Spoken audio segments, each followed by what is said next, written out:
Court is in session. Please be seated. Good morning, Your Honor. May I proceed? Yes, please. Your Honor, before the court today, we have the matter of Commonwealth versus Lindsay Clancy. Ms. Clancy is present. She is represented by Attorney Kevin Reddington. The Commonwealth is represented by Assistant District Attorney Jennifer Sprague and Assistant District Attorney Shannon Buckingham. All right. Well, good morning, everyone. Good morning, counsel. Good morning. All right. Good morning, Ms. Clancy. All right. Before we begin and return to this witness, could I see counsel sidebar just briefly?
Court, all rise.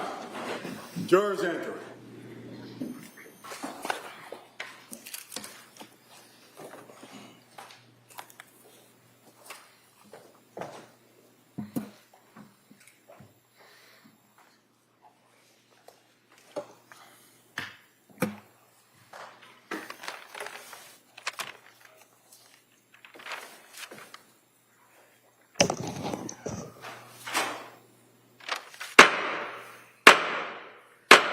Hear ye, hear ye, hear ye. All persons having anything to do before the Honorable William Sullivan, Justice of the Superior Court, now sitting in Plymouth, within and for the Commonwealth.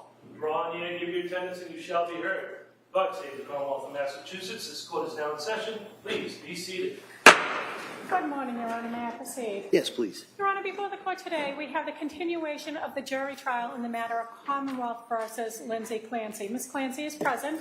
She is represented by Attorney Kevin Reddington. The Commonwealth is represented by Assistant District Attorney Jennifer Sprague and Assistant District Attorney Shannon Buckingham. Thank you, Madam Clerk. Well, good morning, everyone. Good morning. I hope everybody had a nice, cool weekend as best you could, and were able to kind of recharge the batteries a little bit. So what I'm going to do is I'm going to ask you those questions, make sure everybody was able to follow my instructions, and then talk a little bit about today's schedule, and then we'll get right back into the case. So first, let me ask the questions. Has any member of the jury read, seen, heard, or overheard anything from any source about any aspect of this case that would affect your ability to be a fair and impartial juror? No. All right. Next, is there any other serious matter of concern bearing on your service as a juror in this case that anybody needs to bring to my attention? All right. Thank you for following those instructions. And then in regards to today's schedule, we've got a number of witnesses. I'm not quite sure how long it may go. So we may break a little bit early today, just kind of depending on the way the case comes in. And then in regards to where we are right now, we're going to, if you remember, when we broke on Friday, there was a witness at Dr. Tufts. The Commonwealth had finished their direct examination. We're now going to have that witness return to the stand, and the cross-examination by the defendant will begin. All right, and so with that, if we could recall that witness.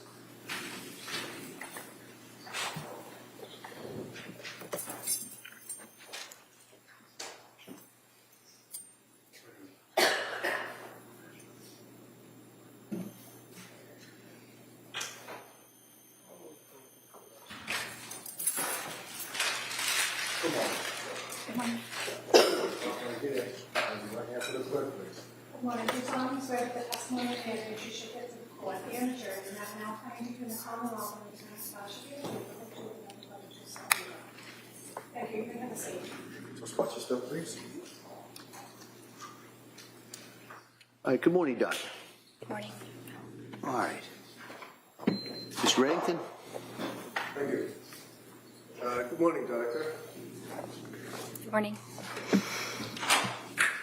Do you have your record in front of you, your notes? Or I do. have a record? Great. Thank you. And you can look at that anytime you want, just to refresh your memory and notes about what's here. Thank you.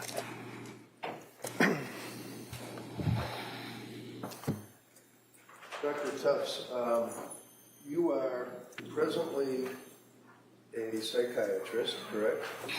Correct. And can you tell me where you went to med school? University of Vermont. And what were the years that you were at University of Vermont? 2014 to 2018. Beautiful country up there. Great place to live, right? It is. It's beautiful.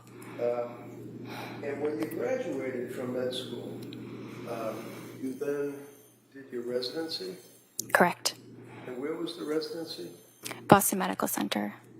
And can you tell me, what is it exactly that you do as a psychiatric resident or a psychiatrist resident? What do you do? You do a lot of different things. You rotate in all the different aspects of psychiatry, as well as internal medicine, so that you have a foundational knowledge of broad medical topics. You admit patients into the inpatient hospital. You manage emergencies in the hospital and in the emergency room, decide whether patients need to be admitted psychiatrically or not, and also carry a panel of outpatients. And is this a hospital that you're working in, or is it Boston University? Is it a medical center? So yes, it's the Boston University program located at the hospital, Boston Medical Center, with also a lot of time spent at the various Boston VA locations. And what were the years, I'm sorry, that you did your residency? 2018 to 2022. So you basically were working as either a person studying to be a doctor, graduating, and then becoming a resident through the entire pandemic? For the first part of the pandemic, yes. The pandemic ended when Joe Biden said it ended. I think it was July of 2022, right? I'm not sure exactly when he said that. Would you agree with me that when the pandemic started, around 2019, when you began your residency, 2020, 21, into 22, it was a large portion, if you will, of the pandemic time frame? Yes. All right. And we all had to walk around with masks and have no contact with people and make sure you have 6-foot radius before you touch anybody, all of that, right? Yes. How did that impact your residency? Well, I still went into the hospital most of the time, wearing the proper protective equipment, but I absolutely still provided the necessary medical care that was needed. And some of the outpatient experiences were done via telemedicine. Telemedicine? Yes. That's like a television screen. Like a Zoom or something? It's Zoom or something similar. Did you touch people, shake their hand, give them a hug, anything like that while you were working in your residency during the pandemic? Sometimes, not, I think everybody had to keep their distance at certain times. I began my program before the pandemic, so of course there was a lot more handshaking and things like that then. You can't really keep your distance, though, when you're working as a labor and delivery nurse with a woman who's having a baby directly in front of you, can you? I imagine not. So, when you finished, did you graduate from a residency, or is it like you get a certificate or something? Yes, there is a certificate for completing it. And then, at that point, you are now a licensed doctor? Is that how it works? Well, you're actually a licensed doctor the entire time that you're in residency. But upon the completion of that, you can obtain a full, unrestricted Massachusetts license and also become board certified. And the board certification, for example, you have a board certification in general psychiatry, is that correct? Yes, sir. And when was it that you got that certification? When was it? Yes. It was September 12th, 2022. When was it that you actually started working as a physician, as a psychiatrist? I started working as a physician and as a psychiatrist during the residency training program, but I started practicing completely independently at Astor Mental Health in August of 2022. August of 2022. Yes. Now, prior to working with or at Astor, is that ASTOR or ER? ASTER, like the flower. And what is Astor? What is it, like a group of doctors? Is it a medical center? What is it?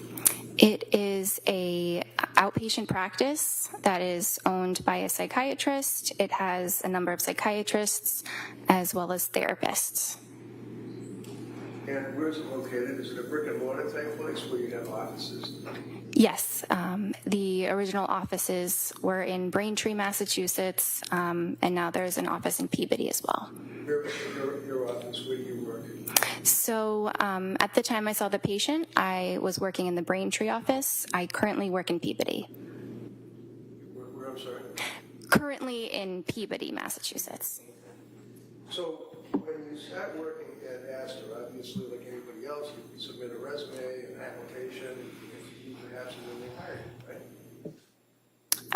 It's a fairly lengthy process and a number of interviews with different staff at the practice, and some recommendations, letters of reference, verification of credentials, all of that. But yes, it can be comparable to another profession in that process. Now, in August of 22, when you, congratulations, obviously you were hired by Astor, How many women had you treated in your residency that were postpartum? With postpartum depression? Or just in the postpartum period? How many women that were in the postpartum period did you treat prior to August of 22? Many. It's hard to give an exact number, but I did have specific training in that population. In that population. And where did you have the training in that population? At Boston Medical Center. And can you tell us in that 2-year period approximately how many women that were in the postpartum period that you treated as a resident? Okay, so it's really hard to give an exact number, but if I had to say, at least 50. So in the 2-year period, you treated 50 people in the residency that had postpartum. And can you tell me, what is postpartum? What does that mean? Well, I just want to address that it was a 4-year period, not a 2-year period. Oh, I'm sorry. Okay. And sorry, what was your question? Hold on. You saw 50 people in a 4-year period that had postpartum. In other words, they had been after having a baby, right? Possibly, yeah, more or less. I saw a number of other patients. I saw much more than 50, but yes. So after you had your residency and after you were hired by Astor, is that when you began in August of 22 your practice as a practicing psychiatrist? Yes. And when was it that you actually got your DEA license that authorizes you to prescribe medication to citizens? So during residency, I had a DEA license, but it was affiliated with the with Boston Medical Center.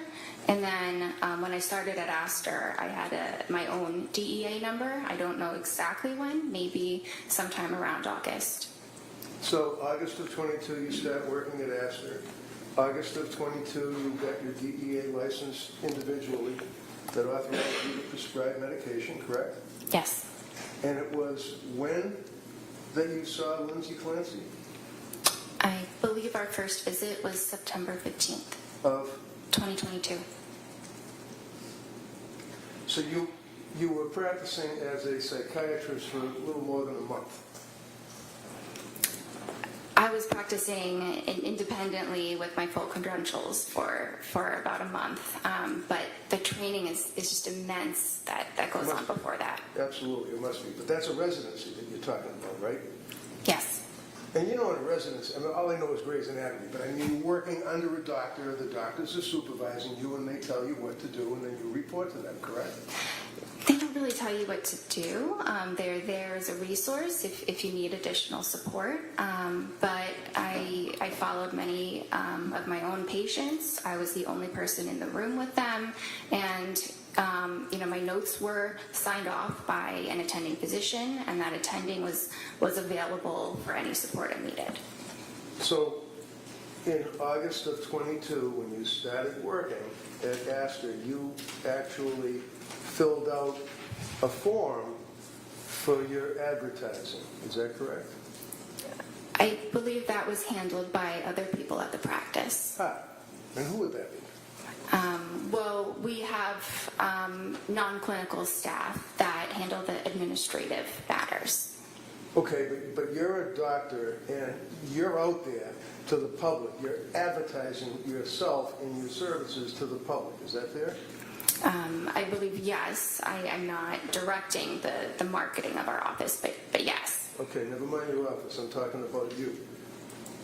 You had an ad that was on the computer that if somebody wanted to reach out to a doctor, they could see your ad amongst many others, right? Well, I don't think there was an ad. I think we have a website that had some information about myself. Okay.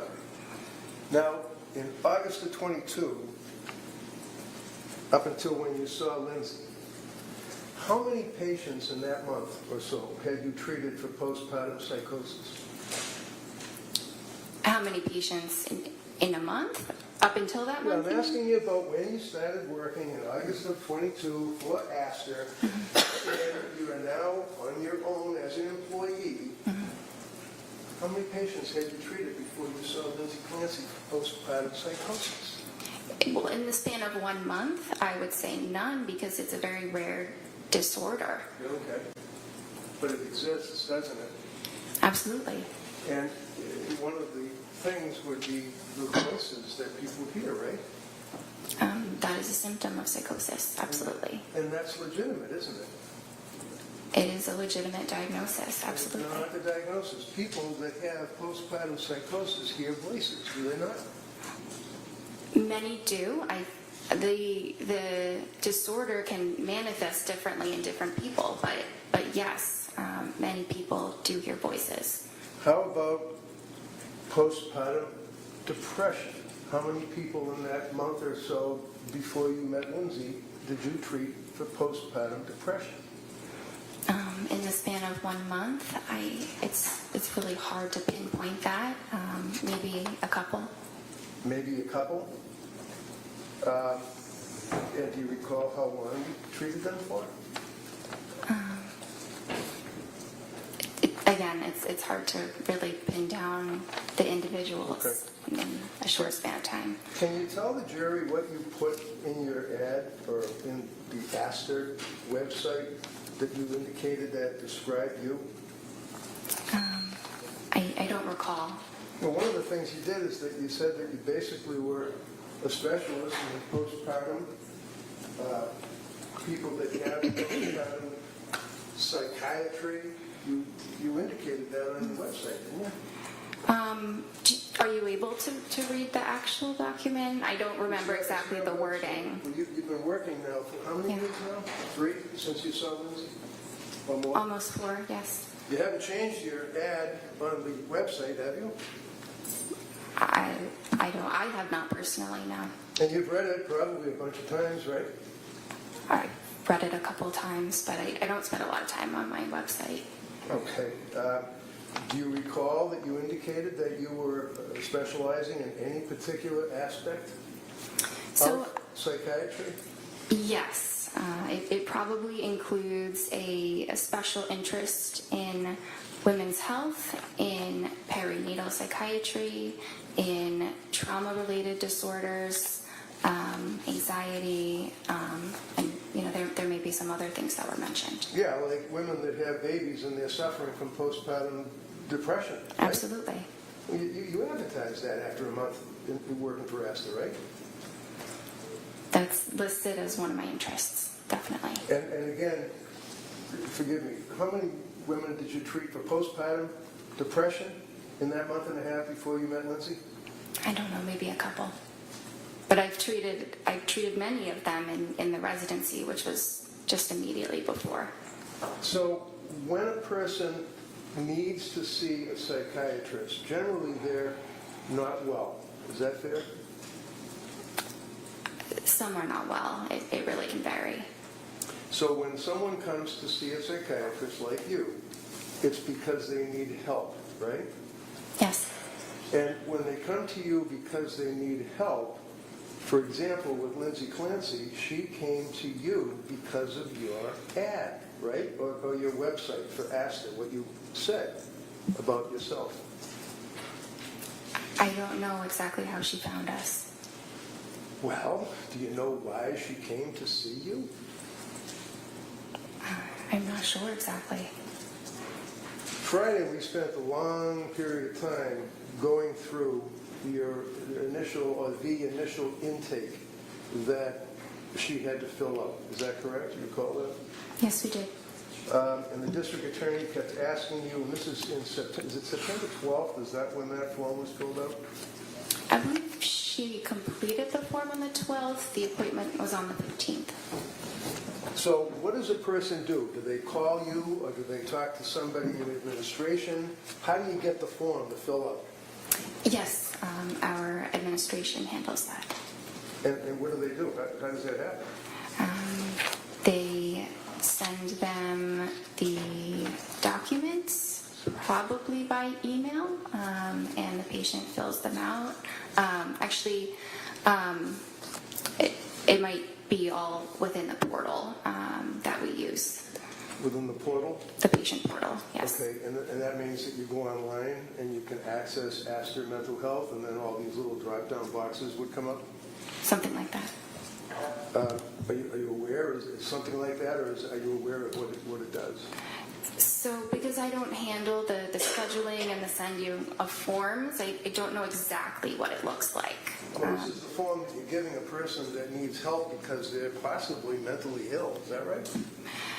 Yes, and what's important is that I review the forms and we go through them in the appointment. Absolutely. Yes. Now, understand that your records, Exhibit 219, I believe, the jury will have access to the Tufts records, okay? You're aware of that, right? You know it's an exhibit? Yes. Because you have talked to the prosecution about what an exhibit is, and you know that your records are now in evidence before this jury, right? If that's what you say, yes. I wouldn't take what I said. Well, If you don't know, really. that's fine. I don't know the details of how this works, but Have you talked to them prior to your testimony? no, You haven't talked to the DA's office? no, not at all. You're a defendant in a very large lawsuit, are you not?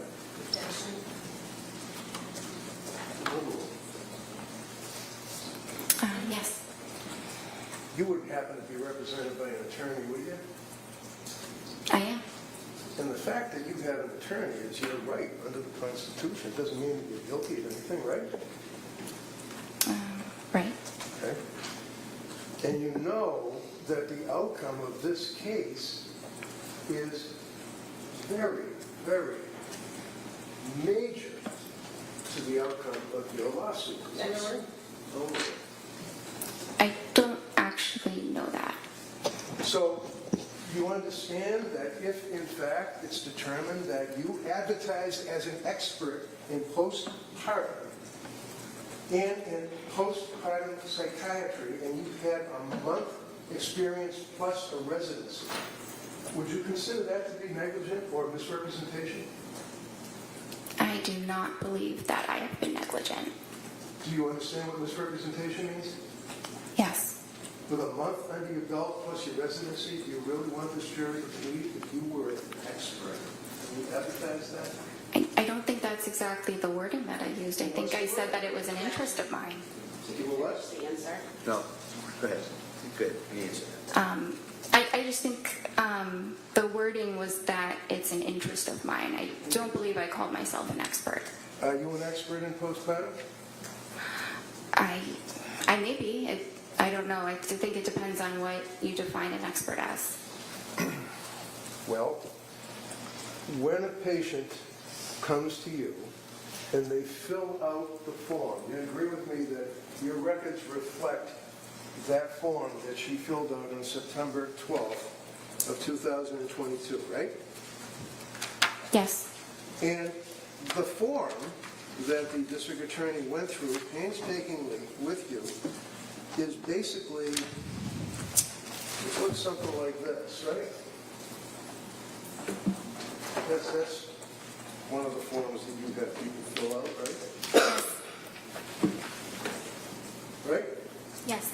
You see the little check mark? Yes. Who puts the check mark in there? The patient. So how many pages, because I don't want to go through all the pages yet, how many pages does a patient, or how many pages did Lindsay go through to check the boxes for Astor? There were a lot of pages.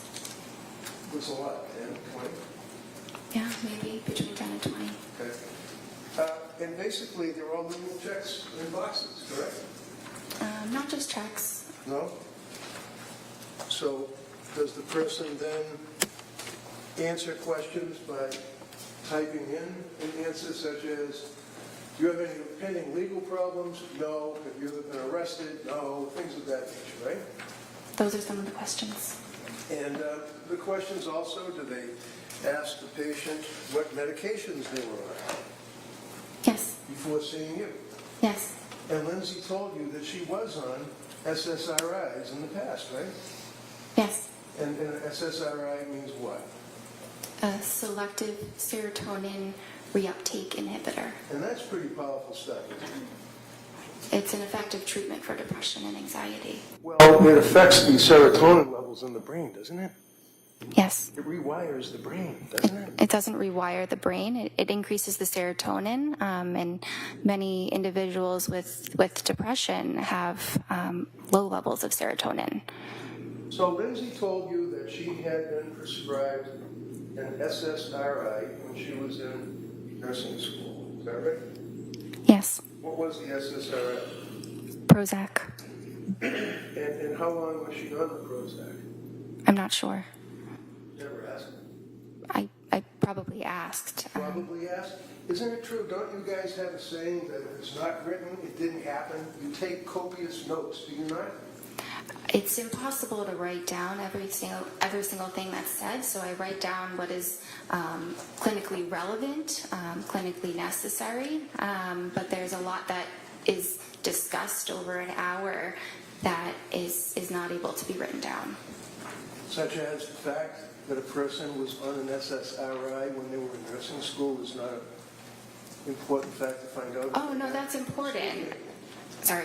No problem. I'm not doing, the Sophie Cunningham act. I'm just asking a question. That's all, and you can answer it, okay? How about if she had a reaction to Prozac? I asked her about the Prozac. Is that written in your notes? Yes. And what did she say? She said that she took it for a period of time. She didn't mention any side effects. Oh, she didn't tell you that she had side effects. I see. So when a patient comes to see you with a month under your belt and they're sick and they're looking for help, you wait for them to volunteer facts to you? She volunteered a lot of information. She knew very well what her medical history was and was able to provide that for me. Such as what? That she was in nursing school and took Prozac? That's part of it. And she told you that, right? Yes. And she was pretty upfront and honest with you, wasn't she, in answering these questions, right? I believe that she was. We all spent some time talking about the fact that she declared that she had consumed alcohol, that she felt guilty about it. Recall that on Friday? We dwelled on that for a while, didn't we? Yes, that was a component, yes. I mean, that's something that's important, right? Yes. What was her drink of choice? I'm not sure. Did you ever ask her? I'm not sure. We were not concerned that her level of alcohol use Well, the DA certainly was Friday, right? All right, everybody knows. Doctor, wait for the question, all right? And then the same thing, I'll have counsel wait until you finish your answer. All right? Go ahead, Mr. Reddington. So is it important, doctor, for you as a physician to know your patient? In other words, know who they are? Yes. And you know that Lindsay was a nurse, correct? Yes. You know that she graduated, obviously, from college, right? Yes. Is she a good student? I don't recall. Do you know when she got married? I don't recall Did you that ask her? specific detail. I don't know. I knew she was married. She had 3 kids, right? Yes. And the reason that you know that she was married is because you spoke to her husband, Patrick, correct? He Or did you? Sorry? Or did you? He attended one of the appointments, and I spoke with him on that date. Ah. And did you say, hi, how are you, and give him a handshake when you came in your office? It was telemedicine. It was what? Telemedicine. Telemedicine. Is it fair to say that after, 14, you said to the jury, 14 appointments that you had with Lindsay during that period from September till January? 14 appointments? Yes. Every single one of them were by telemedicine, weren't they? Yes. Until you came in this courtroom Friday, you never saw this woman in person, did you? Correct. Were you ever concerned about her mental health as a person? Absolutely. She was crying. She told you symptoms that she couldn't get out of bed. Isn't that right? At one time, she said it was difficult to get out of bed Oh, difficult to get out. Why was it difficult for Lindsay Clancy to get out of bed? because she was very depressed. And did you give her a hug? Oh, no, you're on telemedicine, so you couldn't give her a hug, could you? You didn't have any chance to even look at her in person, did you?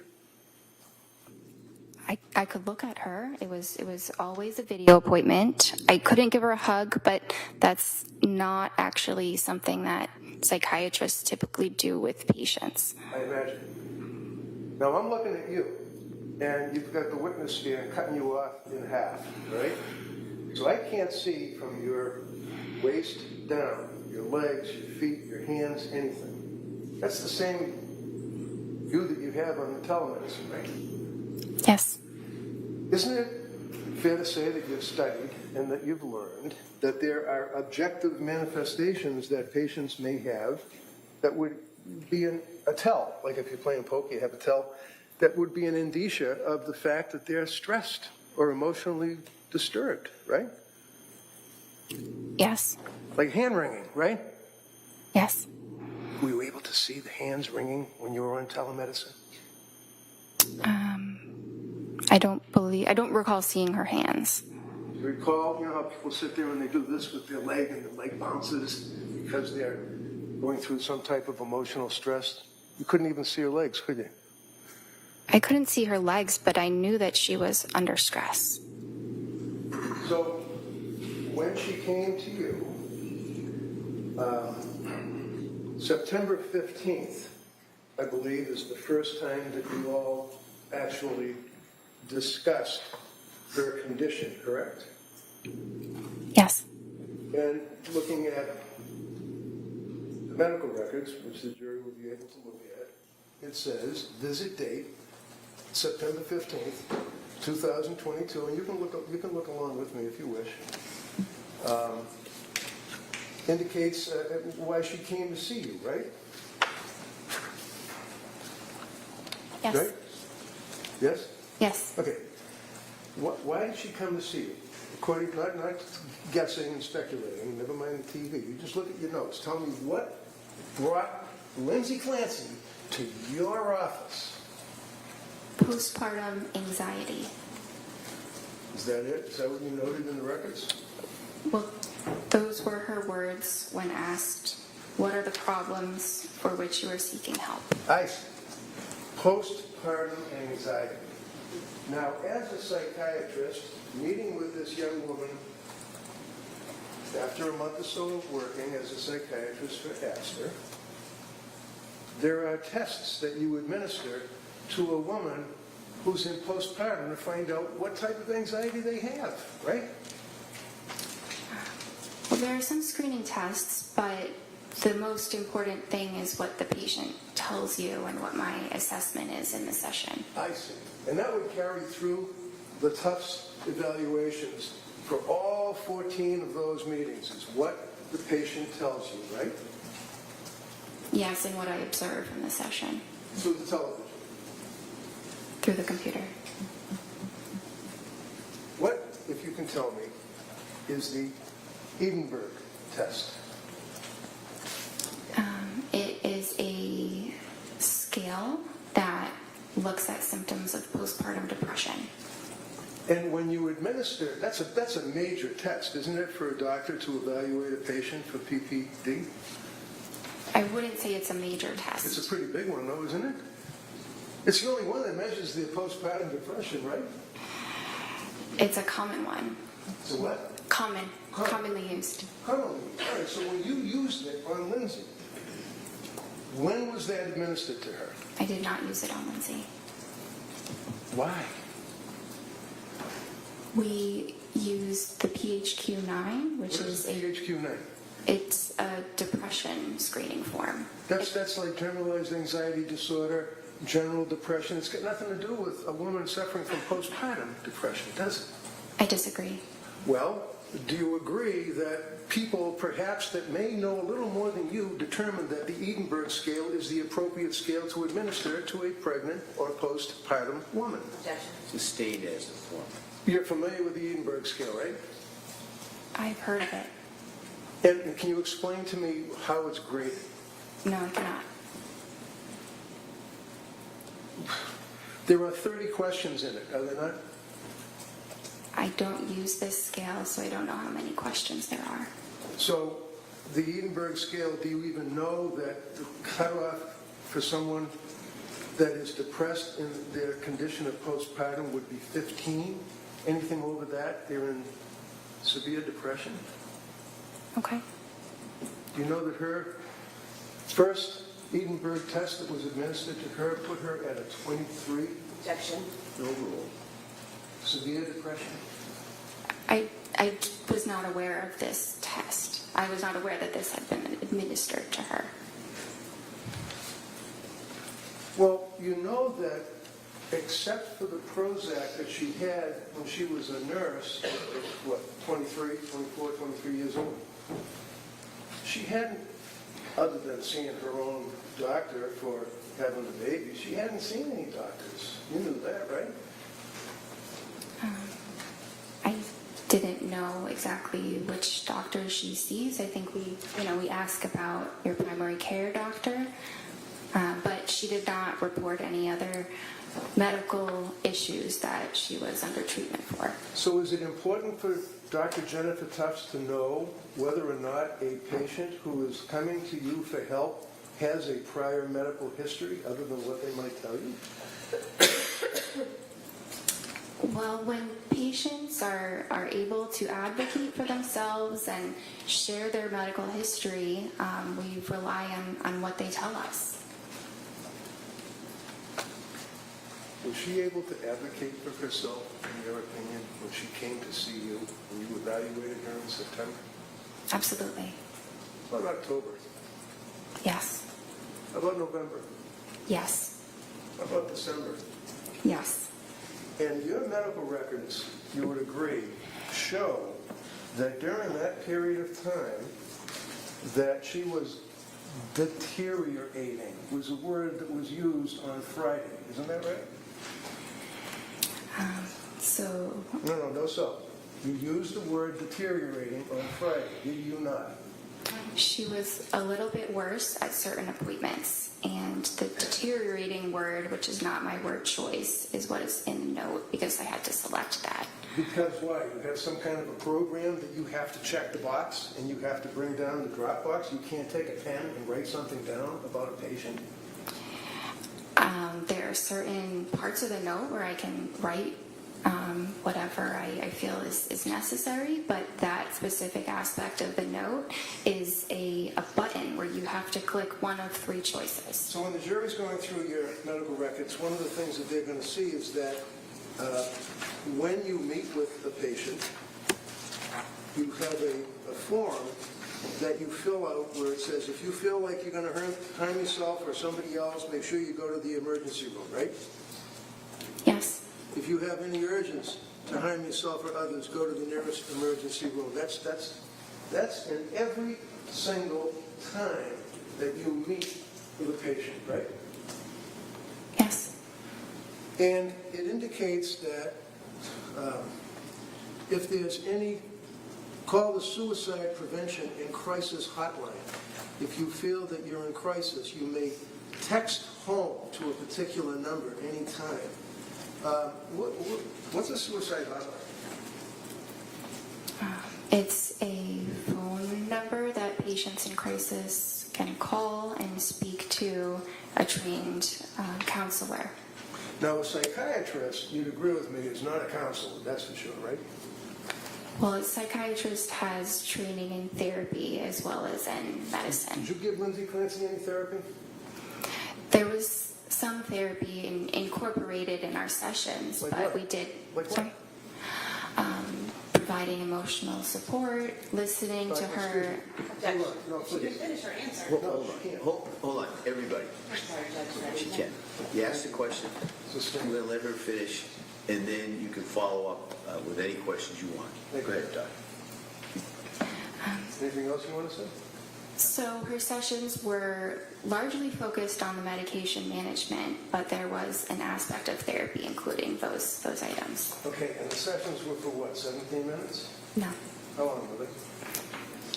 25 to 30 minutes. So 25 to 30 minutes on the television, and were you face the TV screen with her for the full 25 minutes? Yes. And that's not noted in your records. It says 17 minutes on all your records, doesn't it? So if you look closely, it says the therapy component was for 17 minutes. It doesn't say the entire duration is 17 minutes. So what do you do when you're trying to give therapy as a psychiatrist to a patient that came to see you? What do you do? What do you do for therapy? It depends on the person. Well, how about Lindsay Clancy? What did you do for therapy with her? I listened to her. I listened to her concerns and provided support. I tried to provide her with hope that eventually things would improve. So you listened to her concerns, and you'd agree with me that her concerns were, for example, that she actually was unable to sleep. It's one of her concerns, right?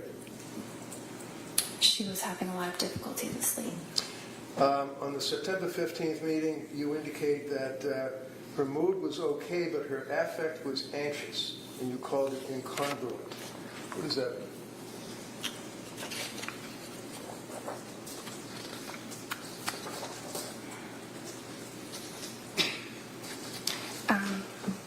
So she said she was feeling okay.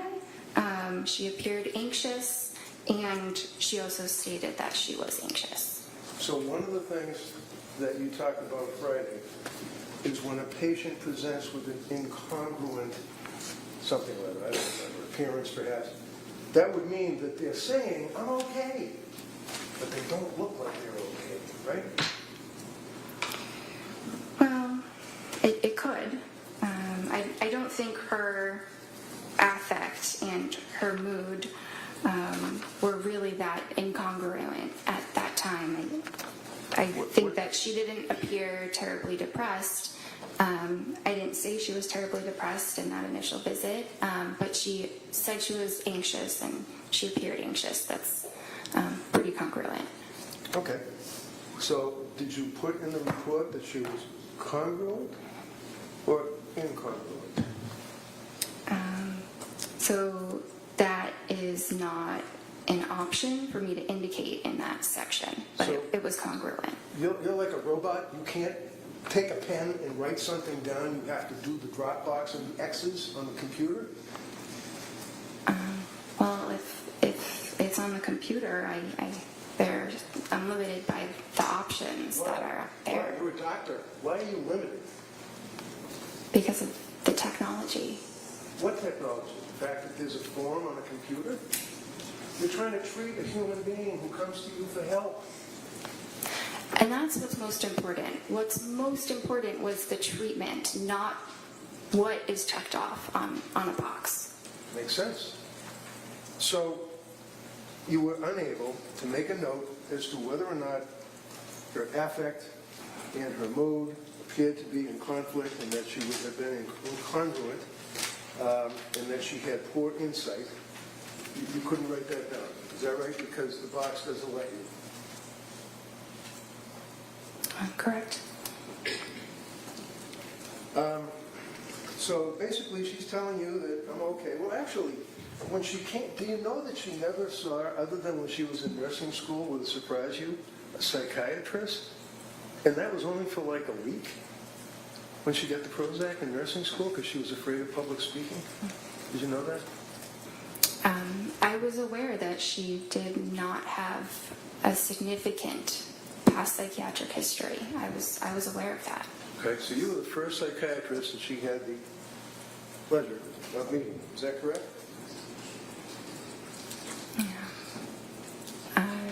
I think it was. And isn't that important for you as a doctor to take a history? I did take a history. So can you tell us?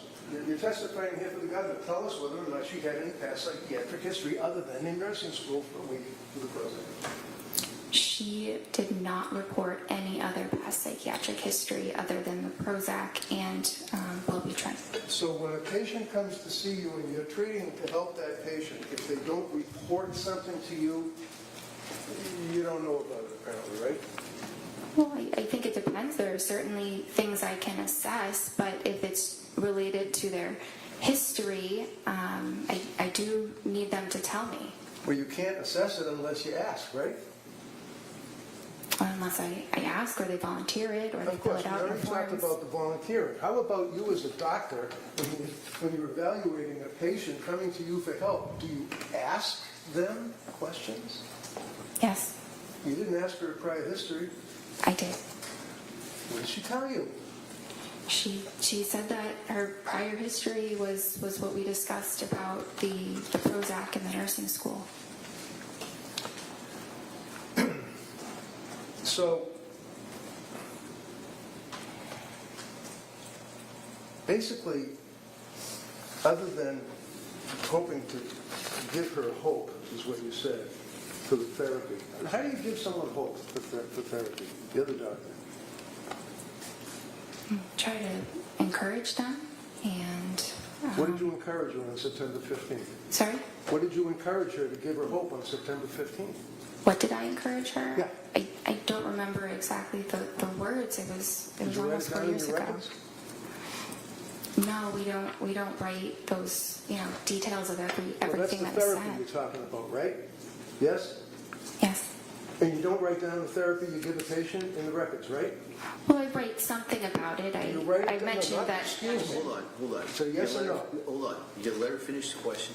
If you listen to the question and answer just what they asked, okay? Go ahead. You can rephrase that question, Counsel. No, let her answer. All right. I mentioned that I provided supportive therapy. What is supportive therapy?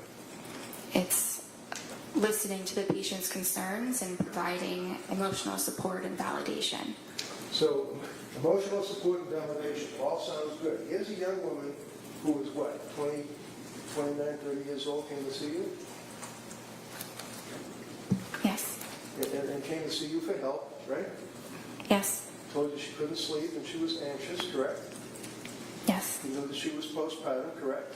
Yes. You know that as a patient who was postpartum. By the way, what is your opinion of the period of postpartum wherein one can have postpartum depression, or more importantly, postpartum psychosis? What's the time frame? It's typically 1 year. So she was well within that time frame, correct? Yes. And you tried to provide therapy by giving her hope. And how long do you figure did that take? 5 minutes, 10 minutes, 2 minutes? I'm not sure. I think it was different in each session. Okay. So the only thing that you diagnosed Lindsay with on September 15th was GAD, generalized anxiety disorder, correct? It was generalized anxiety disorder as well as an adjustment disorder with depressed mood. And you prescribed medications to her, right? Yes. And the medication that you provided to her was the sertraline, right? Yes. And the sertraline would be Zola, right? Yes. Now, this is a little chart that shows the prescriptions that Lindsay was on. And you are the yellow colors. They're the tops. Okay? You can see that. Do you agree with me that on September 15th you prescribed sertraline, Zoloft, 30 count on September 15th, 25 milligrams, right? Yes.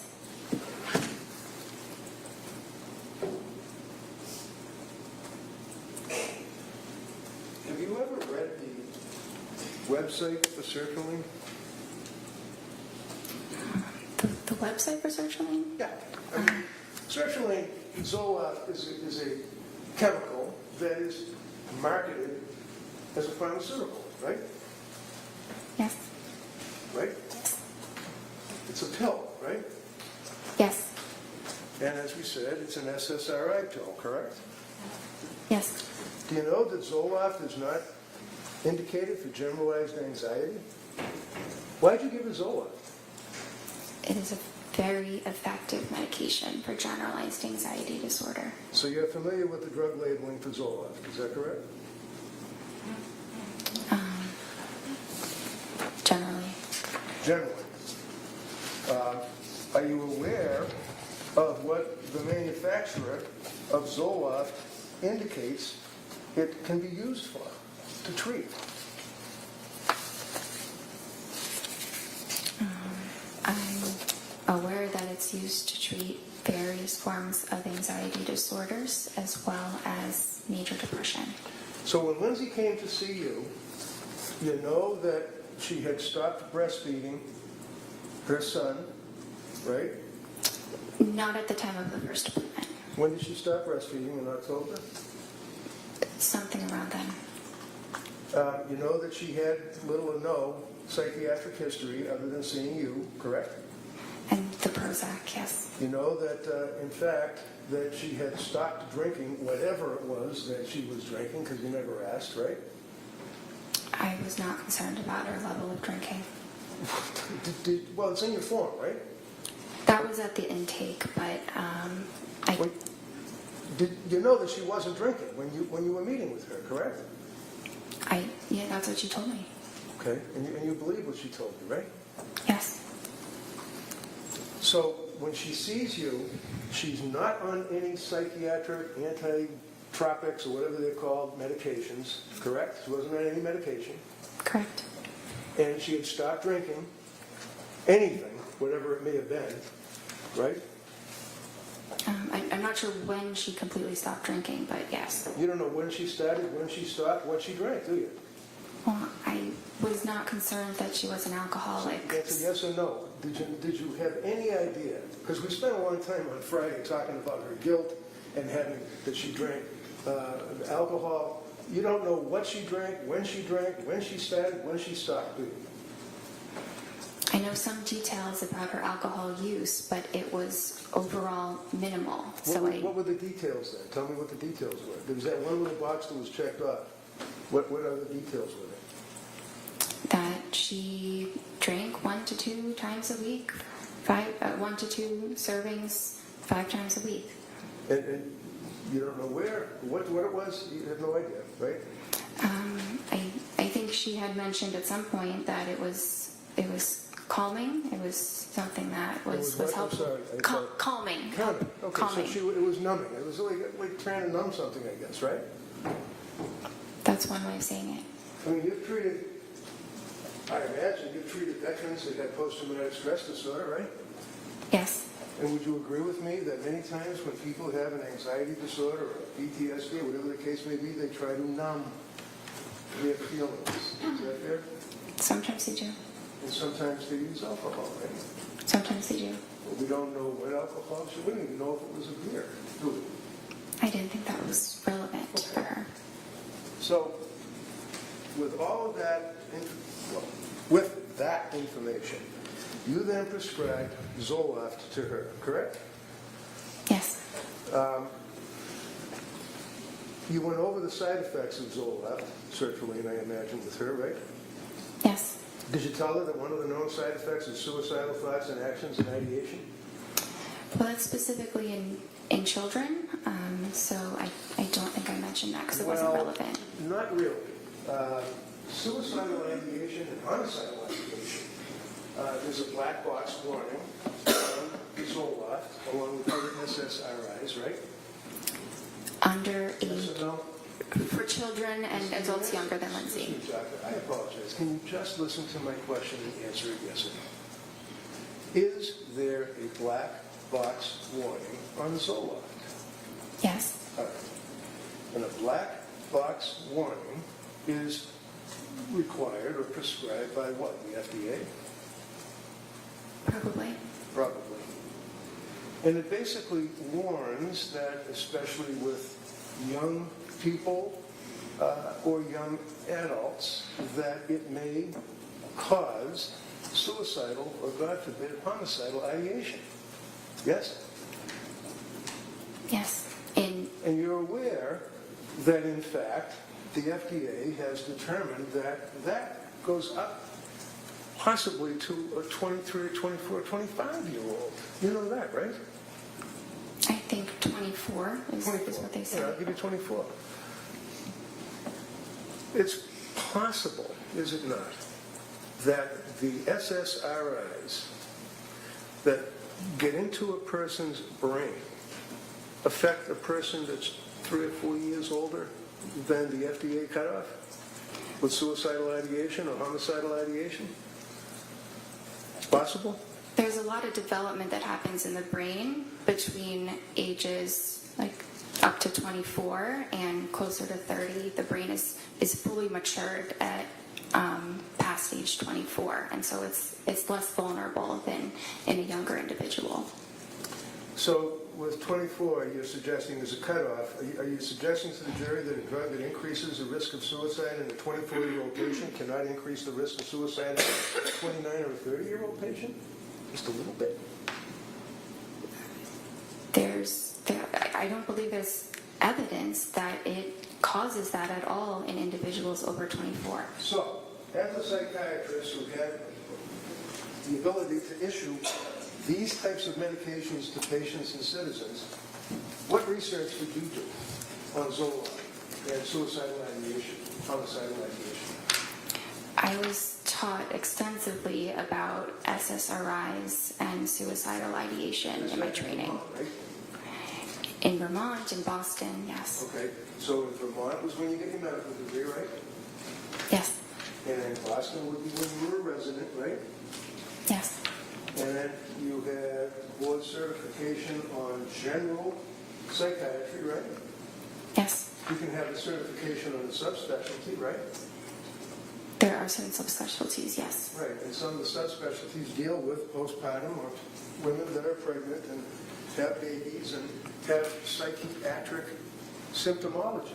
There's no board certification for perinatal or reproductive psychiatry. Well, there are plenty of classes that are recognized as, for example, at Harvard Medical School, there's an annual class or symposium, if you will, for postpartum. Have you ever been to that? No, sir. What have you done to research or to improve your education? I understand you went to med school and that you were a resident. What programs, continuing education, symposiums have you attended since you got the ability to prescribe these medicines to people? I have not attended a symposium. Have you attended anything? I have not, but I have done a lot of reading on my own, of research and guidelines about this area in psychiatry. Did you tell Lindsay when you were going, because one of the things that you guys are always concerned about is what's called informed consent, right? Yes. And what is informed consent? What does that mean? It In a means medical sense, not just like out in the street or something. explaining to a patient the risks and benefits of treatment and possible alternatives, and making sure that the patient understands what you're saying. Now, when you were going over the symptomology or when you were going over the side effects of Zoloft, one of the side effects of Zoloft is, and I quote, severe trouble sleeping, right? Yes. Did you tell her that? Well, insomnia is listed as a side effect. No. You already said yes, you know it. Did you tell her that Zoloft has a side effect of giving the patient severe trouble sleeping? That's all. So I didn't use the word severe because it typically doesn't cause severe trouble sleeping, but I thought you were referring to when she told me that she did have severe trouble sleeping, and that was true. That's what you told her, right? That she had severe trouble sleeping, right? She told me, yes. And you know that one of the side effects of Zoloft is, let's say, trouble sleeping. You know that, right? Yes. Your answer is yes. The jury has to be able to hear you. Yes. And why would you prescribe Zoloft to a young woman who's postpartum, who's coming to you with anxiety, who's telling you she can't sleep, she's got all of these symptoms, and you prescribe a medication that would have a side effect of trouble sleeping? So individuals have very varied responses to medications. Some have no side effects, some have one or two. It's impossible to predict, but Zoloft is a top choice, a first-line medication for Says her. who? It was Says who? says it's the general consensus Right, know among about the lawsuits psychiatrists. against- Hold on, Right? again, you can't have both of you talking at the same time. So let her finish her answer, and then I'll give you plenty of time to follow up any questions regarding her answer. So, you finish your answer on that? There's extensive research supporting the use of sertraline in this instance, and the general consensus among psychiatrists is that it's a first-line safe medication for individuals, including postpartum women. How about the kids that shoot other kids in high schools and the lawsuits that come out of that against Zoloft? You ever read about them? Overruled. Sorry? You didn't hear me? I wasn't sure what the question was. The question was, in response to your observation about how all the psychiatrists or the psychiatrists think that it's a very, very safe, wonderful first-line drug, and you researched it. How about the kids that kill other kids in schools with the lawsuits that arise out of the use of SSRIs? Have you ever researched that? I don't know much about that. You know about the SSRIs and messing with someone's brain. They go out and they shoot people for no reason, right? I'm not aware that that's linked to SSRIs. So you didn't really talk to her about increased risk of suicide when 24-year-olds are down because she's 4 or 5 years older than that. You didn't talk to her about the trouble sleeping that can be a side effect. But she describes there's other drugs that you could have given her that would be perfectly safe and common and allow someone with no psychiatric history to sleep better, right? Not necessarily. Okay, so you prescribed her with the Zoloft. It was 25 milligrams, right? Yes. And when you prescribed her with the Zoloft, 25 milligrams, was that increased up to 0.05 milligrams? Or did you increase it at some point? The instructions were to increase it to 50 after 1 week. After 1 week. Yes. And you expected that she would listen to your instructions, right? Yes. And she did, right? She waited about a month, but then yes, she did. Why did she wait a month? I think it took her some time to decide whether that was truly what she wanted to do. Right, she was afraid of the drugs, wasn't she? She was afraid of side effects. And she didn't want to take the pills, did she? She eventually did want to take the pills because she wanted to feel better. A month later, right? Yes. So you prescribe the Zoloft, SSRI, and then you tell her after a week to increase it, and she doesn't take that medication for a month, correct? Correct. And then she did take the medication, right? Yes. And did you meet with her or talk to her before she actually started to implement that particular regimen? I had met with her beforehand, but I was not aware of when she made the decision to go ahead and take it. So you met her on the 15th of September, right? Yes. When was the next time you met her? Can I check? Sure, of course. Absolutely. You can look at anything you want. September 28th. And on September 28th, did you discuss with her the fact that she was afraid to take the Zoloft? Yes. And did you recommend that she do that? Well, she said that she was feeling better at that point and wasn't It's a sure. real easy question.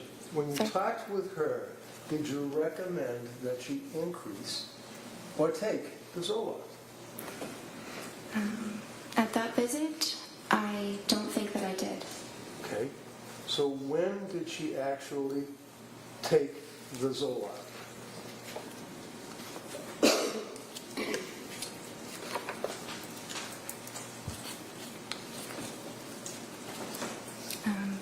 She told me in her October 20th visit that she had taken it 1 week prior. And she told you that when she increased it in accordance with your instructions, she went off the rails, right?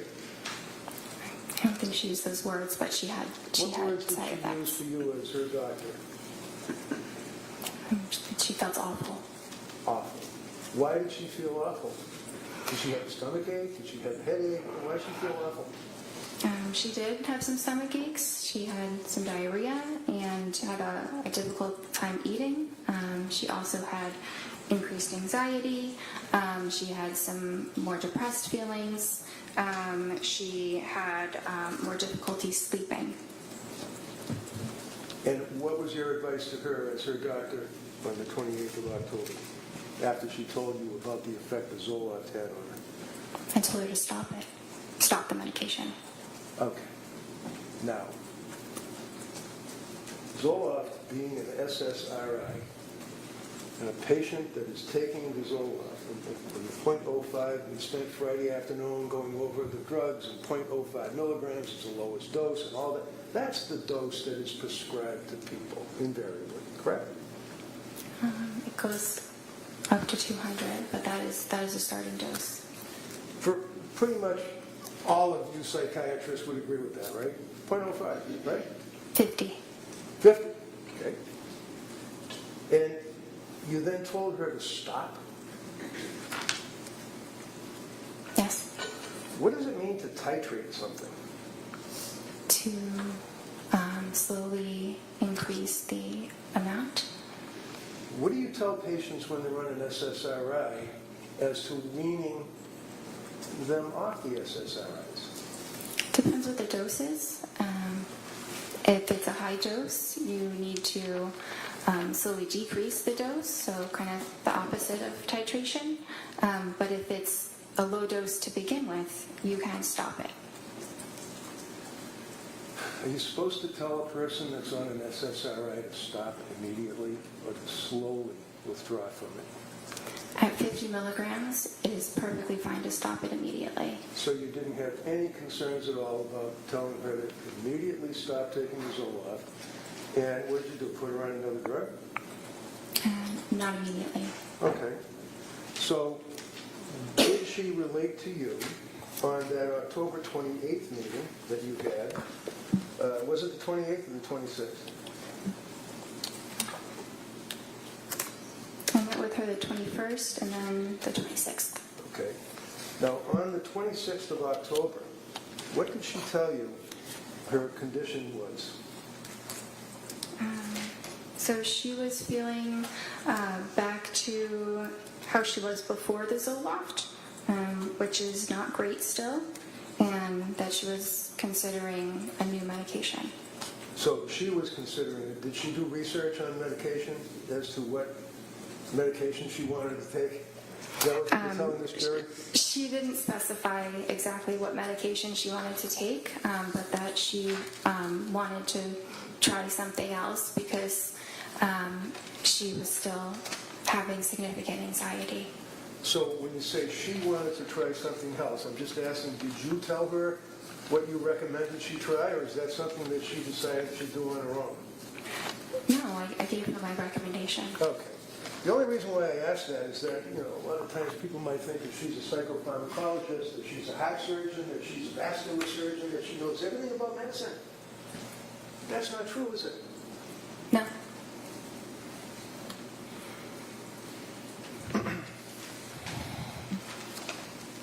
Would you agree with me that prior to telling her to stop the Zoloft, that one of the concerns that you had is that Zoloft affects anxiety and affects sleep, and you hope that it treats the underlying anxiety by balancing brain chemistry and increasing serotonin, right?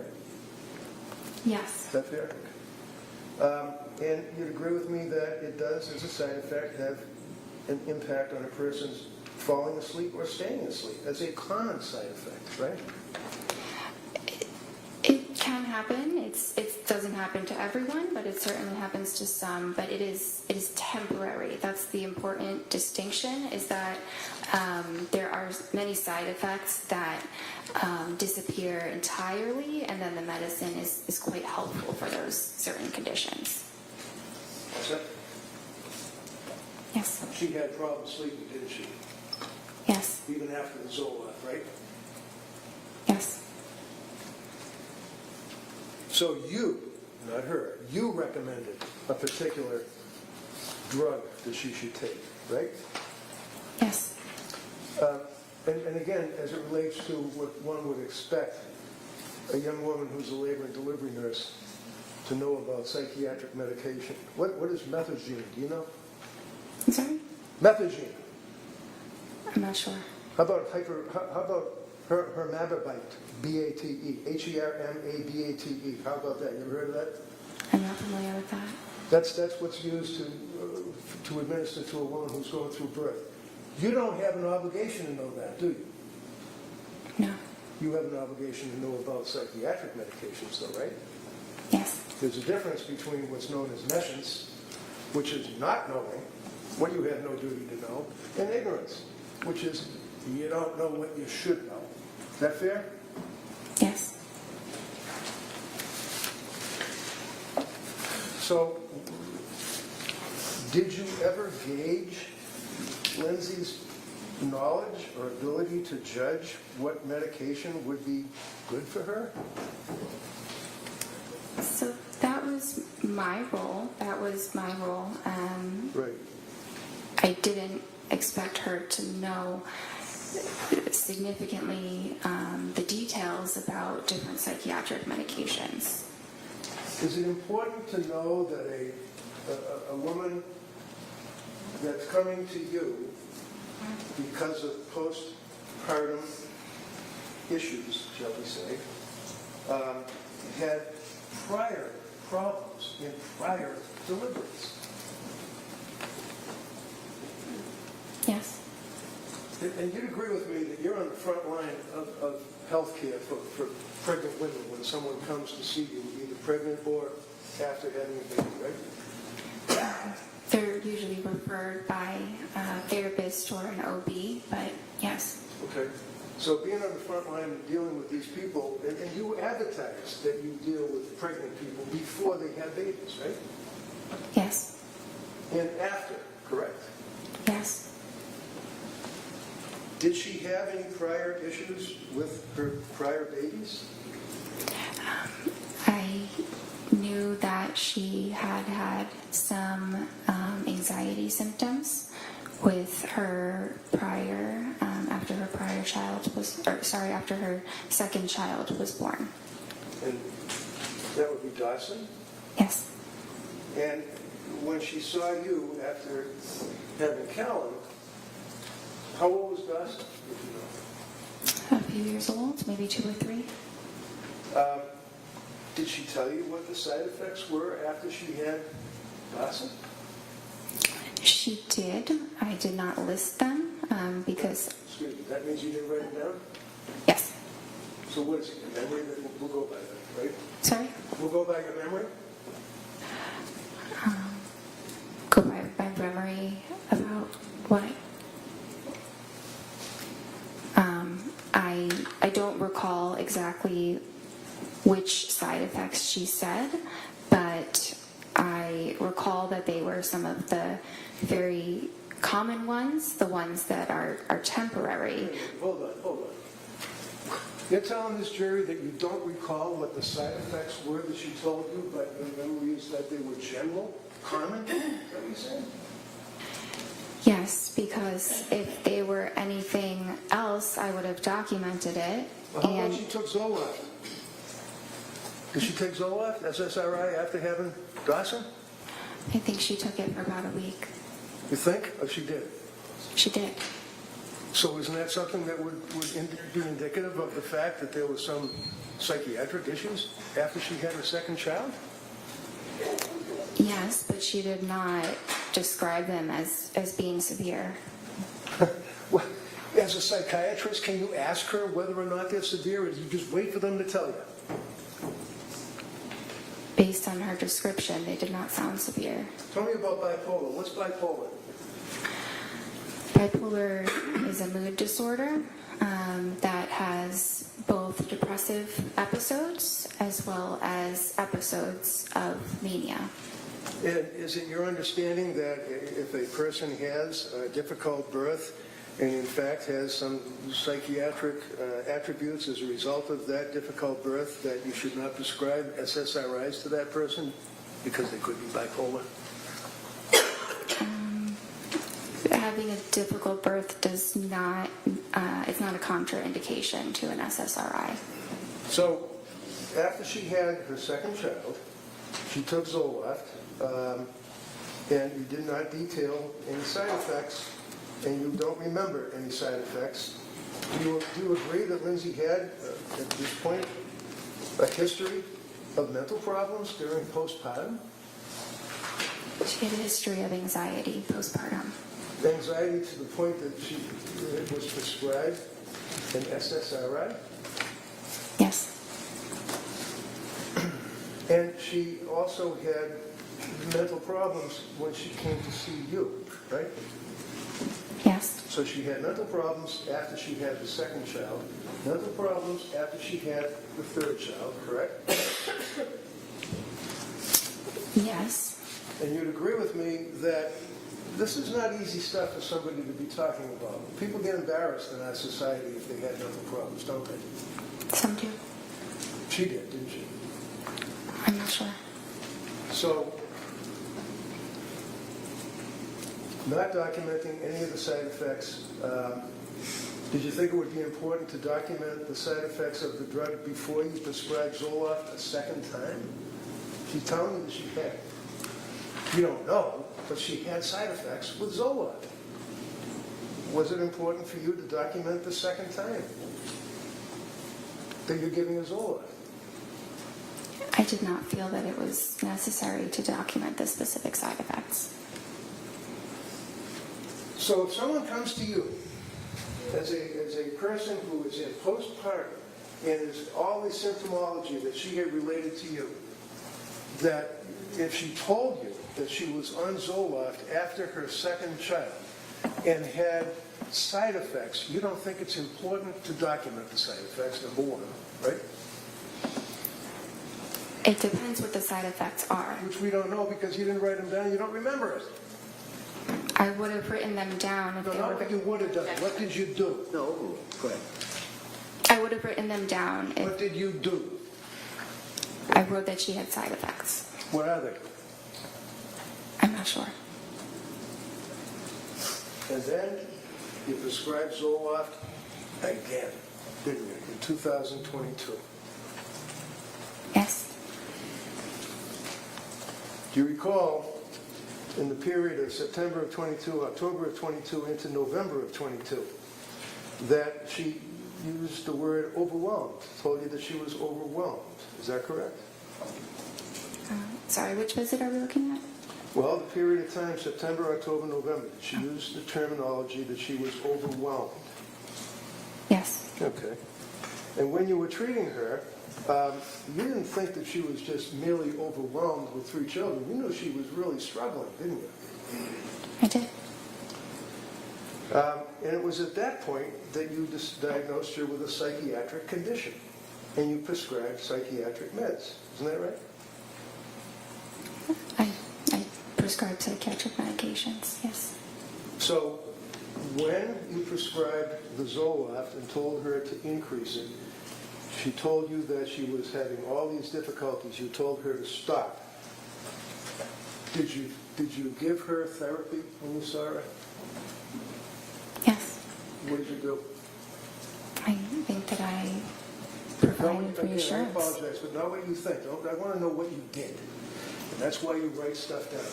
So take your time and look at your notes. What did you do with this young woman for therapy? On which day? On what? Which day are we talking about When specifically? she came to you and told you that she was overwhelmed, and you diagnosed her with a mental illness and prescribed psychiatric condition, the psychiatric meds, what therapy did you give it? Because you told us that when you're on the television, you still give them therapy too, right? I do. What did you do? Well, I'm having trouble identifying exactly when she said the words overwhelmed. So it's hard to pinpoint exactly what I said in a span of, a number of different visits. Did you indicate that there's information on the website that if a person has an emergency that they should do something? I did, and I advised her the same. So basically, if one of your patients becomes suicidal, and on that note, did she tell you at that point, up to November of 22, that she was dwelling on suicidal thoughts? It was a while before she mentioned anything about suicidal thoughts. Tell us when. I might need to look through the records to right see ahead. when she first did.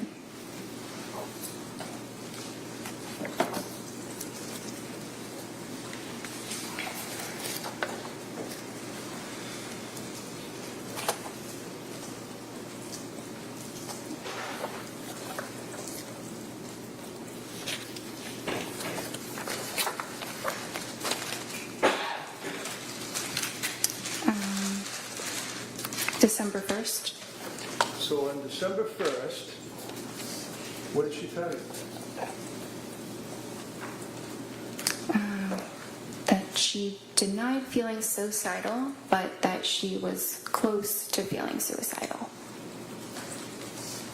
That's kind of like being a fisherman out in the ocean who's worried about the possibility of a storm and is thinking about the storm and is dwelling on the storm, almost in fear of the storm, right? Objection. No. Isn't it? I guess. So when she tells you that she's, and I don't want to put words in your mouth, what did she say? She's having suicidal thoughts, or what did she say? How close to it? She denied having suicidal thoughts, but felt that she was getting close to it. Okay. So she was dwelling on it or thinking about it, right? Is that fair? She was fearful of eventually having those kinds of thoughts. To kill herself. Yes. And how frequently were the thoughts? I'm not sure exactly how frequent they were. Did you ask her? It's Sorry? very likely that I did ask her the frequency. Wouldn't that be in your medical records? When you see some patients, you have some patients other than Lindsay Clancy at that point, right? Yes.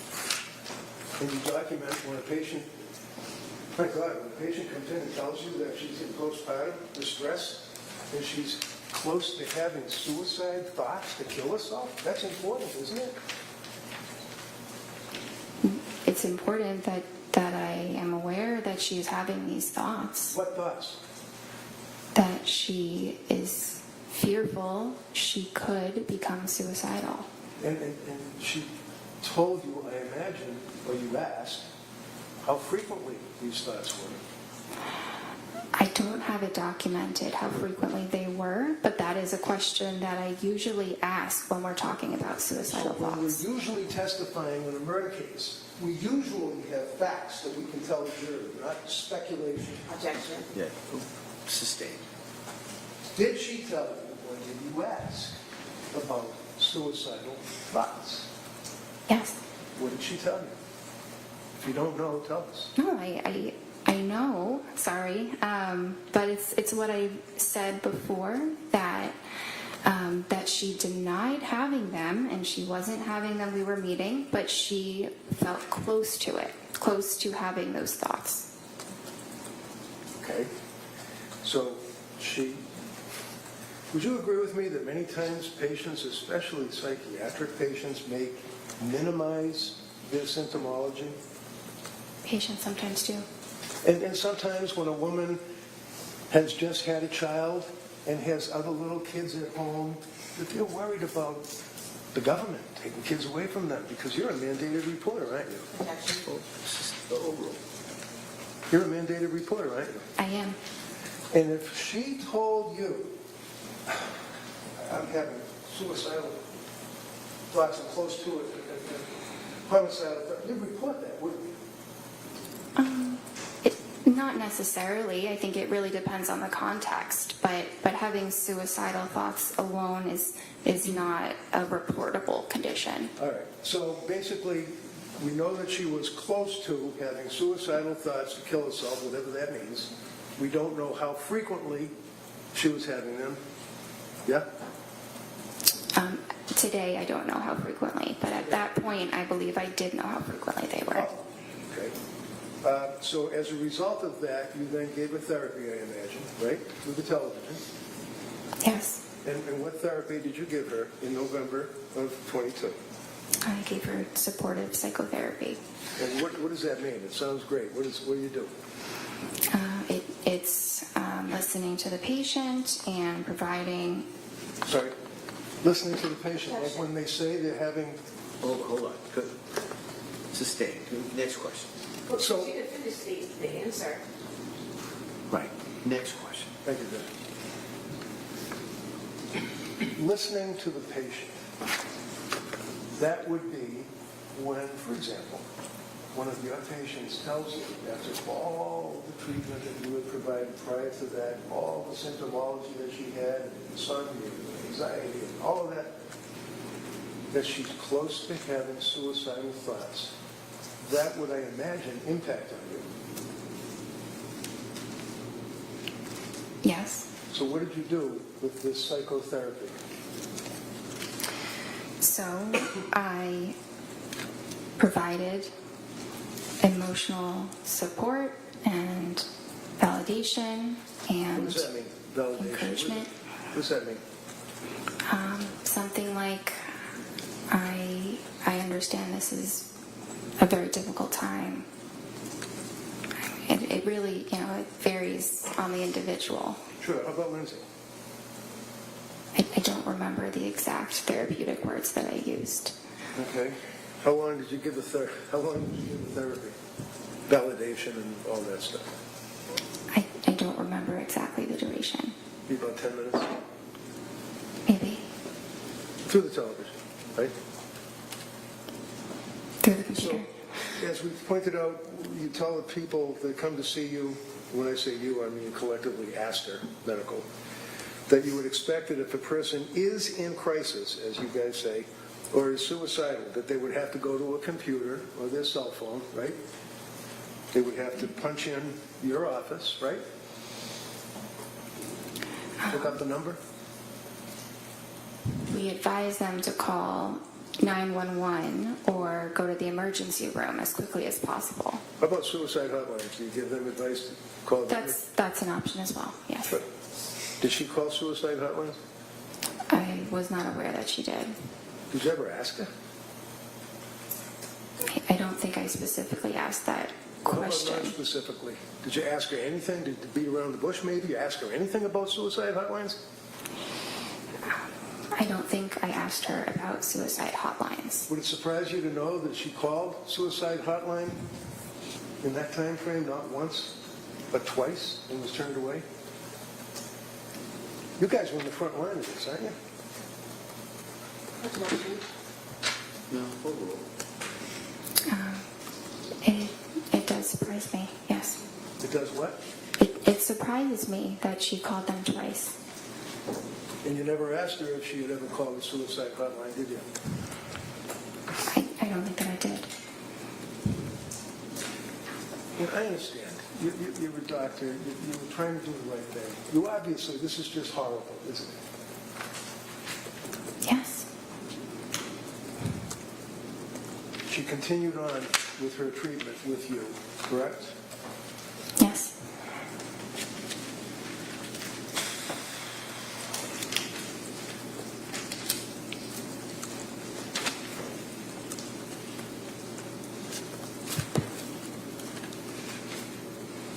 What was the next medication that you put her on?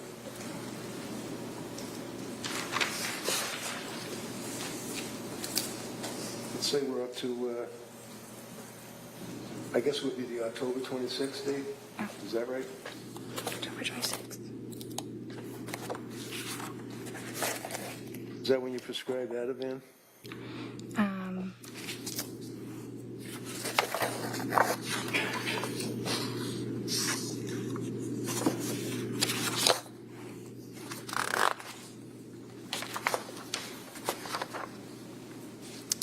prescribed that on the 21st.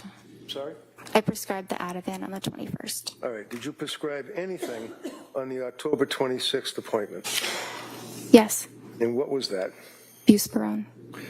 Buspirone. And would you agree with me that, is that also Vanspar? Buspar or buspirone are the common names for it. Okay. You ever heard of Vanspar? V-A-N, V as in Victor, A-N-S-P-A-R? You ever heard of that?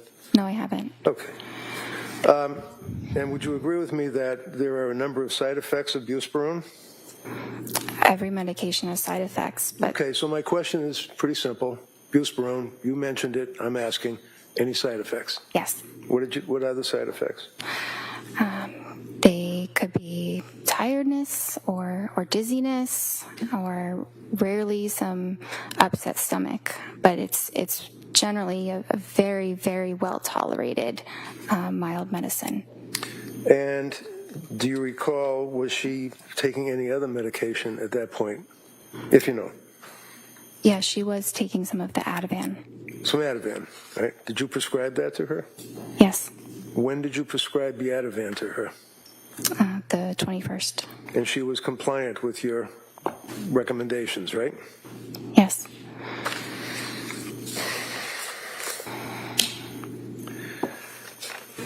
Was she also reporting to you that she was taking Benadryl, it's like over-the-counter stuff? It was being used as needed, yes. So that's PRN, on the record is PRN or whatever, you take it as required, right? Yes. And she reported to you that she was taking Benadryl, right? She reported that, yes. And you didn't document how much she was taking, right? It's only available as one dose over the counter. Okay. Did she re-up the dose over the counter? Do you know? She didn't tell me that she did. Did you ask her? I don't remember asking her about if she increased it. I think she was just taking one of them. You think? Did you know that Ativan and Benadryl are contraindicated, that they can have a serious impact to the central nervous system and depressant effects? Yes, but can I explain that when they say depressant? Excuse me, the answer is yes, right? Is the answer yes? Yeah, if the answer is yes, if that's the question, the Commonwealth may be able to ask you further questions if you'd Okay, like. well, I can't say yes to that entire statement. All right. Next Did question. you discuss anything about Benadryl combined with Ativan on October 26th? I don't recall.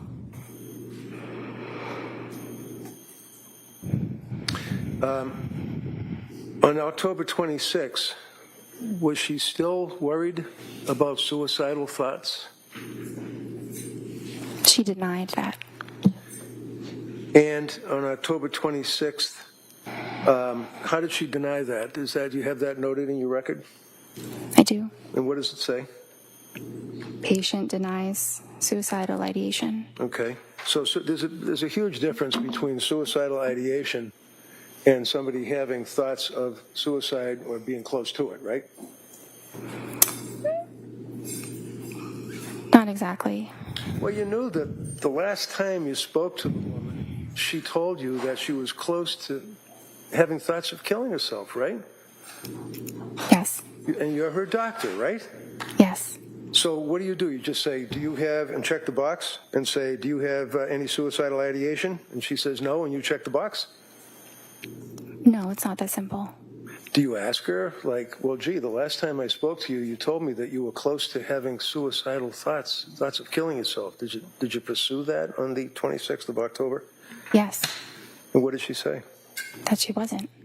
Now, how long was that appointment, if you recall? Would you agree it was 17 minutes and then there was some therapy? The entire appointment was something between 25 and 30 minutes. And that was again through the television, right? The computer, yes. Computer. Did you also add a drug called hydroxyzine? Yes. When was that? So that was the same visit as an alternative to the Benadryl. Okay, so on October 26th, when she told you that she was taking over-the-counter Benadryl, I asked you what you prescribed to her, and you said Ativan, right? Right? Yes. And then I asked you about the contraindication of Ativan and Benadryl, right? You asked me about that, yes. And then you, on October 26th, started her on Buspar, correct? Yes. And what is the purpose of Buspar? Is that for anxiety? Yes. And what kind of drug is Buspar? It doesn't really fall into a class, but it does act on serotonin. So it's another, similar to an SSRI, right? It's kind of like a more mild version of an SSRI. Okay. So she's on Benadryl over-the-counter, Ativan, which is a benzodiazepine, Buspar, which is an SSRI, and then you prescribe hydroxyzine on the same day, right? They weren't all to be taken at the same time. What's hydroxyzine? Hydroxyzine is an antihistamine. Okay. Is that over-the-counter, or is that, can you just buy that over-the-counter, or do you have to go to the back where the pharmacist is? You have to go to the pharmacist. Okay. And as far as you're concerned, she was taking the medications as she was required, right? That's what I was told. I'm sorry? Yes, that's what I was told. Did you, by her? Yes. And did you at any time tell her that she should keep a diary of her medications and keep a diary of any side effects that she has? I didn't instruct her to do that. You don't have to instruct somebody to do anything, but did you recommend it? Like say, hey, if you're on all these meds, if you're having an effect, you should write it down. When, time, date, anything like that? I didn't tell her to do that. Would that be helpful? Maybe, but usually we go through all of that in the appointments, and we met very frequently. Now, you'd agree with me that at this point, prior to the next appointment, which was November 2nd, she had gotten significantly worse, even after all this medication that you had been prescribing, right?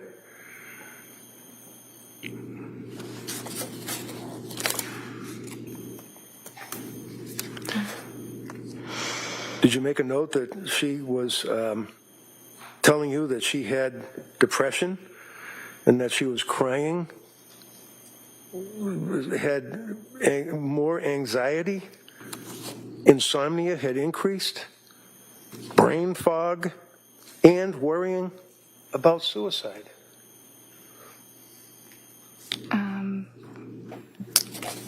In the couple weeks after starting those medicines, I don't recall that the symptoms were significantly exacerbated.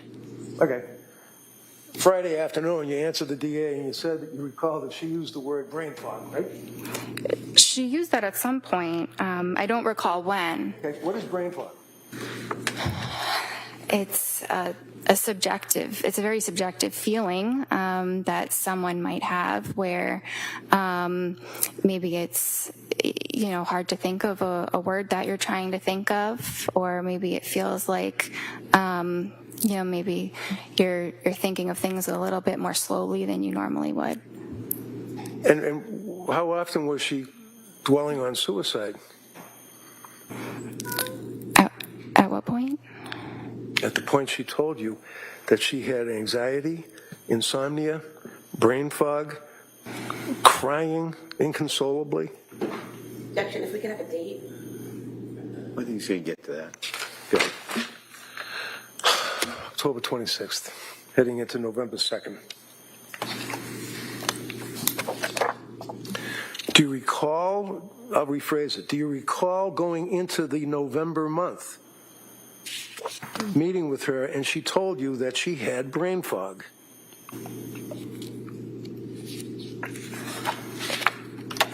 It was mentioned at some point. I Okay. don't see that on the 26th specifically. All right, so let's talk about brain fog.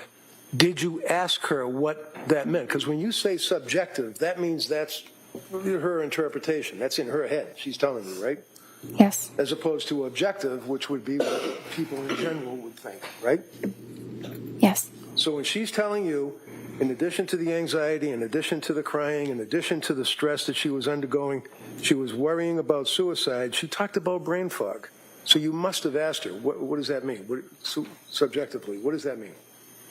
Subjectively means in the patient's, own opinion, that's what their experience is. Okay, so she's the one that's inside her head, right? Yes. So what were the symptoms? What is it? When a patient tells you that they have brain fog, is that something you would consider as being a potential side effect of the medications that you would put her on? It depends. On what? I mean, sometimes it could be, and sometimes it could be unrelated. It's a symptom of depression as well. So sometimes it's hard to tell what it's attributed to.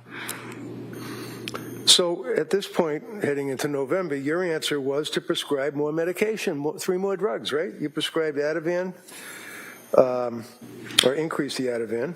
What was her load for Ativan at this point? Do you remember? Sorry? What was her milligrams, if that's right, or nanograms, whatever it is, on the Ativan, on the script that you had provided her? Objection, if we could just have a date. I think you said, if you can answer that, go ahead. Which date are we referring to for the Ativan? Because there were. I'm sorry. She already objected. He already said you can answer it. When did you increase her Ativan and to what level? So she was prescribed Ativan 0.5 milligrams. Right. And then when I next saw her, she said it was a little bit helpful. So I said you could increase it and see if 1 milligram is more helpful. Did she increase it? Yes. And when was the next time you saw her to talk to her on the television or on the computer? Well, I saw her on the 26th, and then I saw her on the 31st. I'm sorry. How was she on the 31st? Halloween. Sorry. How was she? That's not my note. That's her therapy note. Okay. So how about this November 2nd? Was that the next time you saw her? I saw her on November 2nd. And she told you that she was hesitant to use the medications, the Buspar and the hydroxyzine, right? She said she was hesitant to try the Buspar. She was scared of the drug. She was scared of the drugs, right?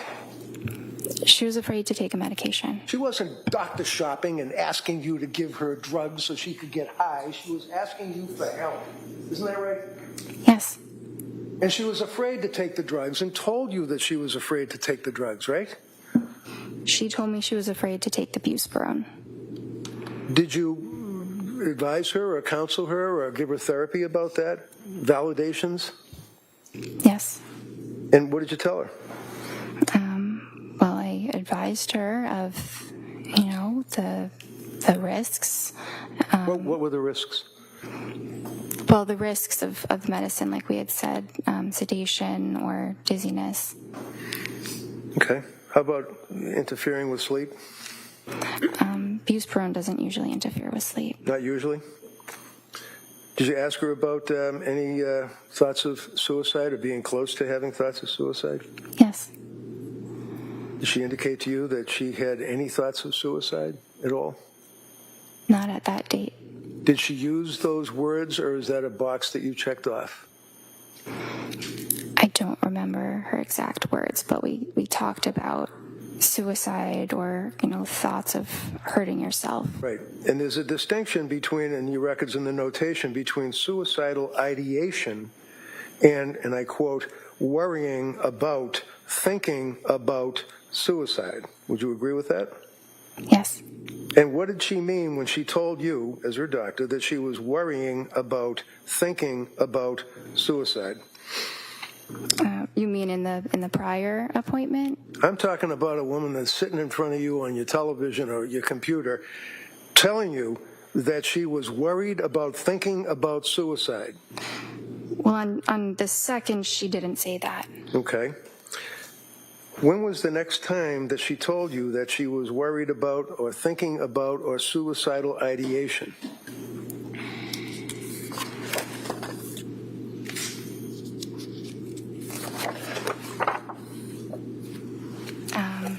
was the December 1st visit. Okay.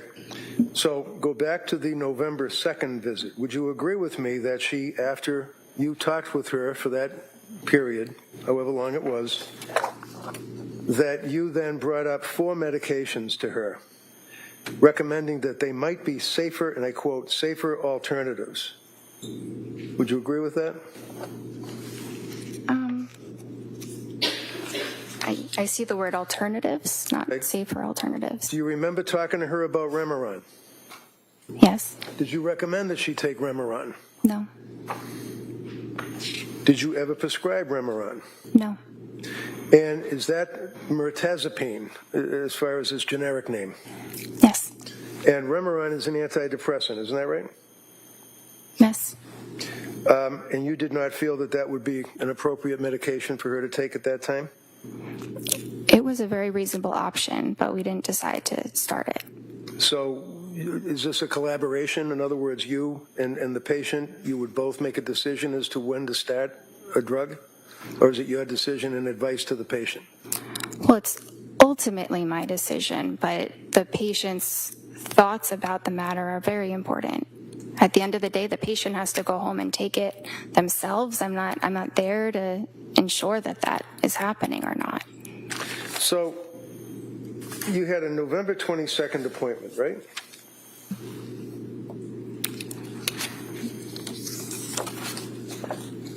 Yes. And it was at that time that she told you that she had been to see South Shore Perinatal Clinic, right? Yes. And did she tell you why she was seeing someone from the South Shore Perinatal Clinic? I think she told me that it was because they were exclusively focused on treating perinatal conditions. Yeah, but so were you, right? Not exclusively. I'm a general psychiatrist. I see. And did she mention the name of any doctor or nurse practitioner that she was seeing at the South Shore Perinatal Clinic? Yes. Who'd she mention? I think she said something about Julie. Paul? Yes. Okay. And a woman by the name of Nurse Gelada? I heard her name a little bit later, but Okay. yes. Did she advise that, in fact, by script, she was using Ativan and Benadryl, and you told her to taper off the Ativan at that appointment, right? Had she tapered off the Ativan?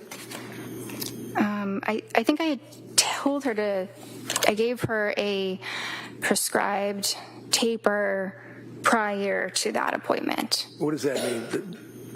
What does that mean, you gave her a prescribed taper?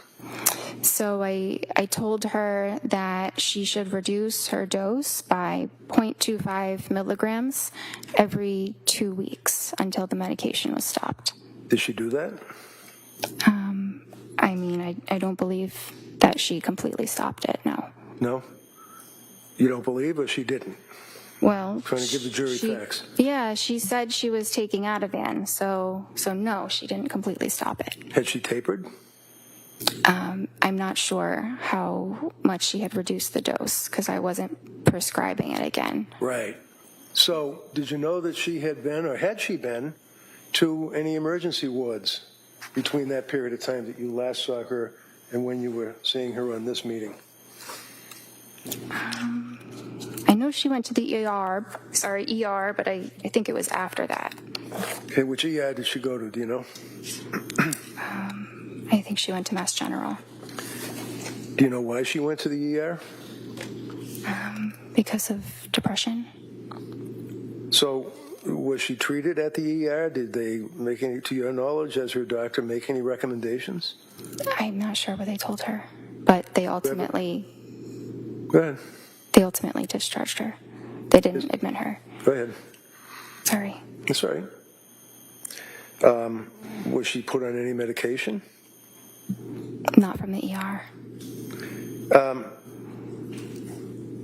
When you looked at the records from South Shore Perinatal Clinic, what did they indicate about suicidal ideation, worrying about suicide, close to suicide, anything?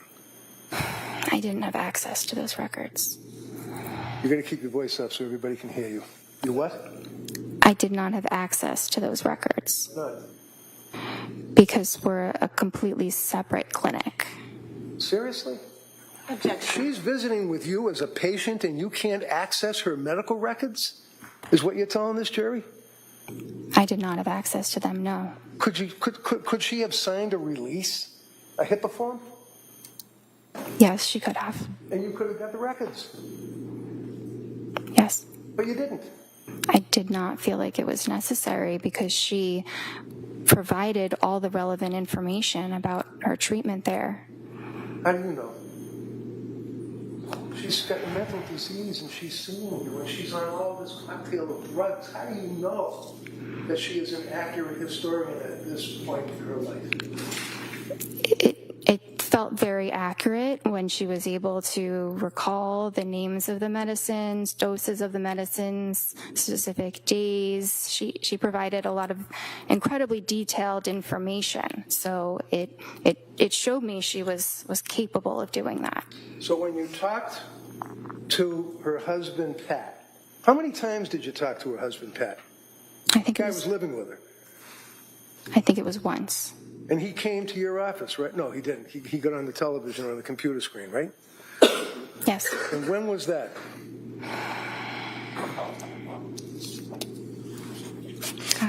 I think it was the December 16th visit. So let's. Reddington, before we get to that, Okay. probably a good spot to stop. We're going to take the morning recess, and then we'll come right back. Okay? Court, all rise. Jurors, please close your notebooks, place them on your chairs.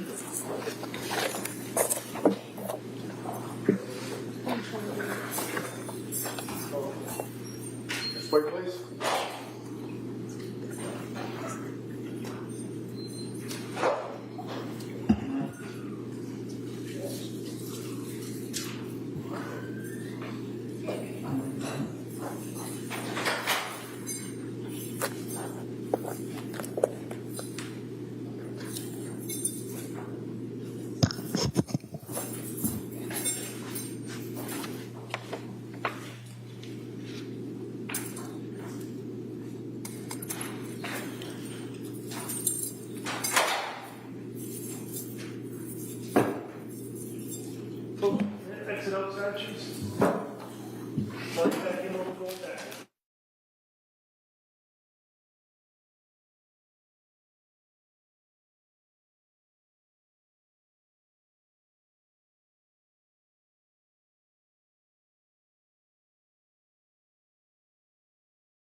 now in session. Please be seated.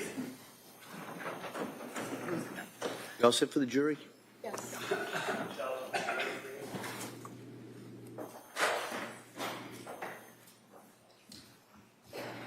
Cora, all rise. Jurors enter.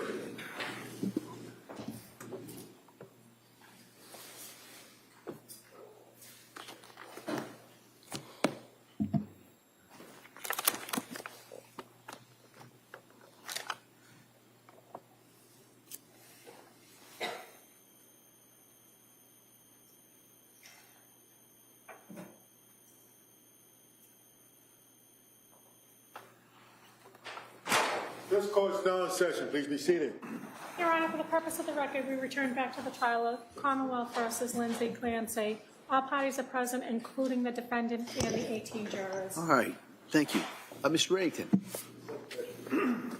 If you would just please look at your medical records that you have in front of you, I believe, and just go back to the October 20th record, where you have, I believe it's called interval history. I had trouble hearing the date. Can you repeat that? Sure, October 20th? Sorry. Okay. So looking at the interview history, that's when that you decided to start Zoloft. It says a week ago, right? That's when the patient started it, yes. Okay. And she then increased the dose, and it says last night, right? Yes. And what was she telling you on the computer screen when you were talking to her? What did she say about increasing the dose of the Zoloft? That she felt awful. She couldn't sleep. Had insomnia, which became worse when she increased the dose. She didn't want to eat. She was having diarrhea. Food felt really unappealing. She was more depressed on it, crying all day yesterday, which is not normal for her. She had some mental fog and was terrified to start something new. Did she also tell you about her anxiety level? Anxiety was really bad even before med. Now hard to differentiate. Overnight racing thoughts, paranoid of getting suicidal thoughts. Something bad happening, doesn't want to be alone. That must have given you concern that you had a pretty sick patient on your hands at that point, right? I was concerned, yes. So you gave her some therapy, did you? I gave her some therapy in conjunction with discussing all of her symptoms and assessing her and managing the medication. Okay, and again, I apologize. You have to keep your voice up so people can hear you way down here. So when you say you were talking about the symptoms, and what did you do? Just talk about the same thing that we just gone over, the symptoms? There were a number of them to discuss in more detail. That's the summary of them. Okay. So did she discuss it in detail? Yes. Did she tell you that her symptomology at this point on October 20th was so bad that she had to have her mother come and stay with her? Her mom was coming to provide support, yes. She wasn't coming to provide support. She was coming to stay with them, to live with them, wasn't she? Yes, I don't know for how long, but yes. Did you bother to ask her? Why is her mother having to stay with her? Because she needed some help. Do you know how long her mother stayed with her? I don't. Do you know that she ended up sleeping in the basement? I don't. Do you know that she ended up sleeping with her mother? I don't. So you decided that you'd stop the Zoloft and you would monitor closely, right? Yes. What does that mean, monitor closely? Well, I saw her the next day, so that's monitoring, an example of Okay. monitoring closely. So this would be on October 21st that you saw her the next day, is that correct? Yes. Now, on the 20th, you made reference to the fact that you also recommended that she try fish oil and things of that nature, natural remedies. Yes. Okay. You also wanted to look into what's called Zulresso, Z-U-L-R-E-S-S-O. Yes. What's Zulresso? It is a treatment for postpartum depression. And when you say that you were looking into it, what did you do? Did you find out if it was available and if she could participate in the program? I did some digging online to see where it is done and how to do it. I hadn't officially recommended it, so I had not started that for her. It's not really an easy medicine that I can just start because What? I'm sorry. sorry, it's not a medication I could start on my own. It is it's infused through an IV in a hospital, so it's a bit difficult to coordinate. It's a 60-hour infusion, right? It's a long infusion. That sounds right. And it's about 2.5 days of infusion, and it has to be under hospital circumstance, and the only hospital around here is in Rhode Island, right? Yes. And did you ever recommend that she do that? It was something to consider. I couldn't make the official recommendation because that's not something I prescribe. Why? Because you can't pick that up at the pharmacy. Well, no, obviously you have to go to a hospital setting and basically have an infusion through your veins for 60 hours or 2.5 days, but why didn't you look into it or recommend that she do that? Well, I did look into it. So what happened?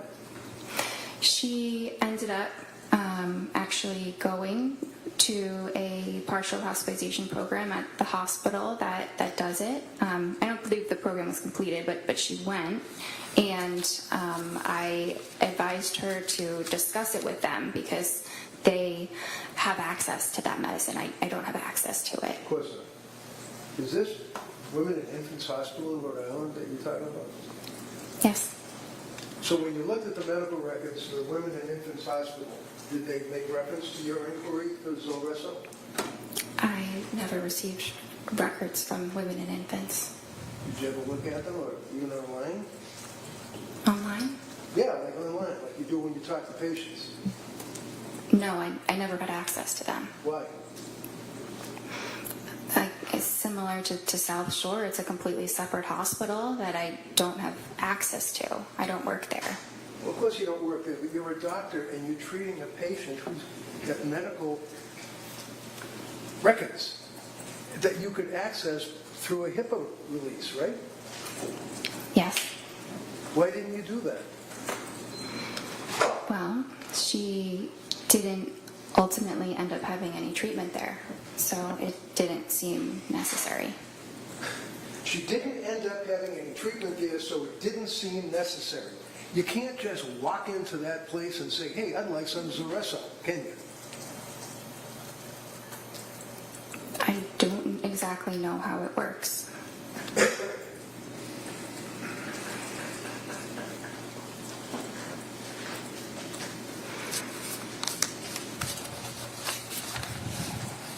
And then again, on that date, which would be October 20, and the jurors are looking at the records, you checked off the boxes again on objective findings, mental status exam, appearance, speech, things of that nature, correct? Yes.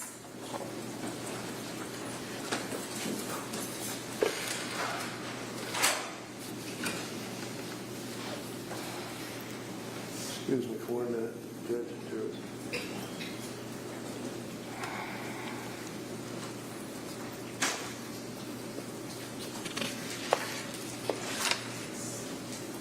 So when she was telling you on that date that she was in quoting your records, paranoid of getting suicidal thoughts and something bad happening, doesn't want to be alone, what did she mean by that?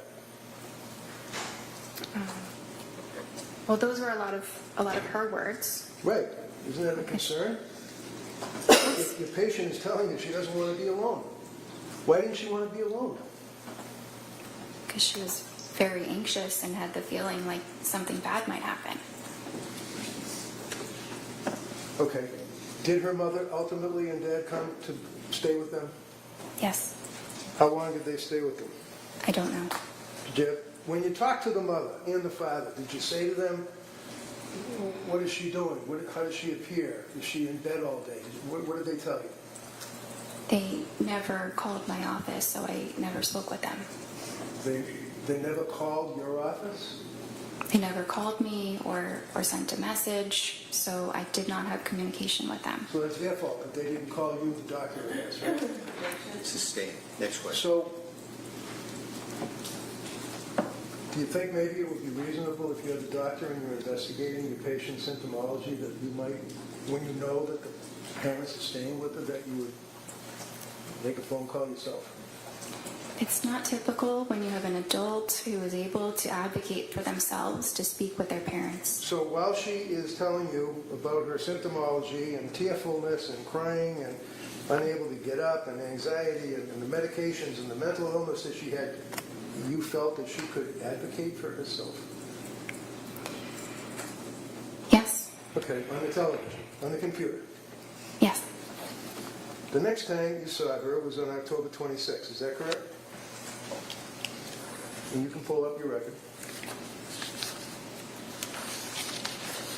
Yes. Now, and if you look again at the interval history where you put down what's going on in the patient's life that time, this is when she indicated that she's back to where she felt that she was before Zoloft, which was not great, and that you guys were considering a new medication. Is that right? Yes. And then you started her on that again, as we talked about, right? Yes. And then you started her on the buspirone, right? Well, she had already been started on the Ativan, and then we added the buspirone. So my question was, you started her on buspirone, right? Yes. Okay. And also you added hydroxyline as needed, right? Yes. And you continued the Ativan, correct? Yes. Did you discuss side effects with her at that point? Yes. Did you also discuss starting Remeron or pregabalin? Yes. What did you tell her about Remeron and pregabalin? I don't think I went into any detail about those medicines, just that those might be things to consider in the future. And then you saw her on October 31st, right?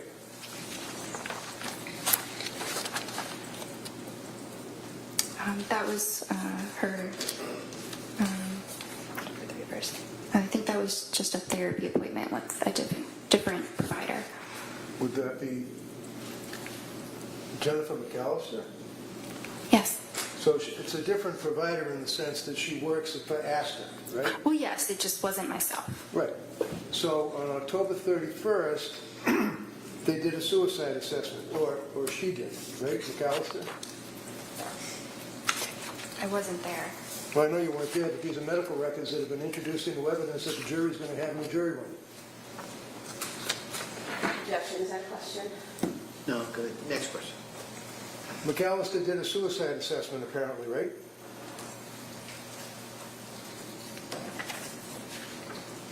I'm sure she assessed for Look suicide. at the record, please. Where do you see it? Sorry. Where it says suicide assessment. There's only 4 pages for October 31st. Yeah. Well, actually, there would be 8 because it's 2 sides.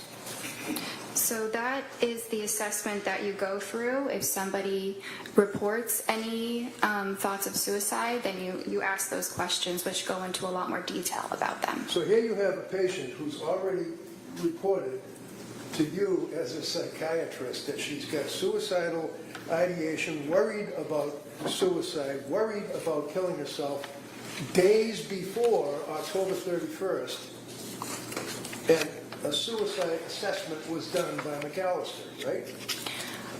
I wasn't there. You would have to ask her. Well, maybe I will, if she Okay. comes in. Okay. Why don't you tell me what the record shows? Did they do a suicide assessment? Did she check off the little boxes? I'm looking for that section. It says that patient denies suicidal or homicidal ideation at this time. Okay, so again, this is on October 31st, right? Yes. The patient, within a period of a couple of days and meetings with you, that McAllister has access to because the records are within your business, right? It's not my business, but yes. Has reported suicidal ideation and fear and dwelling about killing herself and afraid of those thoughts, right? Let's see. I just want to be absolutely clear.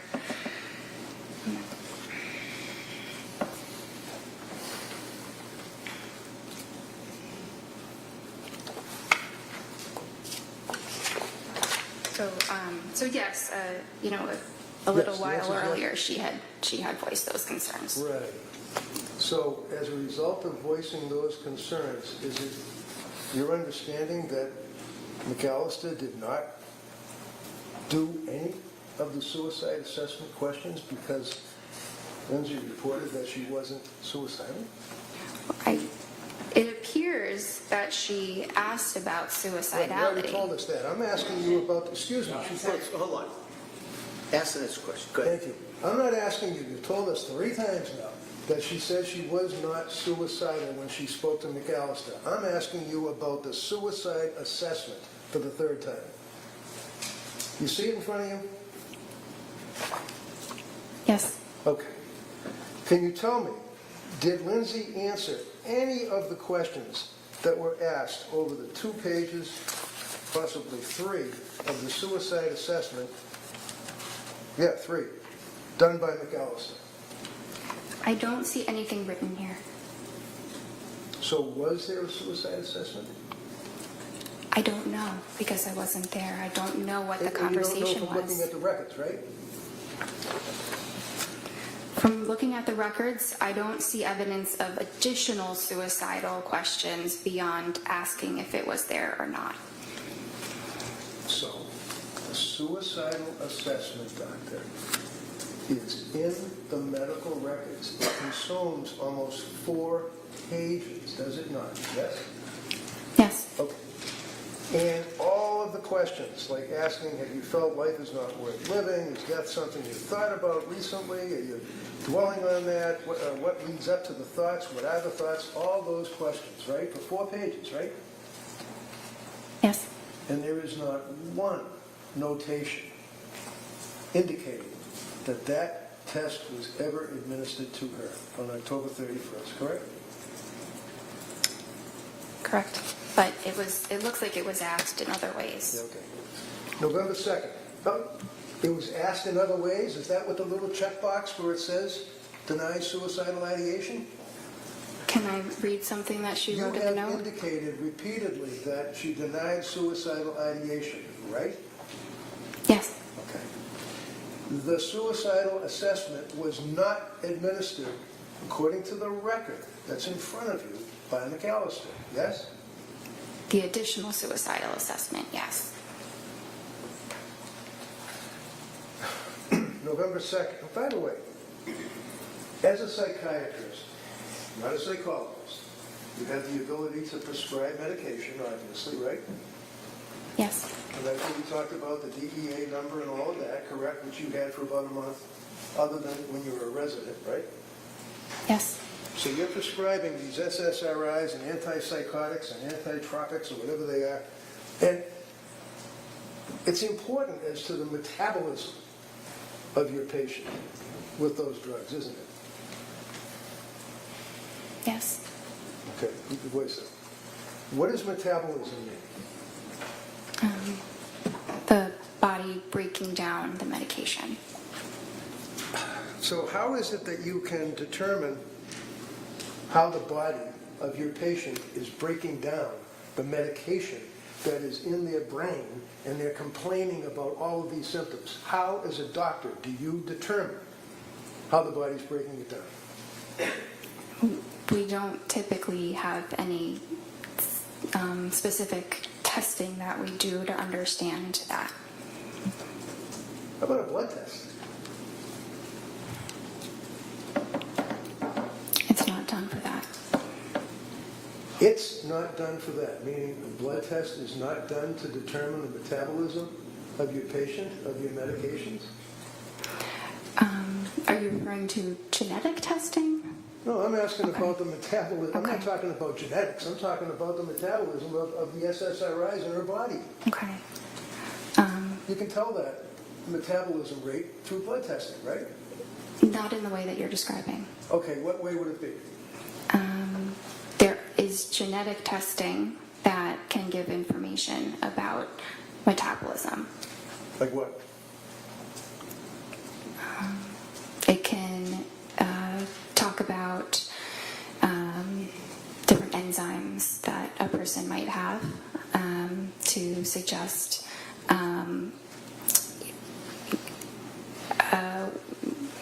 it provides information about the enzymes that a person might have the genes for. Okay, so it provides the enzymes that a person might have the genes for. Forgive me, I'm having difficulty with that. What does that mean? It's a little complicated. Yeah, you don't expect a patient that's going through what she was going through to understand that, would you? No, Did you guys do the enzyme test? they are not typically done. Why?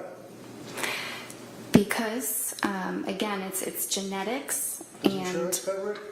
Questions, just in the middle of answering. Good. You finish that answer and I'll allow a follow-up. Go ahead, Doc. so it's not as simple as testing for an enzyme or not. You can test someone's genome, like we have the ability to test the entire human genome now, but which is great, but the clinical use of that is not there yet. So while we can test these things, it does not yield meaningful clinical information, so it is not commonly done. What is the Cytopro P4-50 system? That's one of the enzymes that I'm talking about. So the Cytopro P450 system talks about and tests for the breakdown of psychiatric meds in the blood, right? It's not in the way that you're describing. It doesn't All tell I'm you what describing is that medicines it's a to Hold test. on, again, one at a time. Finish the answer and then you can ask follow-up. Go ahead, Doc. Yes, this is a test that is done, but it doesn't tell you what medications a patient will do better on. It's not useful in that way. So what's it useful for? I mean, I don't find it terribly useful. How long has the Cytopro P450 system been in use in your field? I'm sorry? How long has the Cytopro P450 system been in use in your field, psychiatry? Well, it's an enzyme in the body. Well, I know what it is. I'm asking you about the system, the testing. How long have they been using that? The genetic testing, maybe a whatever few it is. years. It's very new, Very new. Does insurance cover it? sometimes. Sometimes. So it is nevertheless a legitimate test to determine the breakdown of psychiatric meds in a patient's blood, correct? It exists, yes. It exists. Well, it exists, but you didn't use it, right? It would not have made a difference In what? In your opinion? in her treatment. Because you go by the checks in the checkbox and what she self-reports, right? No, not just the checks in the checkbox. Well, in any event, tell me about the thyroid. The Tell me thyroid? about the thyroid.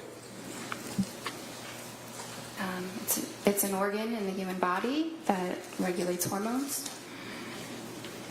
And what, if any, import and impact do thyroid levels have on your evaluation of a woman who is in the throes of postpartum depression?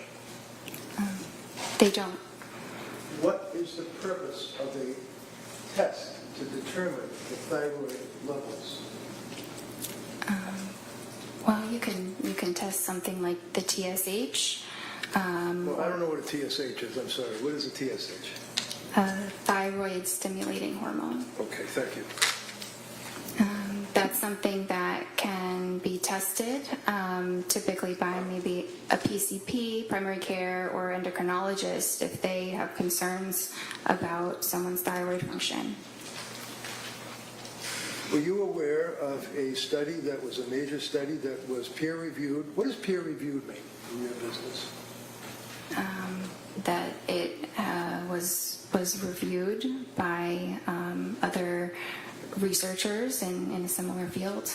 And the report or the article or whatever it may be has to be approved by the peers that are reviewing it before it can be published, right? Yes. And you'd agree with me that in the medical field, it's a big deal to have publishing articles on your resume, right?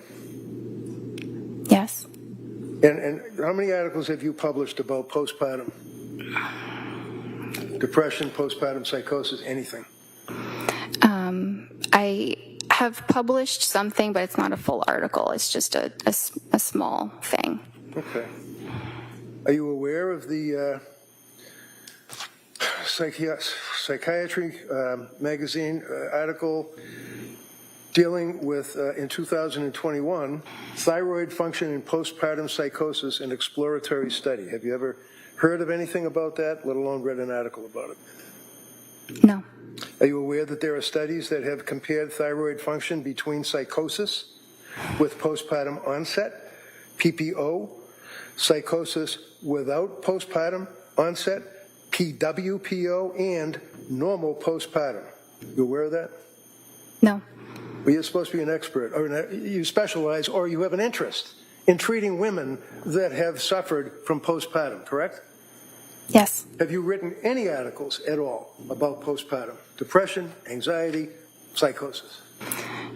No, I'm not a researcher. I'm a clinician. Have you read any of the articles, such as thyroid function in postpartum psychosis?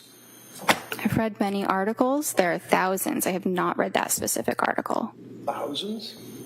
Thousands of articles on postpartum psychosis and the thyroid? No, not on that specific topic. So, when the Astor doctors are treating a person like Lindsay, it's your testimony to this jury that testing, whether it's blood testing or whether it's the Cytopro P4 testing, is not necessary because Jennifer Tufts doesn't think it's necessary, right?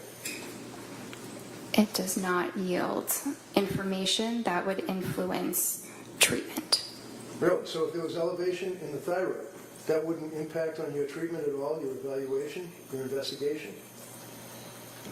Sorry, I thought you had mentioned the cytochrome issue. Are we talking about that one, or are we talking about the thyroid? Talking about the thyroid. Okay. Yeah. So if Can there you were repeat? tests that revealed elevation in the thyroid level, is it your testimony that you wouldn't care? If I somehow found out that a patient had elevated thyroid levels, I would advise them to talk to their primary care or maybe get an endocrinologist to discuss it. Did you ever recommend that Lindsay get an endocrinologist? No, she And the did reason- not. The answer is no. And you basically did not have any information that you could use to even realize that there might have been a thyroid issue with this woman that was postpartum, right? Because you didn't do any blood tests. There was no clinical reason to obtain a blood test. All right. So you continue on with your meetings by the computer, correct? Yes. November 2nd. You can get November 2nd out. You got it? November 22nd? No, it looks like November 2nd. I apologize. That's what I'm looking at. Tufts, Jennifer, MD, Clancy, Lindsay. Follow-up note, November 2nd. Yes. Okay. And you're still diagnosing her with generalized anxiety disorder, GAD, right? Yes. You add in there an adjustment disorder with depressed mood, I guess because of what she had been telling you, right? Yes. Okay, looking at the psychiatric condition, you note that it's improving. Right? Yes. And then you determined that you will decrease the Ativan to 0.75 milligrams for 2 weeks, and then decrease it to 0.5 milligrams for 2 weeks, and consider alternatives for sleep anxiety. Is that correct? Yes. And then you note if she's having urges to harm herself or others, to go to the nearest emergency room and call 911 and things of that nature, correct? Yes. So is that a form that you basically press a button, because it seems to be kind of like a generic advice. Call 911 if you're feeling suicidal and things of that nature. Well, that's advice that we provide for every single patient. Okay. And then you note that half the encounter was on counseling or coordination of care on November 2nd, right? Yes, that's a typical statement. It's just a part of documentation that doctors use. All right. Now, on November 2nd, you were suggesting the 4 drugs that she would start would be Remeron, Trazodone, Pregabalin, and hydroxyzine, right? Those are just things we were considering. Oh. I wasn't starting all of those medicines. I see. On November 22nd, now that would be almost 3 weeks later, right? You saw her, right?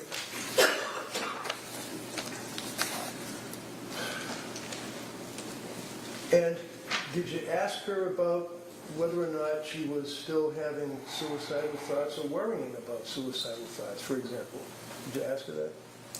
Yes, And how do you know that? Because the box is checked? it's written in my note. What does it say? Patient denies SI. Okay. What did you ask her about that? I don't remember the exact words, but I know that I asked about that. Did you ask her about how things were going at home with the mother and father staying there? That I don't remember. I didn't document how her parents were doing.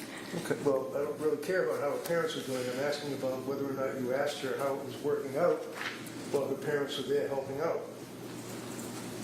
If you did, fine. If you didn't, that's fine too. Yeah, I don't think that I did. In this Okay. appointment, Okay. That's all. That's fine.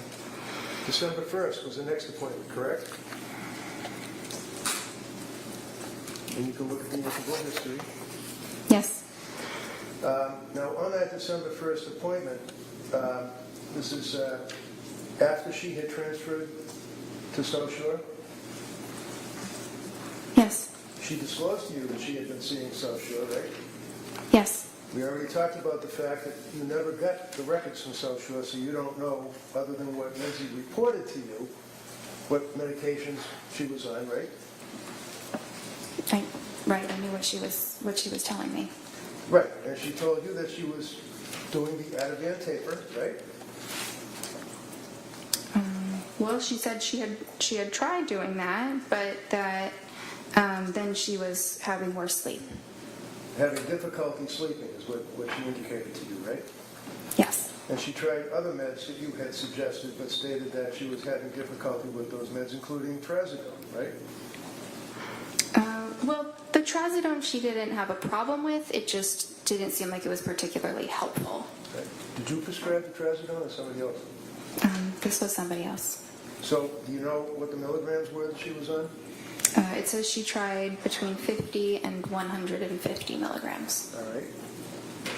Now, did she at some point try Remeron?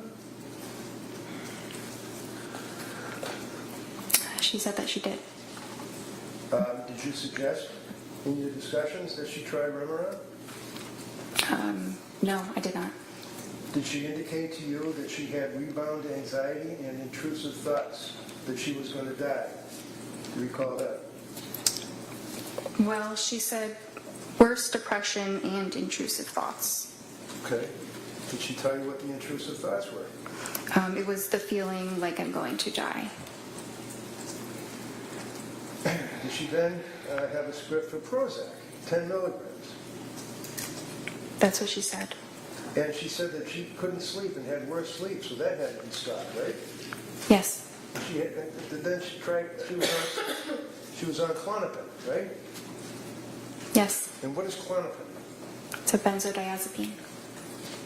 And on December 1st is when she told you, again, that she was close to having suicidal ideation, feeling hopeless. Do you recall that? Yes. Now, on the interval history, on that date, you indicated that she can't sleep, she's panicking, she had worse depression, intrusive thoughts, she was numb, nothing mattered, I feel like I'm going to die, denies suicidal ideation, but, quote, yesterday, close to it, feeling hopeless. Did you give her therapy and validations after she told you that? I believe that I did. What did you do? You got a woman that's telling you that she's hopeless. She doesn't care if she dies. Can't sleep. What did you do to validate on your therapy? Well, I told her that this was something that we could address, that there was hope, that there were treatments, and there are different types of treatment programs that are more supportive, like partial hospitalization programs. So she knew that she still had options and a reason to hope. Did you ever suggest to her that maybe you ought to come in and see me rather than talk on the computer? Talking with her over the video did not seem like an issue. It didn't seem like there was anything that I was missing or that there was any need to see her in person. Now, you'd agree with me that in December of 2022, COVID was all done, right? It wasn't completely all done. Were you still nervous about dealing with people and wearing masks and stuff, or were you able to sit down and talk to somebody face to face? We were definitely feeling more comfortable about being face to face with people, but I think, it was still something that we thought about. You discussed trying Seroquel with her at that point, right? I didn't really discuss it. She had told me that was something that she had discussed with her other provider. So, looking at your notes, does it say also discussed trying Seroquel alone tonight? Do your notes say that? It says yes, but I wasn't making a recommendation about the Seroquel. It was just a medicine I was providing her more information on. So you were telling her about the Seroquel? You're providing information? Yes, we were talking about the Seroquel. Right. Why? Because her other provider had recommended that she started it. What is Seroquel? It's an antipsychotic.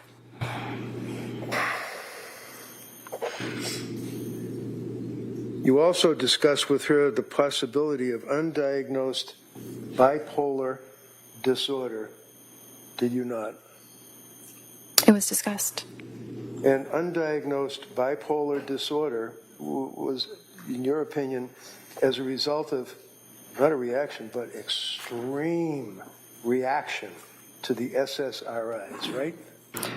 Not as a result of the SSRIs, but that Does your note say, and I quote, also discussed possibility of undiagnosed bipolar disorder given extreme reaction to SSRIs and insomnia, period. Does it say that? Yes. Those are your notes, right? Yes, the way you were saying it made it sound a little bit different before, but that's exactly what I wrote. I read it directly from your note, right? How did I make it sound different? I don't know. It sounded different the first time you said it than the second. So did she have bipolar? No. Did you make that decision that night? that day? I assessed that with her pretty much every time that I saw her, and she never had mania. What about mood stabilizer like Lamictal? Did you discuss that with her? Yes. What is Lamictal? It's an anticonvulsant, but it's used in treating mood disorders. So what was the end result of your meeting with her on December 1st? What did you guys do? Did you give any recommendations, advice, anything?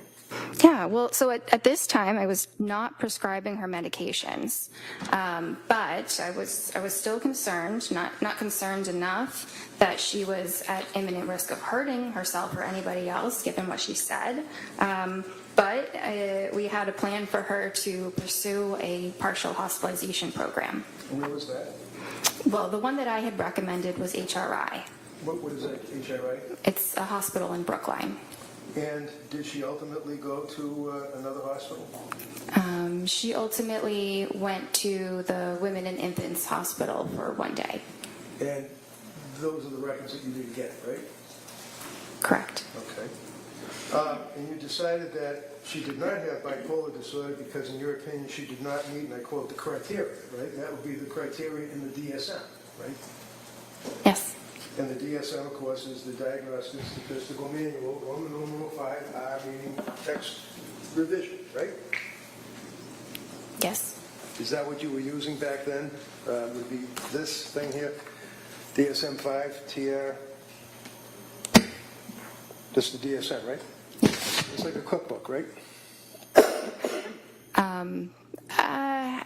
It's more of a guideline that we use to, to help us in our treatment, but it's not the psychiatry Bible that people sometimes think that it is. Right.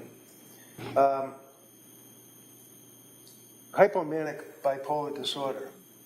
How many days does that require under the DSM? A hypomanic episode lasts for at least 4 days. And is that per the DSM? Yes. Remember on Friday you said that the most important criteria is 7 days with continued high energy levels? Yes. So is it 7 days or is it 4 days? And who says? Well, mania is 7 days. Hypomania is 4. Discussed again with her on December 1st, and that's the Lamarck sheet, right? Yes. And do you know in your records that she indicated that she was really struggling, and it was as a result of that you recommended that hospital program, correct? Yes. You agree that she had, in your opinion, a severe mental disturbance at that point that was manifesting itself? She had a maybe moderate heading towards severe. Moderate heading towards severe mental issue. Okay. You'd agree with me that she had increased anxiety, right? Yes. She had very, very increased depression, right? Well, she did. She said Okay, so as you since the answer this, Ramadan. just answer yes or no. I'm sorry, I was just trying to check the record. Okay, you can check the record all you want, but if I ask you a question respectfully, can you just not go on and ramble? Answer yes or no, that's all. It's sometimes impossible to do that. Listen, here, if you can't answer yes or no, just say you can't answer yes or no. If you can answer yes or no, answer a yes or no. That's how we do it, all right? Okay. Thank you.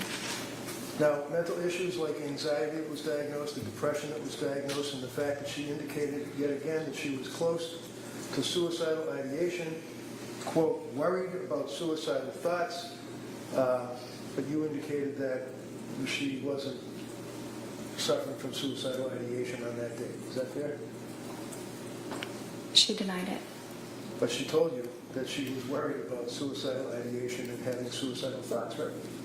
Well, this was the time she said she was worried that she was close to having suicidal thoughts. So did you ask her what does that mean? Does that mean that she's standing at the edge of the stairs and she's thinking about falling down the stairs, or what? What does that mean? I'm close to suicidal ideation. So I asked about that, and that's when she said she described it further as using the word hopeless.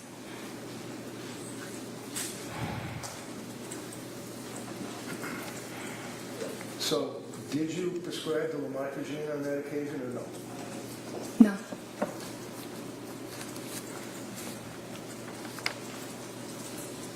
On December 16th, that's the next appointment she had, right? Yes. That's 2 weeks later? Right? Yes. She was still not well, correct? She told you she was having a really rough time. She was sleeping, but she was still feeling very poorly.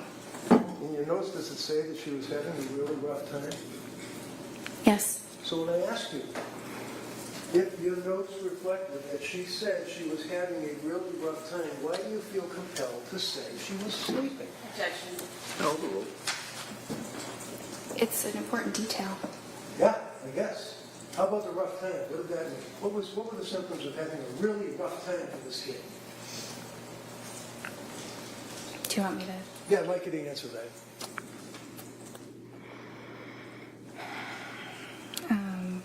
So finally works, referring to the Valium and quetiapine, but very depressed during the day. No motivation, some SI. Do you want me to continue? Sure.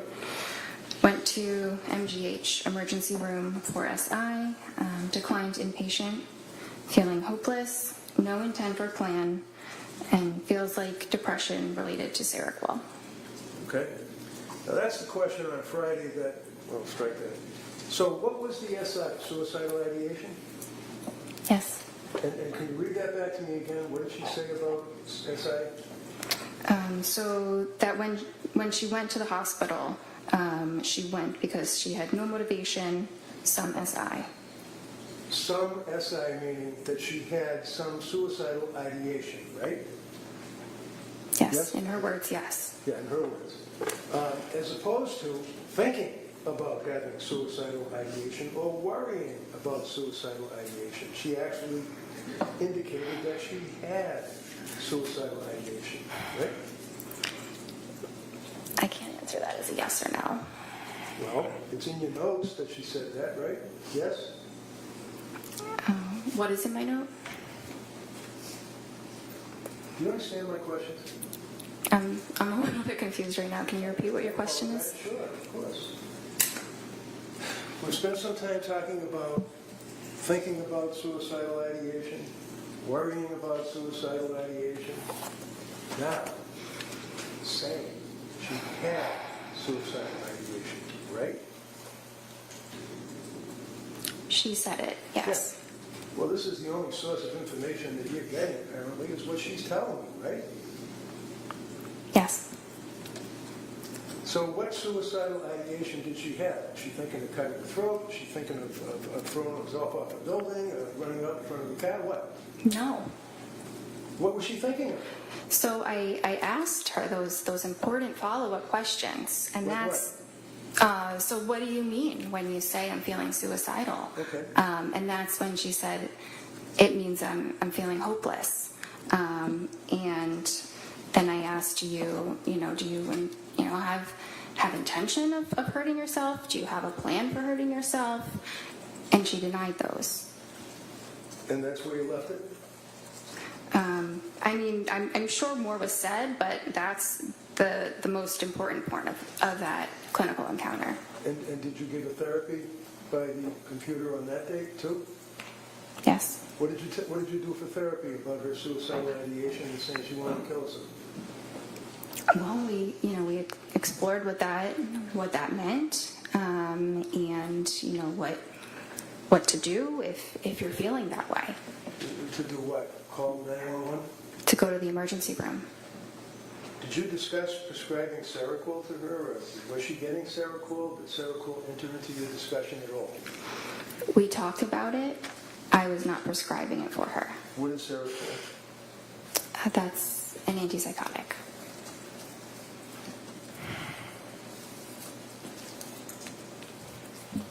So, at the conclusion of your meeting on December 16th, basically what you took away is that she had now increased to suicidal ideation, was feeling hopeless, all the rest of the things that we've talked about, and then she what, just moved on, went home?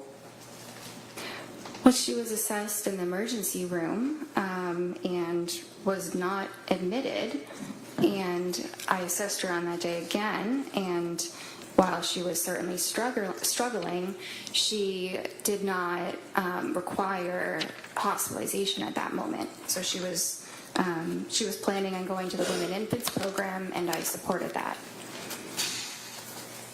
Did you know that around that time she confessed to her husband that she was having now thoughts of harming the children? No. Would that have been something you were concerned about? If I heard that, I would have been very concerned. You would have called DCF, right? I might have. And when you spoke to Pat, did you ever ask him what his observations were of her spiraling into November and December? Not that one time that he stuck his face on the computer and talked to you. Did you ever talk to him? He never called me again. Or he never called at all. I never spoke with him again. So he is a husband of a woman, just had a baby, who's postpartum with all of these symptoms that we talked about, all of the drugs that you were prescribing her that. She was dealing with trying to get help. You never talked to her husband about what he observed? Because he didn't call you? Well, we did speak on that visit, Which visit? the 16th. Or I think that that's the one that he was at. You think it was? It's not noted in your record? It's not noted, but I remember some of what we talked about, and so in reading that record, it seems like that's the likely one that he was at.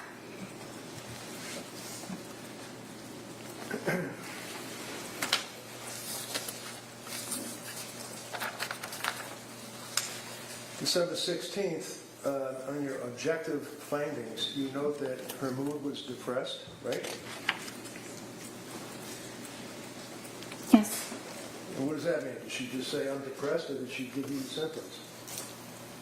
I mean, you check the little box. Yeah. Yeah, it means she's saying that she's depressed. Okay, so you're the doctor. You check the little box. What did your patient tell you about her symptoms that she was depressed on that date?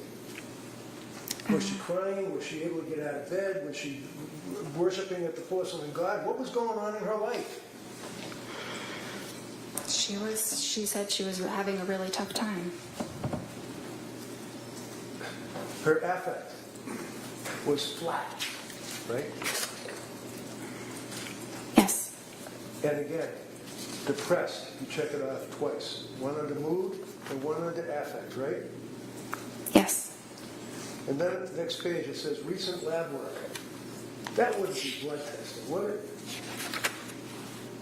Does ASTA do blood testing?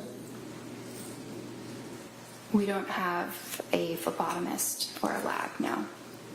Well, why does it say recent lab work typed into your form when you check off the little boxes? And that's something that auto-populates. It's a template that, It's a what? many different, it's a template. The whole note is something that psychiatrists or probably all across the country use. Probably. You can't diagnose someone's illness by a template, can you? No. You filled in, no lab results were found, right? There were none in the computer. Yes, I didn't type that in though. It So who typed it in? auto-populated. It was auto-populated. So on the next page where it talks about symptom goals, treatment goals, I'm sorry, symptom reduction and improved functioning. What does that mean? Symptom reduction is to have fewer mental health symptoms, and improved functioning means improved day-to-day life functioning, things that she's doing in her daily life. Really? Did you tell her all that? You get a Yes. young woman that's obviously mentally ill, very sick. She's deteriorated, whether you like that word or it's automatically imported. What, on that date, did you do? Never mind all those words you just said. What did you tell her on the television or the computer? I told her to go to the partial hospitalization program, and if she was having more suicidal thoughts again or felt like she was at risk of hurting herself or anybody else, that she should go immediately to the emergency room. How long did that meeting take? Probably about 30 minutes.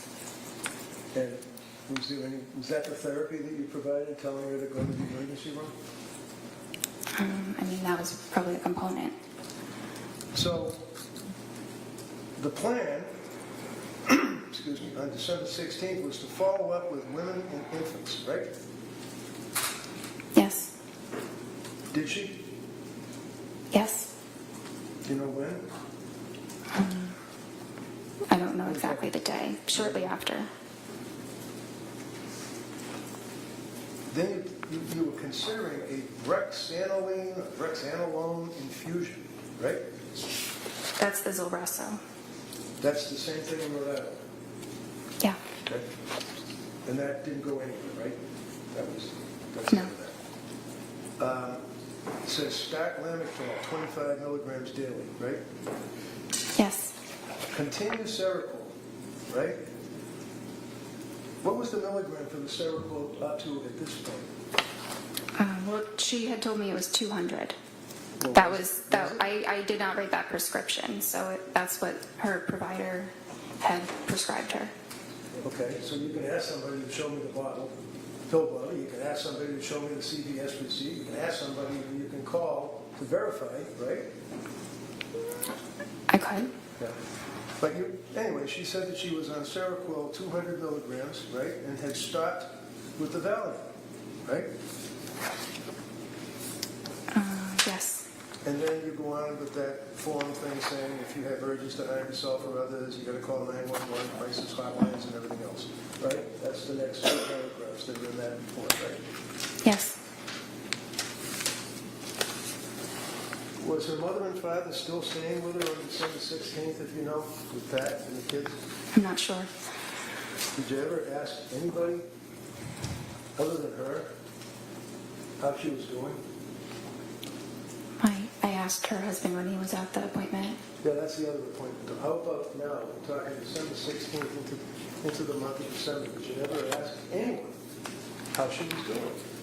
Well, I think he was at that visit. You think he was at the visit? How did he tell? What did he say to you about how she was doing? He said she wasn't doing well. She's got an objection. Judge. Right. Objection. Overruled. Go ahead. He said she wasn't doing well. Anything else? Yeah. He felt that it might have been, his opinion was that it was related to when she started the Seroquel.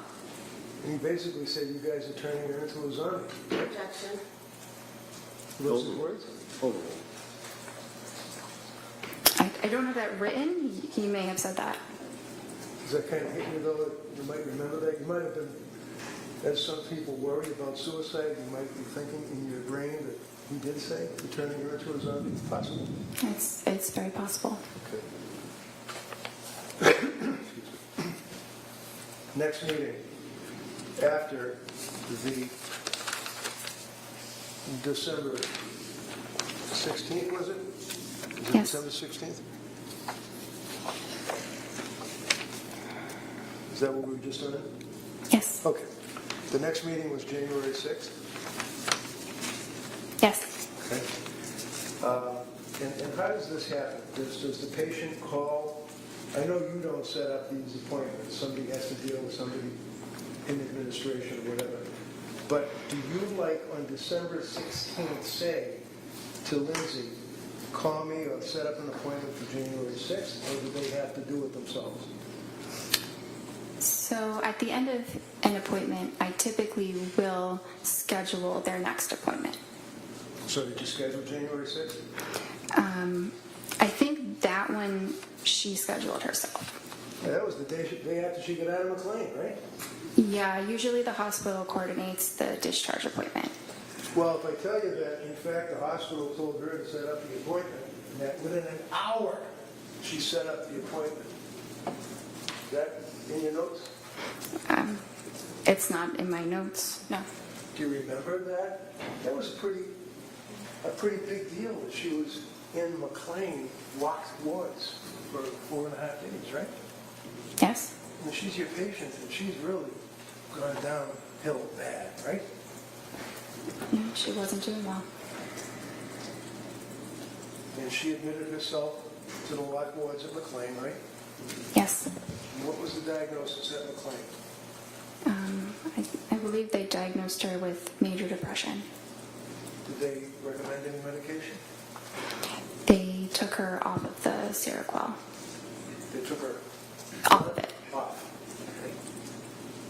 So, did you look at the McLean records? Yes, definitely.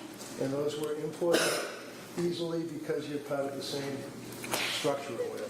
No, but after someone is hospitalized, the hospital usually faxes it to their doctor. All right, so if I tell you that the McLean records are really pretty voluminous, that's not what they fax. They fax you like a 2-page discharge summary, right?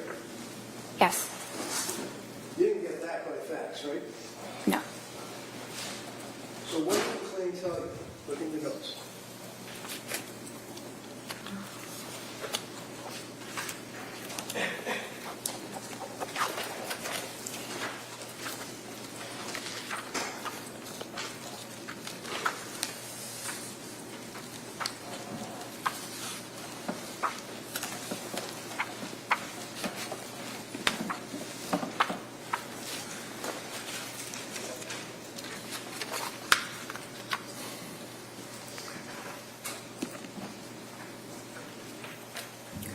Which part do you want me to read? Did you ever have her sign a release from McLean? Did you ever get access to the McLean records? I had access to the discharge summary. Okay, so put the discharge summary aside, because that's what they faxed you, a couple of pages. What about the records? No, but that's typically not Well, done. never mind typically. The answer is no. You never got the records, right? A discharge summary is a record. Did you talk to the doctor that discharged her? No, no one called me. Know what? No one called me. I wasn't notified about the hospitalization until she was discharged. So you just sit there behind your computer and wait for people, Patrick, wait for the doctor from McLean, wait for the sick person who's the patient to call you? And if these people don't call you, it doesn't exist apparently, right? No, not exactly. I had no way of knowing she was even at McLean. Well, you did once she got discharged, right? Yeah, but that was after the fact. Right. So did you care why she was in McLean? Of course, And why was she in McLean? because she was depressed. And what was the... Does your record indicate that she was discharged yesterday? Under interval history?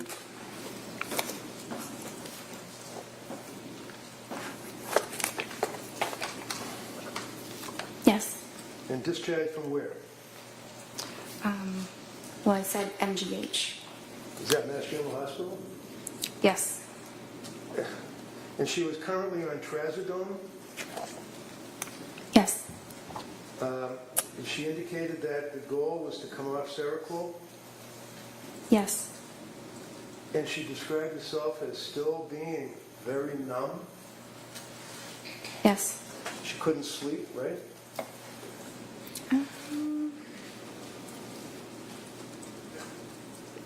That's not entirely true. Am I lying? I'm reading the medical records here.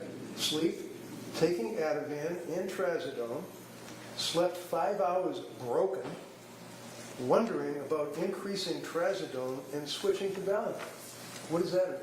Well, it means she was having trouble sleeping. It wasn't that she wasn't sleeping at all. I see. Okay.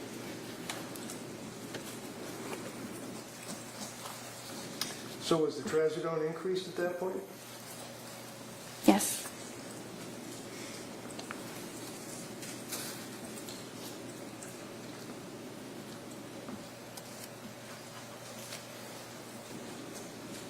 Yes. How about on January 9th? Did you see her through the computer or whatever then? Yes. And did you prescribe medication to her on that date?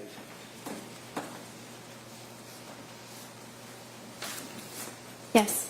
And was that diazepam? Yes. 14 count, 1 milligram?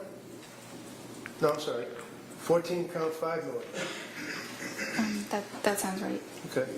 Did you also, on January 12th, 3 days after January 9th meeting, prescribe additional medication to her?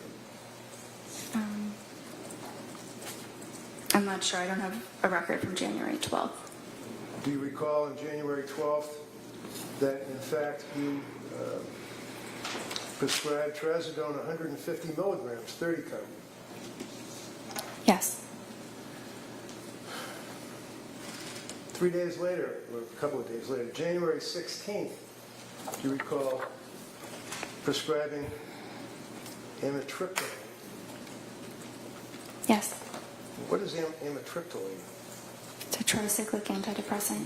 What does a tricyclic antidepressant mean? Well, it's an older antidepressant.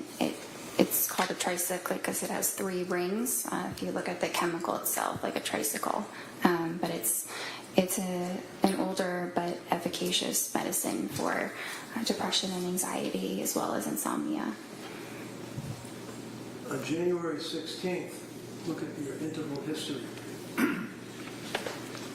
She indicated to you that her mood was very low, no motivation, Yes.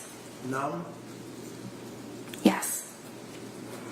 able to force herself out of bed, taking care of basics, eating, concentration fine, caring for baby, bonding feels forced. Is that what she told you? Yes. Through the computer, right? Yes.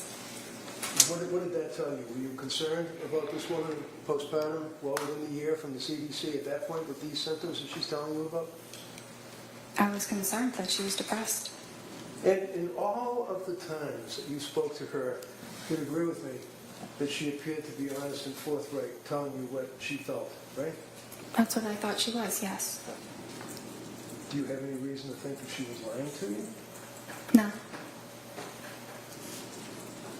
Diazepam taper on January 16th, 5 milligrams last 2 nights, slept for 4 hours, and then a light sleep, maybe 2 hours, stretches.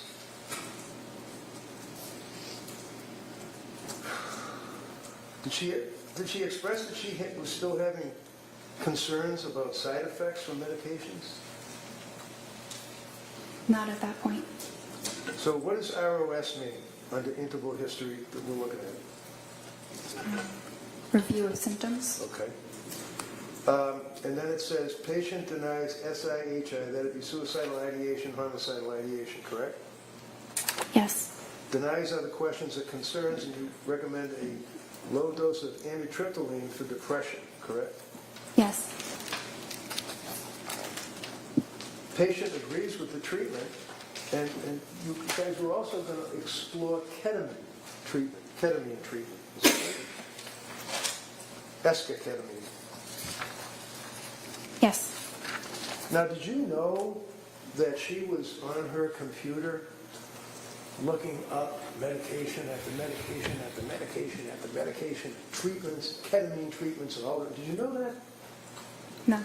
Did you ever ask her whether or not she was looking up the symptomology of pharmacology and having interactions between drugs? No. January 23rd, you had that meeting, correct, with her? Yes. And this is after, obviously, excuse me, the January 16th appointment. And in the January 16th appointment, she told you that her mood was very low, and that's the worst that she ever reported her mood to you. Isn't that right? On the 16th? Yeah.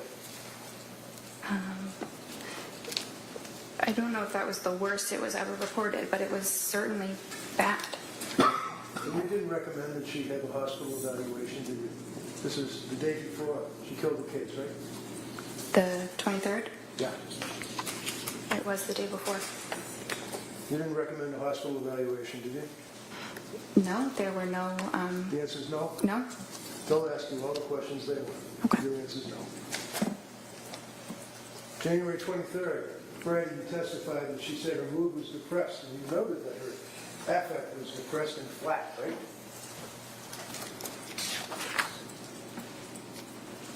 Yes. She also reported that her heart was racing, right? Yes. She had no motivation, is what she told you, right? Yes. She told you that she had been feeling numb and no emotion for 17 days straight, is what she told you, right? I'm not sure about 17 days straight, but that's how she was feeling. You didn't reach out to her mother and father at that point? They didn't call you, I guess, right? No. And Patrick didn't call you at that point, right? No. So she's sitting in front of her computer getting help from her doctor on January 23rd. And what did you do? Well, I thought about how I could best help her, the medicines that she'd tried and what her current symptoms were, and it made sense to slowly titrate the amitriptyline so that we could get her to a dose that reduced her depression so that she would feel better. But you increased the amitriptyline. Yes. And that pushed her over the edge, didn't it? I don't think so.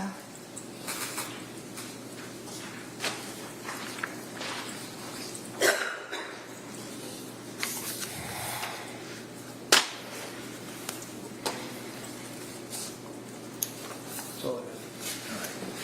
All right, members of the jury, we're going to take the afternoon recess at this time, all right? Court, all rise. Jurors, please kindly close the notebook.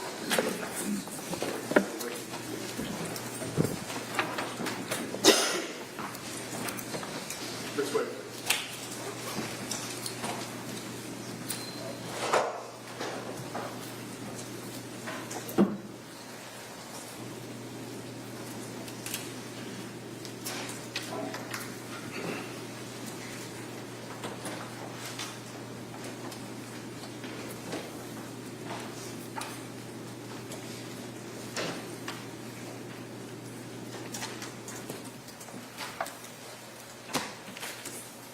Jurors are ready for the court. This court's in session. Doc, you may take off from the stand. Counsel, anything we need to discuss before the break? No, Your Honor, thank you. All right, so we'll be recessed on this matter.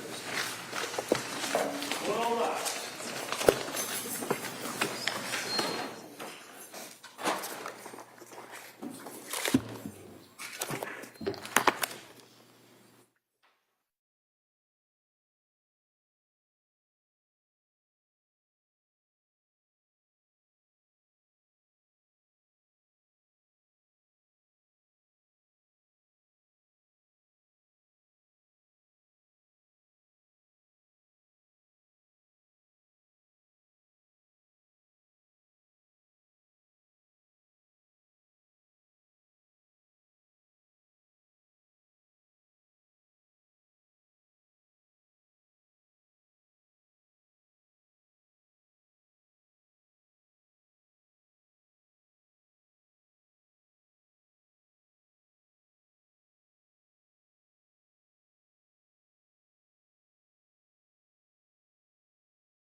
This court's now in session. Please be seated.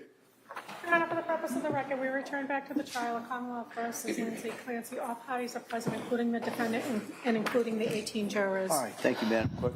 Commonwealth, redirect. Thank you. Good afternoon, doctor. I apologize for my voice. If you can't hear me, just let me know. Okay. You were asked on cross-examination about your residency. At that point, you were already a doctor, correct? Yes. And during your residency, that was a 4-year period, correct? Yes. And you were saying that you treated patients during that time. Is that correct? Yes. Was there someone with you while you treated these patients telling you what to do and how to handle them? No.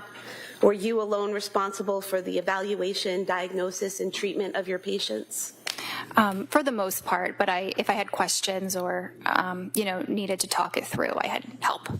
And approximately how many patients did you treat during those 4 years? Thousands?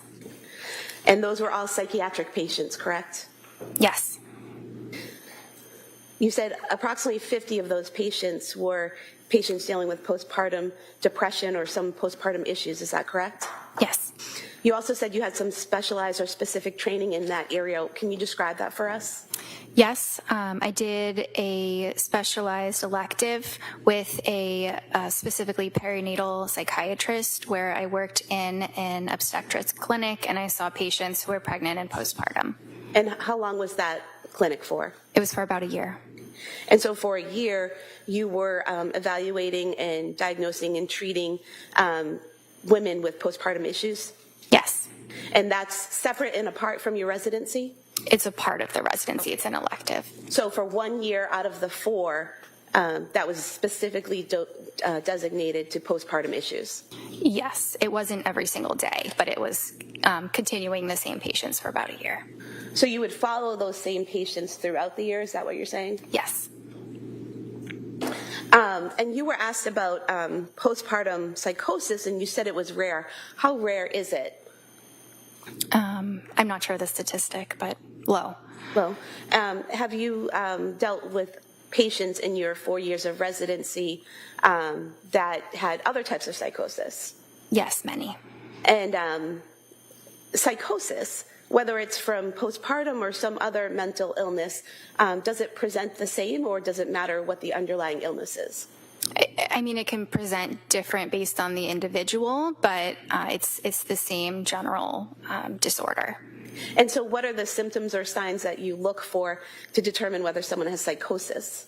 So you look at them, you assess their appearance, are they disheveled, and then you look at how cooperative they are, how they're engaging in your interview, are they answering your questions or maybe refusing to answer your questions, maybe being very aggressive. You look at their speech, whether they're speaking very fast, very loud, or the opposite, like maybe not really even speaking much at all. You look at what their thoughts are like, and we assess thoughts by what they're saying. That's how we know what people are thinking, and whether what they say makes sense linearly, or whether someone's jumping around and you can't follow them. We also assess the thoughts for their content. If someone is speaking about things that are very bizarre, things that are very paranoid, if someone is talking or making noises, or it seems like they're communicating with somebody that's not in the room, those are all things, behaviors that we assess for. So although you'd never treated someone with postpartum psychosis, you had evaluated, diagnosed, and treated people with other types of psychosis. Is that correct? Yes. Did you see any signs of psychosis in any of your interactions with Lindsay Clancy? No. Defense counsel mentioned that part of your residency was during COVID. Did mental health issues just stop during COVID? Of course not. They often got worse. And so it's fair to say you still kept busy seeing patients on a daily basis? Yes. You also mentioned that some of the patients you saw in your residency, it was outpatient care. Is that correct? Yes. Is that similar to the care you were providing to Lindsay Clancy? Yes. And was that all 4 years you were providing outpatient care to psychiatric patients? For 3 of the 4. 3 of the 4. You were also asked about telehealth. Is telehealth appointments in psychiatric care standard in the industry? Yes, And how long has that been standard? since COVID. And is it a fairly common and accepted practice at this point? Yes. Most of the session, for a psychiatric session, you're talking to someone, right? Yes. Does looking at someone through a computer screen somehow inhibit how you hear the answers? No, it does not. Or inhibit the way you ask your questions? No. And defense counsel asked you about, not being able to see below the waist someone's shaking or moving, but if someone's sitting and they're bouncing, can you see it elsewhere? Can you see other movement? Yeah, sometimes it can reverberate in different parts of the body. You were also asked about the Edinburgh scale. You said you don't use it, right? Yes. You said you use the PHQ-9. Why do you use that instead of the Edinburgh scale? It's not my choice. That's the practice at Astor of what we use. And the PHQ-9, what does that look for? It assesses various symptoms of depression. And postpartum depression, are there questions on the PHQ-9 that look for the signs and symptoms of postpartum depression? Not specifically postpartum depression, but the symptoms of postpartum depression are symptoms of depression that occur during postpartum. It's the same symptoms. So the PHQ-9 is asking the patient questions that would reveal whether or not they might be depressed, but not whether or not they just had a baby. Correct. And then with your interaction with the patient, you're able to know whether or not they are in the postpartum phase. Yes. And so would it be fair to say that you take the PHQ-9 plus the information you learn from the patient, put it together and come up with a diagnosis? Yes. When you take a history from a patient, you were asked about taking history from Ms. Clancy. How important is it that the patient give you accurate information? It's very important. And why is that?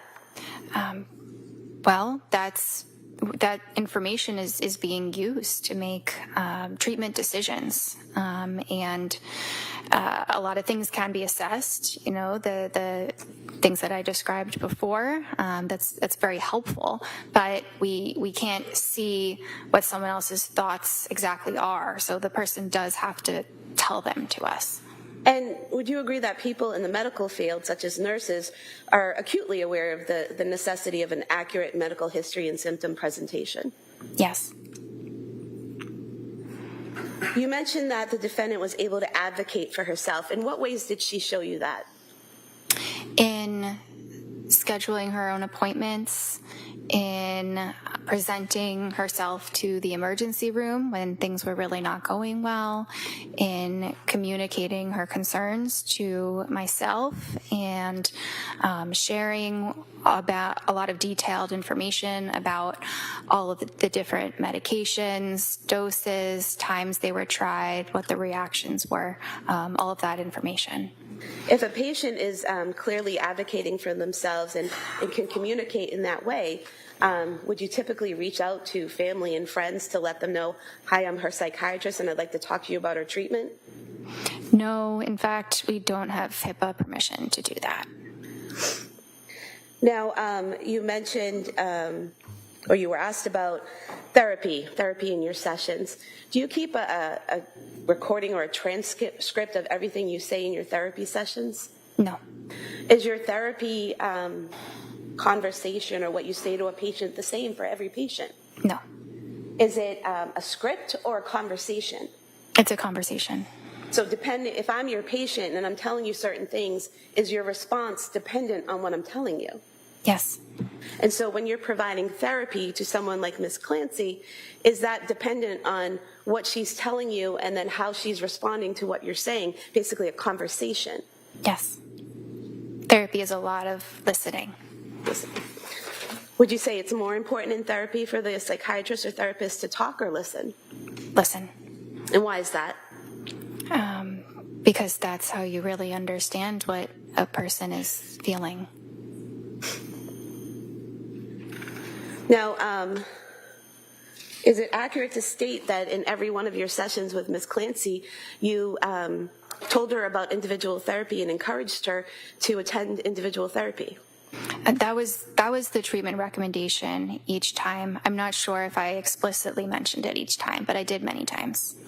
And you, in fact, wrote it on the work form that we talked about previously on page 104 of the records. It lists, was the patient referred to other healthcare providers for evaluation or treatment? It says yes. If yes, state the nature of such treatments and expected duration of treatment. And it says individual weekly therapy, correct? Yes. And this is the form that the defendant asked you to fill out, correct? Yes. And you sent it back to her. And the first version, she wanted you to make some corrections on, correct? Yes. But she didn't ask you to change that portion, correct? No.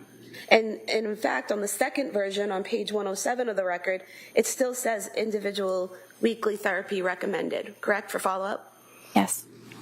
Would it be accurate to state that the defendant only saw Jennifer McAllister twice the entire time that she was with your practice for therapy? Yes. You were asked about Zoloft being used for general anxiety disorder. Is that a common drug used for general anxiety disorder? Yes. And why is that? Because it's effective and it's safe. You were also asked about the suicide warning on it, that there is a suicide warning. Is that for all ages? No.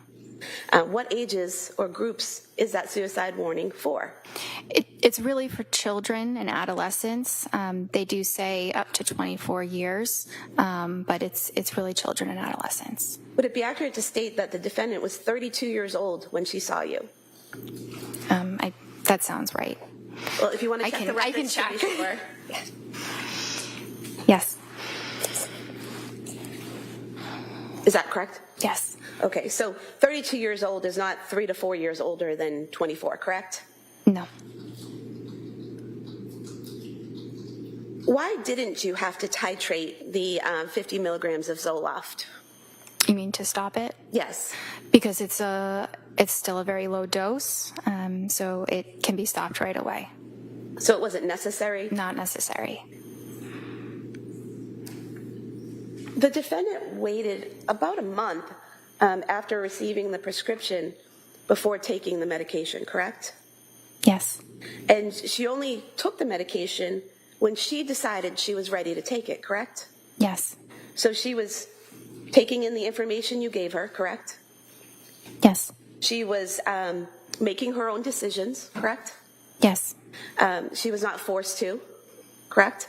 Yes. She actually had an appointment in between when you first prescribed it and when she started taking it, where she was still discussing with you whether or not she wanted to take it. Is that correct? Yes. Is that part of the advocating for herself that you were talking about? Yes. Is that part of the medical sophistication that she possessed that you were talking about? Yes. Your Honor, at some point, in light of the fact this is direct, I have to object. Sure. Yeah, if you could just not ask the leading question. Sure. I want to direct your attention to the September 12th, 2022 form that the defendant filled out. On page 16 of the record, we have different page numbers, We right? do, but if you just tell me what you're looking at, I can find it. The past psychiatric history.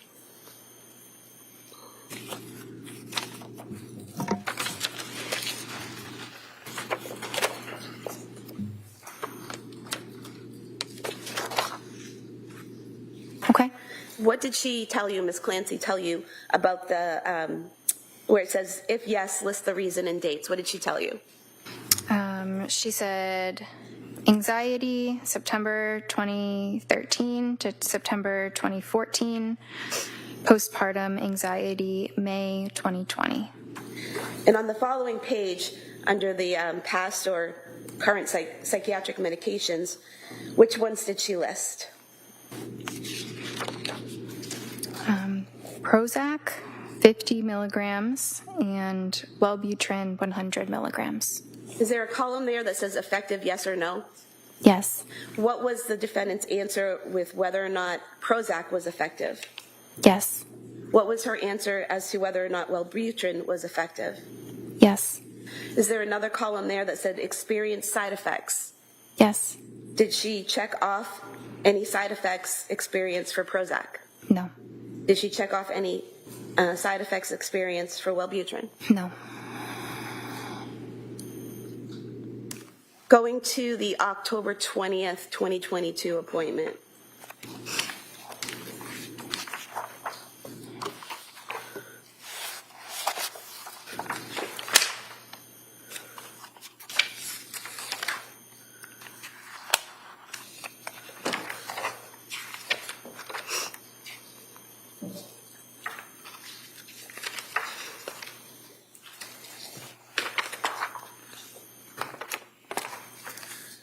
You were asked about this on cross-examination, about documenting side effects in your notes. Did you document the side effects that the defendant reported from the Zoloft on October 20th, 2022? Yes. And what did you document? Well, I checked the box for GI, but I also talked about the side effects in the interval history. And so what does GI mean?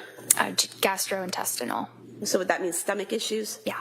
And what did you put in your notes?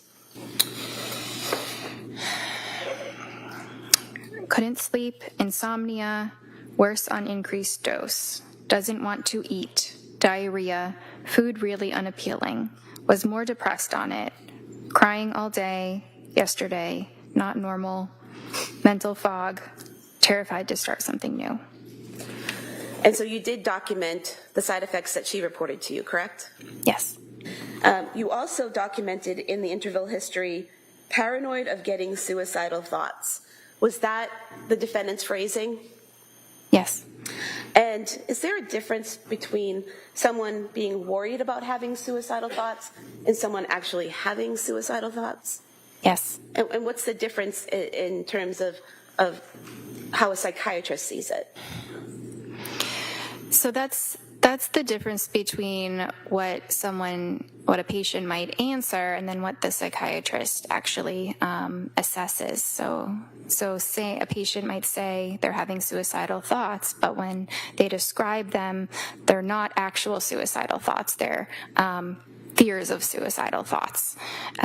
So that's the difference there. And I'm sorry, I think I forgot exactly what your question was. What's the difference in your training and experience between someone having fears of suicidal thoughts and actually having suicidal thoughts? Well, so if it's a fear, then it means that they're not actually having suicidal thoughts. It's a negative. And does that affect the way you proceed with treatment? Yes, in some ways, yes. How?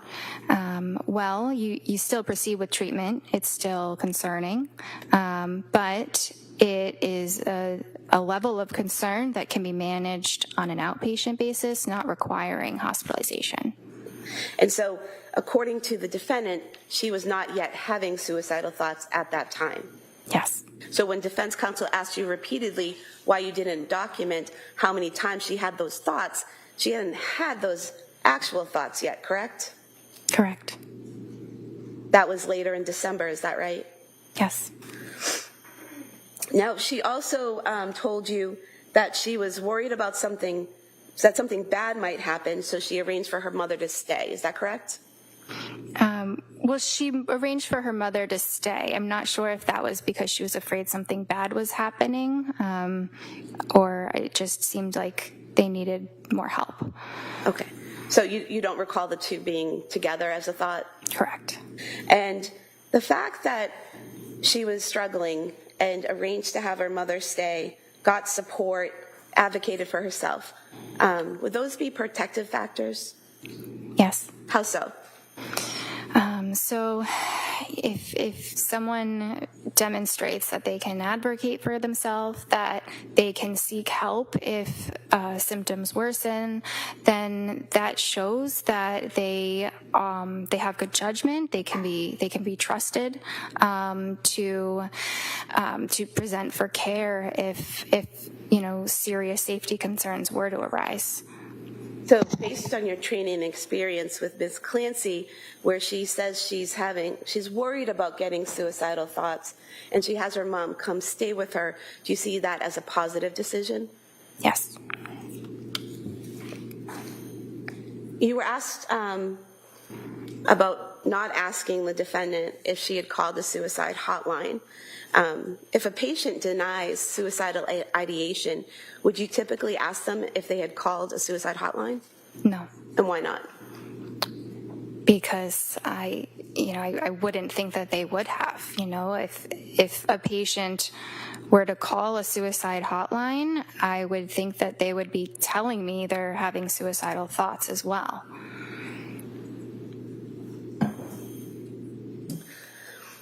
You were asked about prescribing hydroxyzine, Ativan, and Buspar. Did you tell the defendant how to take those medications? Yes. What were your instructions? So the Ativan was to take as needed for severe anxiety. The Buspar was to be an everyday medicine.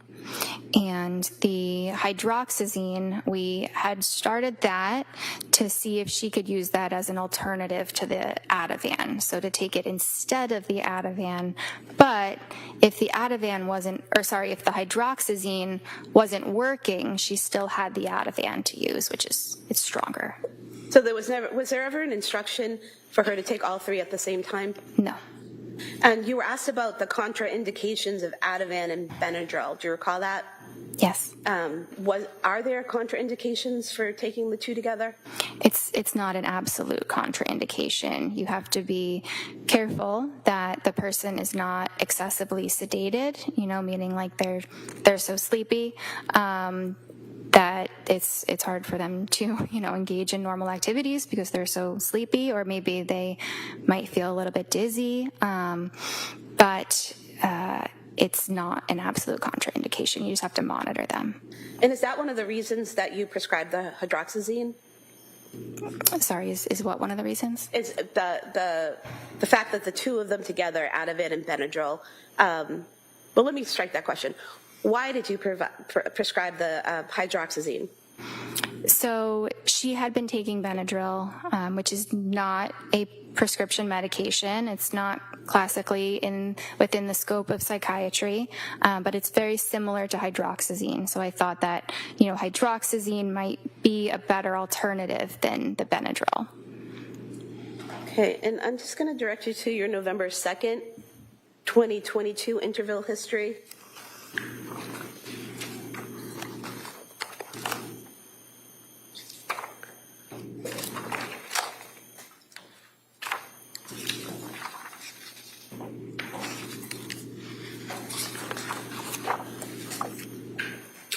Now, would it be fair to say that on the November 2nd date, the defendant reported she was fine all day, evenings, bedtime, get anxious, Ativan helps, sleeping great on it, afraid to try something else, but knows it's not a long-term solution. Is that correct? Yes. And what part of that did the defendant tell you was not a long-term solution? Taking the Ativan. And why is that?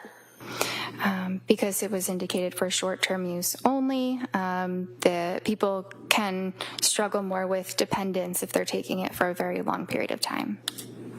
And was there a plan developed based on that concern? Yes, there was. What was the plan? To reduce the dose by 0.25 milligrams every 2 weeks until she was off it. So the defendant was able to express to you a concern she had about the medication, you had a conversation about it, and you addressed that with her and came up with a plan. Is that right? Yes. She also told you that day that she was in therapy and exercising daily, correct? Yes. Did the defendant ever tell you that she went to the South Shore Hospital Emergency Department on November 16th, 2022? I don't recall that. Did she tell you that they had prescribed trazodone to her at that time? I don't recall that.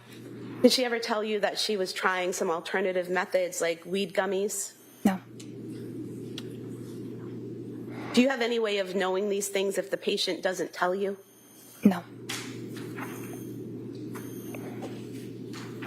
Now, on December 1st, 2022, defense asked you about that date. That's the date that she, again, said she had the fear of thoughts of suicide. Is that correct? Yes. Up until that point, had she consistently denied suicidal ideation or intent or a plan? Yes. Had she consistently denied homicidal ideation, intent, or a plan? Yes. What's the difference? Let me ask you this. When you talk to a patient, do you ask them, do you have suicidal ideation? Not usually. What do you, Not in that way. how do you get that information from them? What types of questions do you ask? It depends how the course of the conversation is going. I might ask if they're having thoughts of hurting themselves, if they, sometimes wish that they weren't alive. It can be a lot of different words, and sometimes I use, the patient's own words, but things like that.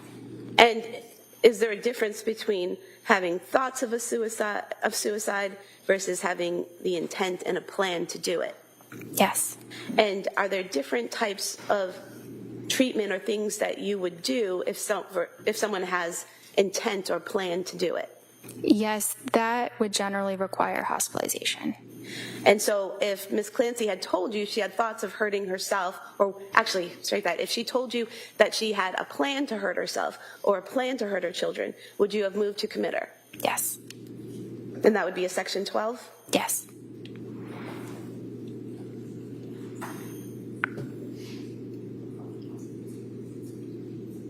You were asked about the October 31st therapy session with Jennifer McAllister, and I know you weren't present from that, you're just going from the records, but you did say that in that session the defendant denied suicidal ideation and homicidal ideation, correct? Yeah, that's what's documented. Would there be any reason, based on your training and experience, to do that further suicidal intent assessment? No. Why not? Because if someone is denying suicidal ideation, they're just going to deny every other detail about suicide. But that further evaluation, is that very specific questions about planning for suicide, how you do it, all of those things? Yes. Okay. You were also asked about evaluating the defendant for bipolar, and you said that she, based on your conversations with her, there were no signs of mania, correct? Correct. What are the types of questions you ask a patient to determine if they've experienced an episode of mania? Well, a lot of it is what I can see in the session. I might also ask about some of those symptoms, like decreased need for sleep, or racing thoughts, or increased risk-taking activities. But even if they're reporting those things, I would have to really see it for myself to diagnose that. And what would you see physically? So I might see that the person is talking very fast, and it's almost impossible to interrupt their rate of speech, and it might also be very loud. They might be hyperactive, not able to sit still. They might be yelling and jumping from one thought to another without any linear connection between the thoughts. They might, I guess that's probably what I would observe in terms of behaviors. Did you observe any of those behaviors with Lindsay Clancy? No, it was the opposite. What do you mean it was the opposite? So, the opposite of euphoria is dysphoria or depression. The opposite of hyperactivity is tiredness and fatigue. So, in a way, it was the opposite of mania that I observed.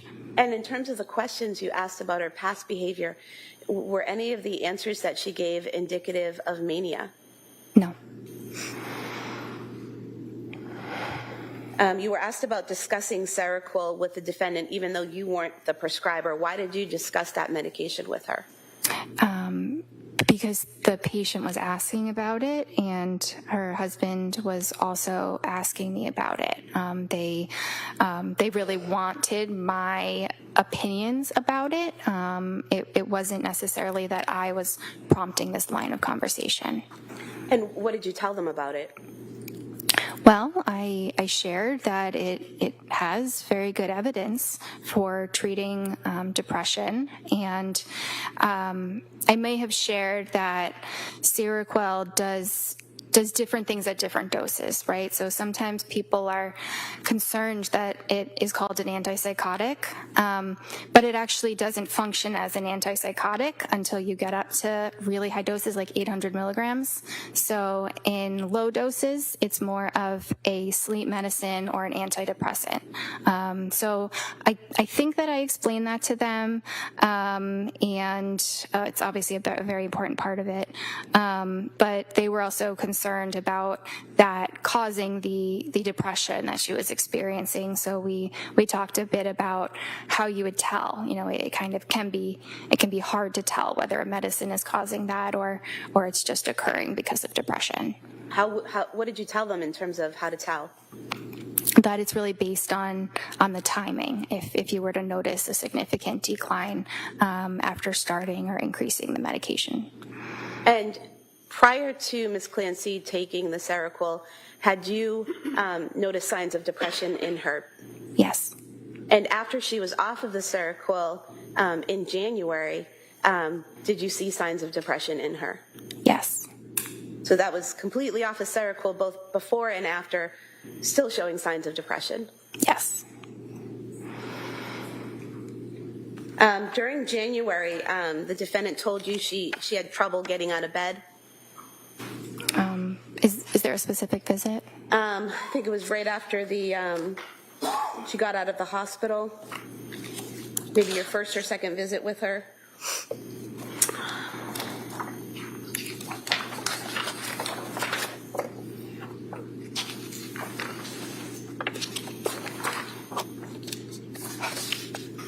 I see that on the 16th, she did say that she was able to force herself out of bed and take care of basics, so on and so forth. Were you aware that she had gone to the Museum of Science with her family on January 8th and spent a few hours there interacting with the exhibits and the children? No. Were you aware on January 15th, the day before that session, she had been to the Cape Codder down in Hyannis with the family, interacting with the kids and going down little water slides and all of that? No. Were you aware that on January 14th, she watched all three kids while Pat went to a brunch and was fine? No. Were you aware that on January 16th, her husband took Cora skiing and she was alone with the boys all day and had no issues? No.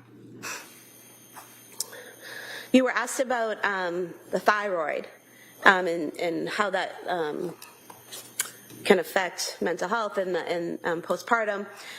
Were you aware that at both South Shore Hospital and Brigham and Women's Hospital, her thyroid limits were in normal range? No, I was not. You received a discharge summary from McLean Hospital? Yes. What's contained in the discharge summary? So it includes information about how the patient initially presented, what they said when they first came to the hospital, and their initial assessment from the psychiatrist that they spoke with. It talks a bit about their treatment course, how things progressed, any changes that were made, and then it talks about how the patient appears on the day of discharge. Does it also include what medications they were prescribed and what the diagnosis might have been? Yes. And was that sufficient in terms of your review of the information that you needed for you to know about your patient at that time? Yes, that was a very helpful amount of information that I would typically review that amount of information for a patient after the hospital. Now, you were asked about your January 23rd, 2023 session with the defendant. Defense counsel asked if you had, recommended a hospital evaluation for her on that day, and you said no. Why not? Because she was completely denying any suicidal ideation or homicidal ideation.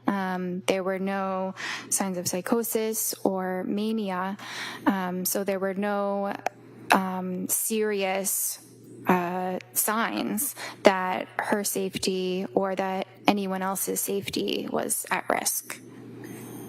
And during that session, did she ever tell you that she planned to harm herself or the children? No. If she had done that, what would you have done? I would have, it depends exactly how it would have played out. It would definitely include hospitalization.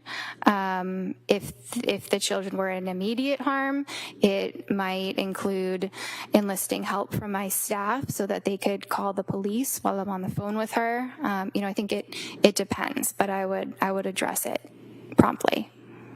You were asked by defense counsel about the amitriptyline that you prescribed on January 16th, 2023. That initial prescription was for 10 milligrams, correct? Yes.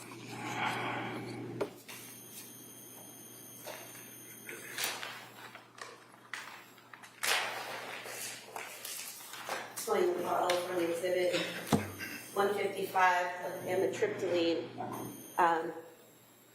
Would you agree with me that this shows that the prescription was filled on that same day, January 16th, 2023? Yes. And out of this pill bottle here, there were 30 pills in this prescription, correct? Yes. And there are 8 pills missing from this bottle. So filled on January 16th, 17th, 18th, 19th, 20th, 21st, 22nd, 23rd would be 8 days, correct? Mm-hmm.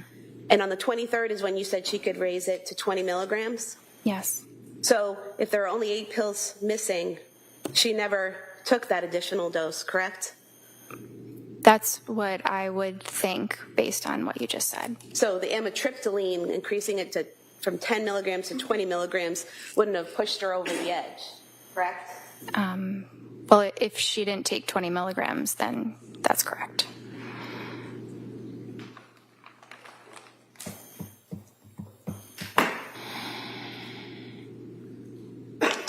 I have nothing further, thank you. All right. Then recross. Briefly. So one of the questions that prosecutor asked you pertained to whether or not you could reach out to a third party. You recall that question, like mother, father, husband? Yes. And we already on cross talked about that you didn't, and they didn't call you, but then the DA also raised that, and you said you didn't have HIPAA permission. You recall just telling that to the jury? Yes. That was an additional detail. All right. So what does that mean? Well, HIPAA is the privacy law for patients, which we have to respect and honor very diligently. So we are not allowed to talk about a patient's treatment to anyone. We're not even allowed to say that they are a patient at our clinic unless they were to waive those HIPAA rights. And she was very cooperative, would have been more than willing to have you talk to her mother and father and her husband, right? Objection. Sustained. Well, did you ever ask her to sign a HIPAA form?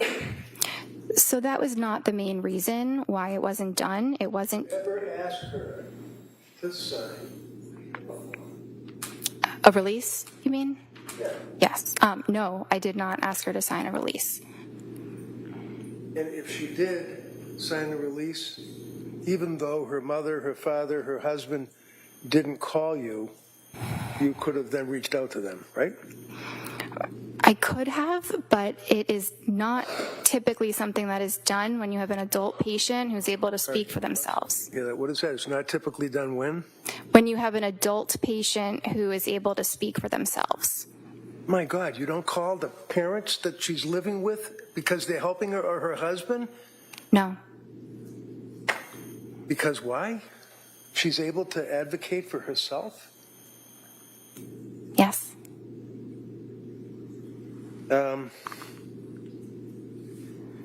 Prosecutor yet again raises the issue of the marijuana. Do you recall that question? Yes. She wasn't smoking marijuana, was she? She did not tell me she was smoking marijuana. Did she tell you that she was using marijuana? No. Did she tell you that she was using gummies? No. Did she, because gummies in plural is what the DA asked you, right? That she was using gummies? Yes. Now, I asked you about getting access to the Women and Infants Hospital records, which you did not. Right? I did not. And we already went over that. You could have, if you asked for them with a HIPAA form, right? Objection, didn't ask about these records. I don't care if she asked about the Beyond records. the scope. Overruled. You can ask that question. She asked you about marijuana gummies, right? Yes. Okay. Your Honor, I would offer the Women and Infants Hospital records from Rhode Island dealing with Lindsay Clancy. No objection. Okay, they may be admitted.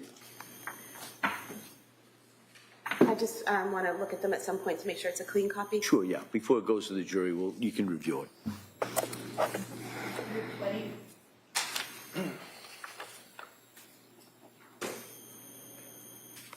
And it's important for a patient to be forthright when asked questions by their provider, right? Yes. And you always, in your opinion, found her to be forthright, right? Yes.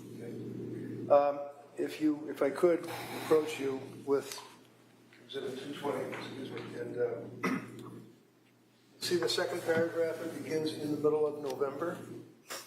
Could you read that first sentence? In the middle of November, she tried taking a marijuana edible to help her sleep, which caused her to have increased anxiety and palpitations. So, the records, if you had obtained them, you would have seen that it was not marijuana, it was not gummies, plural. It was one gummy that she tried, and it didn't work out, right? Based on what I just read, yes.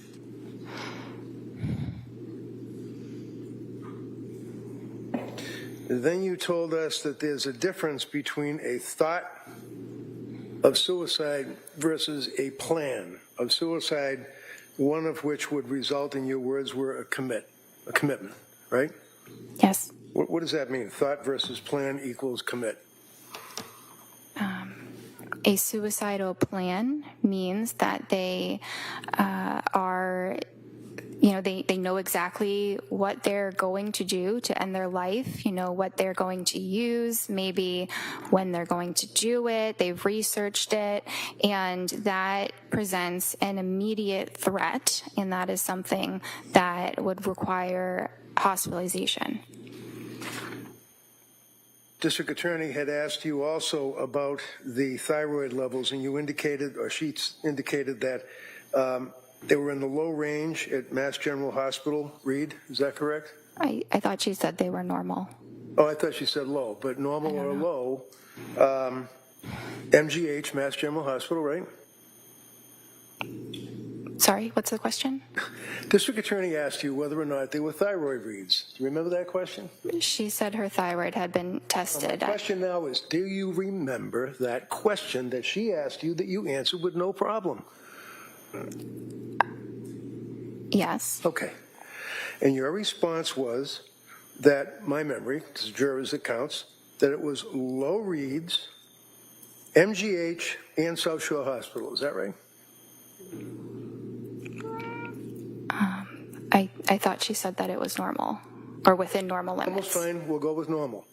So your memory is that there were thyroid blood level reads of Lindsay Clancy from 2 healthcare providers. Is that correct?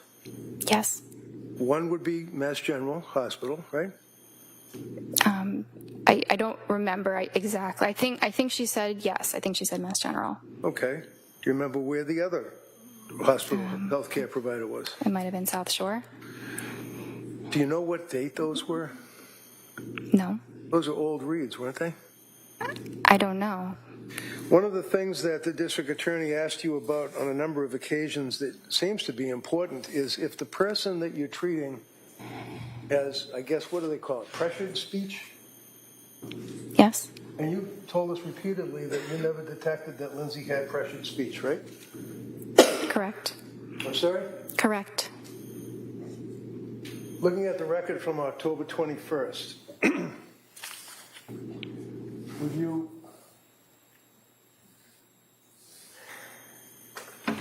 objection is writing on this. Well, all right, you know what, I'll ask her to just look at it. Might take a look at it, and if you want to get the actual exhibit, we could do that. All right, so forget all about my sloppy writing. I'm looking here on October 21st of 22, is that correct, right up there? Yes. Okay. Yes. And can you just read this paragraph here for us? No sleep last night. Falls asleep after 40 minutes. Heart racing, severe anxiety. Worrying about kids, baby, sleep. Yawns but not drowsy. Not hyper, pressured speech. What was that? Not hyper what? Not hyper, not pressured speech is what I meant. I know it doesn't say not, but that is exactly what I meant. Wait, when did you see this that you noticed that it did not say not? I don't care what it says. I know what I meant. Well, when you wrote this, you did not say not pressured speech. You said in the medical record, pressured speech, right? No. Does it say that? Yeah, the word is the word not is right before not hyper, comma, pressured speech. The Right, so two what are does it- following what the does a comma mean not. to you? When you put down in a medical record, heart racing, comma, severe anxiety, comma, worried about kids, comma, baby, comma, sleep, comma, yawns but not drowsy, period. Not hyper, comma, pressured speech. That's what you wrote, right? She did not have Did you pressured write speech. that, doctor? I wrote that, but you're misinterpreting my note. Am I reading this correctly, and the jury will be able to look at it, that you put not hyper, comma, pressured speech? Did I read that right? Yes, but your interpretation is incorrect. As opposed to yours? Go ahead. Just in regards to what was raised there. Yes, just two brief issues. Approaching you with your records from October 21st, 2022, the section labeled speech, where there are all the boxes where you can put pressured, word salad, all of the different things. What do you check off for speech on October 21st, 2022? Appropriate. And defense asked you about the thyroid levels. Would it be accurate to state that I asked you if you were aware that her levels were normal at South Shore Hospital and Brigham and Women's Hospital? Yes. And your answer was no, correct? No, I was not aware. Because you don't have those records, correct? Correct. Thank you. All right. Do we have any clue as to how old they were? I don't know. You're asking me about something I never saw. All right. Nothing further. All right. Anything further? All right. Thank you, doctor. You may step down. Thank you.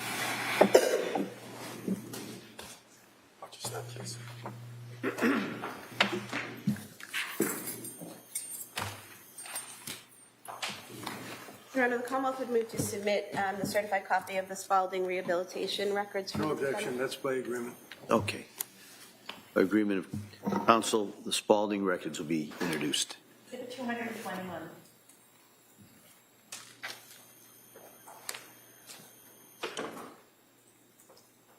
Can I call the next witness? Please, counsel. Commonwealth would call Julie Paul.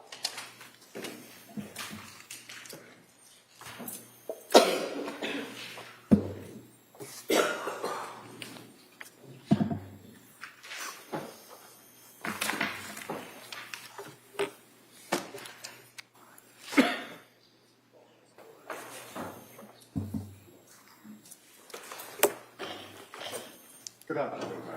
Stop right there, raise your right hand to the clerk. Good afternoon. Do you solemnly swear that the testimony and the evidence you should give to the court and the jury will never now having reached the Commonwealth and the defense Thank you. You may have a seat. Watch yourself, please. All right. Good afternoon. Good afternoon. All right. Yes, Attorney Buckingham, please. Thank you. Good afternoon. Good afternoon. Could you please tell the jury your first and last name? Julie Paul. And what do you do for work? I am a psychiatric mental health nurse practitioner, board certified. And And can you tell us a little bit about your educational background? Sure. I graduated in 1991 from St. Anselm College with my nursing degree, worked as a labor and delivery nurse for 17 years, and then graduated in 2006 from Frontier Nursing University with my midwifery degree. And then in 2018, I graduated from Frontier Nursing University with my psychiatric nurse practitioner degree. I also have a perinatal mental health certification from Postpartum Support International from 2018. Okay. Are you also a certified midwife? Yes, I am. And are you licensed in the state of Massachusetts to be a psychiatric nurse practitioner? Yes, I am. And what is required in order for you to become certified to be a psychiatric nurse practitioner in Massachusetts? I attended a certified program, did 2 years additional training, and then took the certification exam through the ANCC. And can you tell us a little bit about your work history, your work background? Sure. Like I said, in New Hampshire, I worked as a labor and delivery nurse before transferring to Massachusetts in 2006 to work as a certified nurse and midwife. And then in 2018, I started the perinatal behavioral health program at South Shore Hospital as a psychiatric nurse practitioner. And so the perinatal behavioral health clinic, explain to us a little bit about how that came about. Sure. There's a lack of resources on the South Shore for pregnant and postpartum people with mood disorders. So I really felt compelled, because I had a couple clients that really struggled with mental health issues as a nurse midwife, and really wanted additional education and being able to prescribe for them and take care of them in a proper way. So I went back, got my psych NP, and then worked with South Shore Hospital to establish the program. And where was the program actually located? It was located right in Weymouth, Massachusetts. And you said you worked with the South Shore Hospital? Correct. So the clinic is tied to South Shore Hospital in the South Shore Health System? Yes, it is. Now, when did you start that program specifically? When was it up and running? 2018 is when I started, in October of 2018. Okay.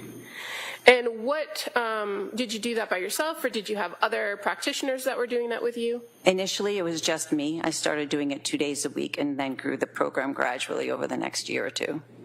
And what makes up this program other than you? So at the time, when it was just me, I just saw patients 2 days a week, and then gradually built up to 5 days a week. And we included a therapist in the team, 2 additional prescribers. We also worked with women with substance use disorders as well, so we had additional support that way. And then when the building grew, we also had the Bridge Clinic on the other side, and then we were on the other side of that program. And what's the Bridge Clinic? The Bridge Clinic works with people with substance use disorders.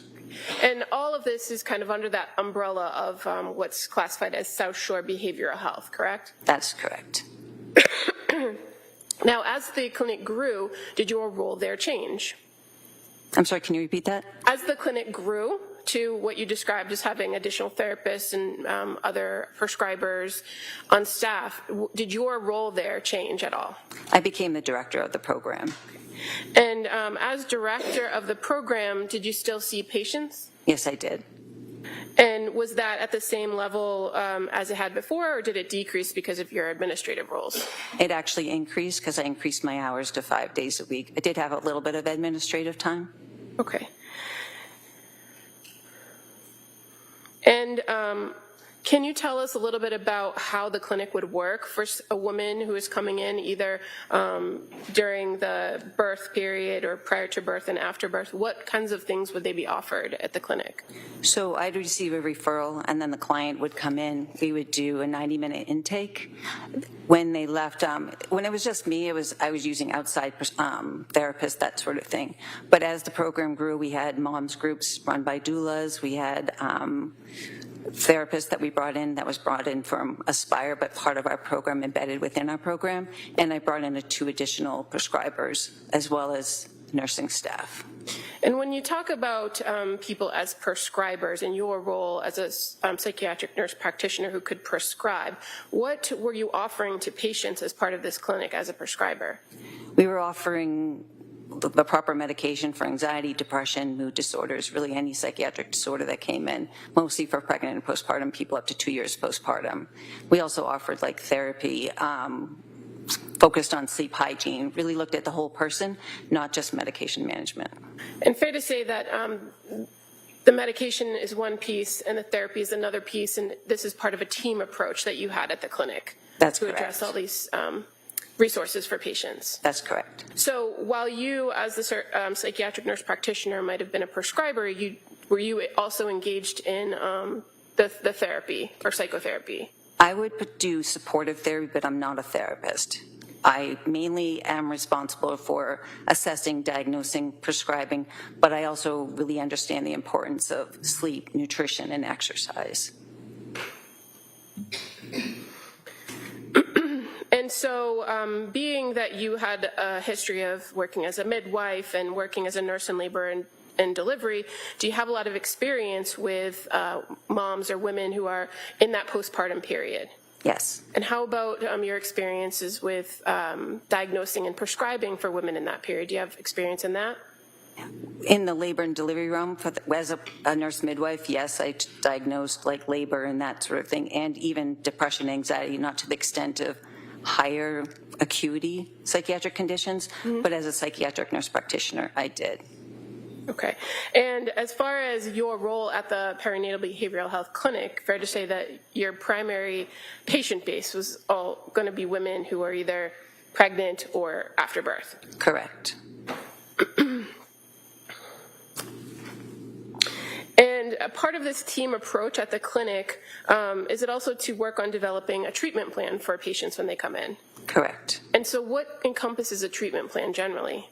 Generally, if it were a situation where we were referring them for therapy, then we would work with the therapist to kind of bring in the client to figure out what their needs are, and then really stress whatever. The therapist works on certain aspects of the therapy that we kind of work together, but not in tandem, kind of. We talk, but not to the extent we each are in our own disciplines. Okay. And as far as the resources that the clinic had available to you, is it fair to say that there are certain types of therapy, for instance, cognitive behavioral therapy or dialectic behavioral therapy, that are not necessarily encompassed with the social workers that you work with at the clinic? Our social workers primarily did cognitive behavioral therapy. We did group therapy for more social support. What I did mainly was just supportive therapy. Okay. And would you oftentimes, through the clinic, refer clients out to other local community providers? Yes, we would. Now, as the psychiatric nurse practitioner, does medication play an important role when you are dealing with a particular patient that came into the clinic? Yes, it does play a role. And how is it that you determine what's the appropriate medication track for any given patient? We do proper screening, and then we do a complete interview with the client, and then based on what their responses are, together we work as a team to develop the best medication options or treatment options for that client. When you say work as a team, does that include the patient themselves? Absolutely. The patient is the most important part of the team.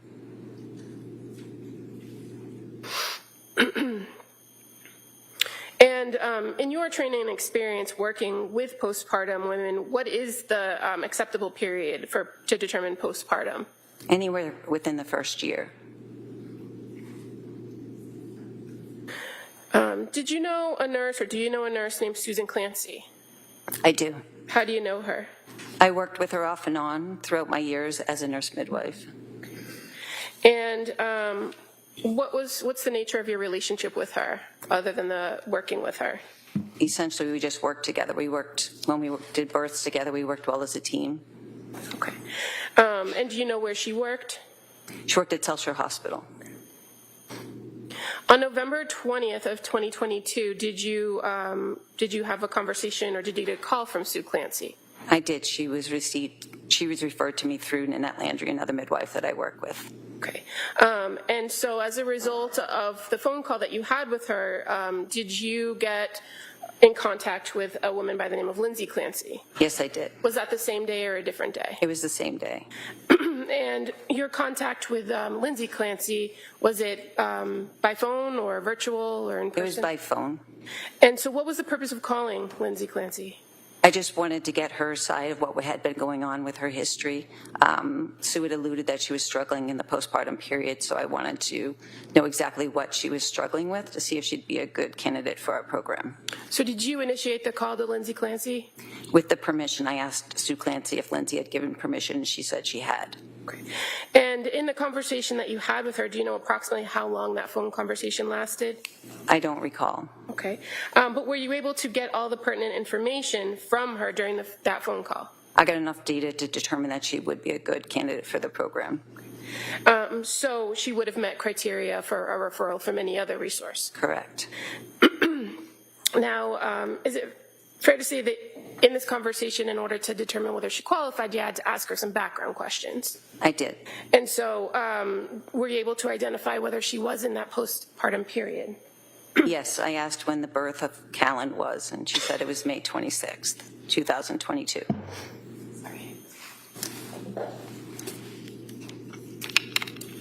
And so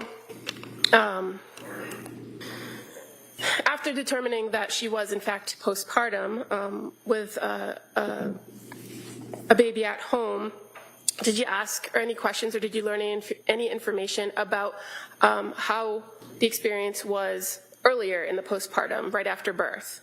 I did. She said she did really well for the first 12 weeks. She was excited, really happy. And then when Patrick went back to work, she said she started to struggle with some anxiety. And you knew Patrick to be her husband, Patrick Clancy? Correct. And do you recall her indicating that she was having difficulty leaving the baby, that she was feeling overwhelmed and having racing thoughts? Yes. Okay. And so in your training and experience, are those things that you would hear from new moms? It was very typical of what I'd hear. Did you learn from her whether she had engaged with any other treatment prior to contacting or prior to you having this conversation with her? She did say that she had met with a psychiatrist. She didn't give the name. And then she had also said that she had been in the emergency room a few days prior to. Okay. And were you able to determine that was actually the South Shore emergency room? Yes, it was. And that would have been on November 16th of 2022? Correct. Now, in addition to seeing a psychiatrist, did she identify to you some medications that she had been taking up to that point? She did. She said she had trialed Zoloft for 1 week. She also said that she'd been trialing Ativan and Benadryl, which worked the best to help her sleep. She identified she had questions about Buspar, didn't say specifically whether she had been prescribed that or not, but that she had questions about Buspar. Okay. And did she mention anything about that combination of Ativan and Benadryl in her treatment history that was of concern to her? Just that she had been taking it for 2 weeks. It worked really well, but then she was getting concerned about dependence, so she self-weaned herself off of that. And were you aware, did she tell you that she had been prescribed trazodone after that? Yes, after she went to the emergency room, she was prescribed trazodone. Did she indicate whether the trazodone gave her any relief to her sleep issues? She said she was able to fall asleep, but it was having difficulty staying asleep. Did she also indicate to you that one of her goals was not to be on long-term medications? Yes, she did. And based on this initial phone conversation, did you recommend that she come in for an intake appointment? I did. Okay.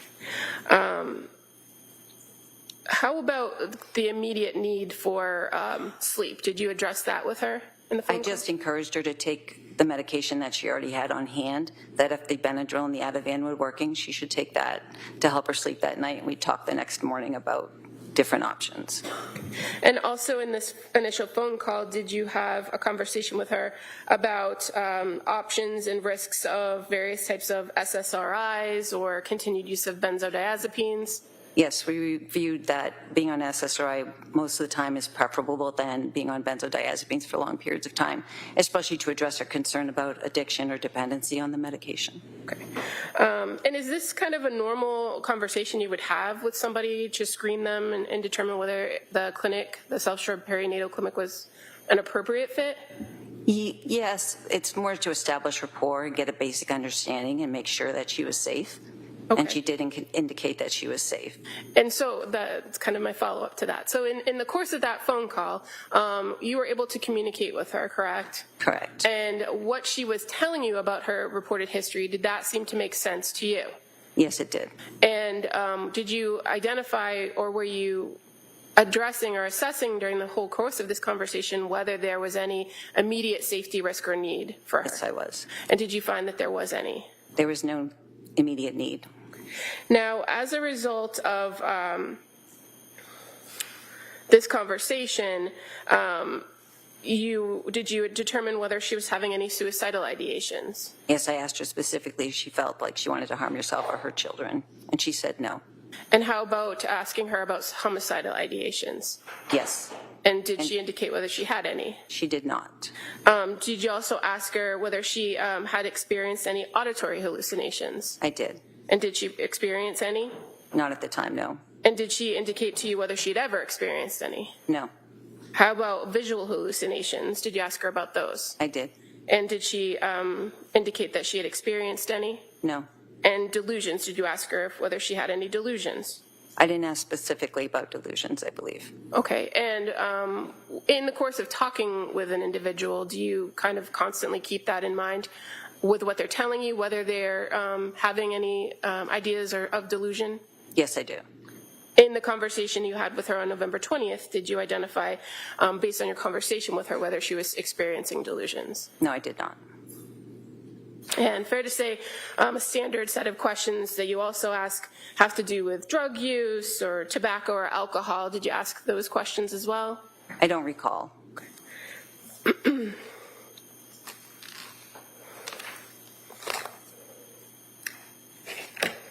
If I were to show you your note, would that refresh your memory? I have my notes right here. I could look at it. Okay, I'm going to draw your attention to the note from November 20th of 2022. Yes, I did ask her apparently. And she said no to illicit drug use, tobacco or marijuana or alcohol at that time. Okay. And she also indicated to you that at this time on November 20th that she had stopped breastfeeding. That's correct. Now, did she schedule or did you schedule with her an intake for the next day, November 21st? We did. And at the clinic, what generally is the practice for whether a person appears in person or on a telehealth visit or virtually? Generally speaking, we like to do the intake in person as long as it's feasible. And for her, it was. Okay. And just kind of while we're on that topic, going forward with a patient who's being seen at the clinic, what are the criteria to determine an in-person visit or a telehealth visit? They're given the option about what works best for them. And are there instances where you as a provider might insist a person comes in person? If somebody needs to do like a urine drug screen or laboratory work, we'll have them come in. Or if they seem to be not making sense or having more difficulties, we'll have them come in person. And if a person is scheduled for an in-person visit and there are no observed issues on your end, can they opt to change it to a virtual appointment at any point? Yes. Okay. And that's just the normal course of business at the clinic? Correct. Now, in this particular instance, you said the intake was in person, right? Yes. And during the course of the intake, are there particular types of questions that are asked of the person to get to know them and get to know their situation? Yes, generally we do a full intake. The first thing they do is meet with the nurse who does all the screenings. Okay. And one of the things that is asked of an individual when they come in is to tell you why they are there, right? Correct. What their complaint is. Yes. And so for this patient, for Lindsay Clancy, what did she identify as the reason for the visit? Would it be okay if I refer to my note? Sure. So she said pretty much I cannot sleep was her major concern. Okay. And is that something that you've seen in your experience with new moms that come through the clinic and are postpartum? It's very typical. Now, even with that report or that reason, do you do a full history to try to identify kind of what's going on in the present and what has happened in the past? Yes, I do. And generally, is it fair to say that's kind of the goal of an intake, right? I do that with every client. I have a standard set of questions. Is that just for the intake or any follow-up? Any follow-up, I have a basic kind of script, but I always adjust it based on what they're saying. Okay. But fair to say, once a person gives kind of that history of their background, especially if they've had prior births before, prior experiences with mental health professionals or psychiatric history, that kind of follows the patient as they go through with their subsequent visits. Yes. So in this instance, you had some background information from the phone call you had with her, but did you go back through those standard questions that you'd ask in an intake? I did. And did you learn a little bit more about her current mental status? Did you ask her some questions about currently how she was in this November 21st meeting? I did. And so, again, do you kind of go through in each and every instance whether the person has any thoughts of suicide or harming themselves or others? At every visit, those are standard questions that I ask if they have any type of suicidal homicidal ideation or auditory or visual hallucinations. Do you ask the same questions each time, or is it kind of fluid based on your rapport and conversation with the patient? Generally, I try and touch upon the topic. Sometimes we get to that answer indirectly just by the line of questioning that we're using. Okay. And where it had been reported to you that she had been on the Zoloft and stopped due to insomnia, that she was overwhelmed and her mind was racing, did you talk with her about intrusive thoughts? I did. And did she indicate whether at that point she was having any intrusive thoughts of harming herself or her babies? She was not. Did she report to you how she was feeling at home with having now 3 children to take care of? She was feeling overwhelmed.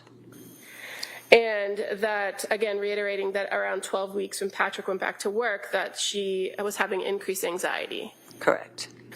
And did she indicate to you that that was something that she had experienced to some extent with her other 2 children?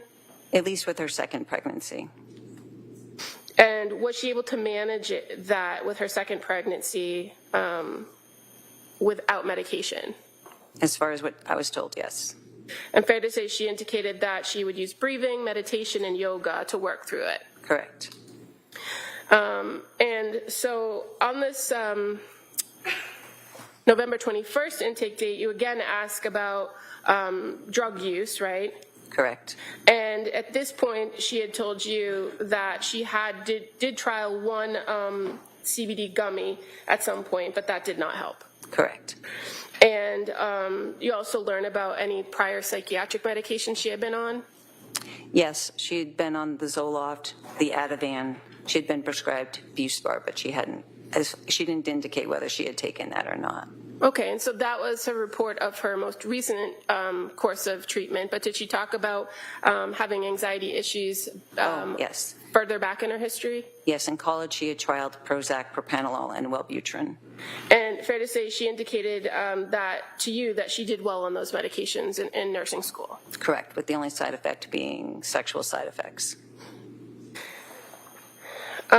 Did you talk to her at this point in November 21, 2022, about whether she had a plan to go back to work? I don't know if that was a specific day. I know that we talked about work at a different date. Okay. If you have your note in front of you, I'd just draw your attention to maybe the last paragraph of the history of present illness. Oh, I'm sorry. And you're talking about the day of the intake? Yes, sorry. Sorry, I thought you said the 22nd. So, yeah, she had planned to go back to work in October, but it got delayed. She pushed it forward to November because she was having anxiety. Okay. And during the course of this intake, again, you did those same mental status screens for any concerns, right? Correct. Did you know any in this face-to-face in-person meeting with her? No, she was goal-directed, linear. She was a great historian, actively participated in the care plan. And as far as some of the screenings that you do during these visits, for a person who is in that postpartum period, are there any specific screenings that you do? Yes, we do the Edinburgh Postnatal Depression Scale. We did the GAD, which is the Generalized Anxiety Depression Scale. We did the Mood Disorders Questionnaire Scale, the Colombian Suicidal Scale, as well as the 5 Ps, which assesses for substance use disorders in pregnancy and postpartum. And so as far as in each one of those screens, what did you find as it pertained to this particular patient? She was significantly high in the GAD-7, which is for generalized anxiety. She scored 21 out of 21, which is they're just screening, so it's not diagnostic, but it did indicate that she was experiencing extreme anxiety. And then with the Edinburgh postnatal depression scale, she scored a 23 out of 30. But the one that I look for the most in that scale is number 10, and she was negative, and that's for suicidality. Okay. And so why is it that you look at that one in particular, or why do you consider that most? Because that shows significant depression, especially if they have thoughts of harming themselves. Is it fair to say that Edinburgh scale it also could fluctuate with postpartum mom depending on their situation? Yes. And the other screens that you performed, did you identify whether there was any substance use issues? No, there wasn't. Now, once you were able to kind of gather all this information from her and do these screenings, were you able to come up with an assessment and a plan for how to help her? Yes, And what was going to be the plan with Ms. Clancy? So we had discussed starting Prozac. Okay. And is that, or why Prozac? Why start there? Because she'd had a history of being successful on it in the past, and that's a good indicator that instead of trialing multiple medications, to start with the ones that actually work. So I gave her 10 milligrams for the first 4 days to make sure there were no adverse reactions, and then I was going to increase her to 20 milligrams if she tolerated that well. Okay. And what about some of the medications that she had already, that she was already on, the Ativan and Benadryl and the Trazodone? Did you have a plan for those? I did. So I encouraged her to take the Ativan. So when Prozac can sometimes be very activating, it can make the anxiety worse before it gets better when you first start it. So I wanted to pair it with the Ativan just in the beginning, just to help her be more comfortable with the anxiety and to make sure that it didn't interfere with her sleep. And as far as Prozac goes, what class of medication is it? It's an SSRI, a selective serotonin reuptake inhibitor. Is it commonly prescribed to treat people with depression? Yes, it is a first-line treatment. You said first-line treatment? Correct. And the idea of pairing a particular medication like an SSRI with another medication, is that a fairly common practice with psychiatric medications? Yes. As far as you mentioned that sometimes symptoms could get worse before they get better. Is that also common with SSRIs? Yes, it is. Does it take a while for a medication to get into a person's system and stabilize them? Generally, side effects are the first week or two, but to get to a therapeutic level, it's about 4 to 6 weeks. And was this something that you discussed with her about the timetable it would take to reach a therapeutic level? Yes. And when we say therapeutic level, what's the goal of reaching therapeutic level? Is remission in symptoms. People start to feel better then, right? Correct. Now, even though you were advising that she continue with the Ativan and she had told you that she had concerns about continuing with the benzodiazepine, did you indicate that there would be a plan to taper that or reduce that? Yes, once the activating symptoms went away, then we would look at reducing that and moving away from the Ativan and moving more towards like a Buspar. Okay. And as far as talking about that plan and what the risks and benefits of that plan were, did she appear to understand and engage in conversation with you about that? Yes, she verbally understood and said that she understood the instructions. Did she ask the appropriate questions or follow-up? Yes, she did. And as far as kind of overall what the plan was moving forward, was medication the only recommendation that you were making, or did you have other recommendations for her? No, I set her up with talk therapy with Letitia Dukes as well. Sorry, when you say talk therapy, what do you mean by that? So coming in and actually doing cognitive behavioral therapy with a clinician, someone who is trained in this. Okay. And so you mentioned Letitia Dukes. Correct. She was the clinician in our program at the time. And when you make this recommendation and this intake visit, do you work with the patient to schedule something before they leave, or is it up to them to schedule the time with the social worker? It was set up with her before she left, I believe. Okay.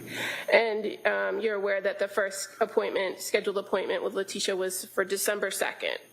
Correct. I believe because it was a holiday week that week. Okay. Now, this time that you were with Ms. Clancy during this initial intake, fair to say it was approximately 60 minutes? Yeah, she spent 30 minutes with my nurse and 60 minutes with myself. So she was there for an hour and a half? And is that normal time period that you allot for people coming in for intakes? Yes. And as far as follow-up with you as the clinician and prescriber, was there a plan set for when she was going to return? Yes, we had established a return in 2 weeks. Now, at this point, because you had made that initial contact with her and you had done this intake, was she going to be assigned to you as a patient? This was going to be a short-term arrangement. I was already in the process of leaving the program at the time. Had that been communicated to her? I don't recall. Okay. As far as what your plan was, how long were you remaining at the practice? I was at the practice until mid-December. So this was like a pre-planned... I was moving back to New Hampshire, yes. But as far as the preliminary care, did you continue on with Lindsay as a patient? No, I transferred her care on November 30th. And I communicated with that to Lindsay.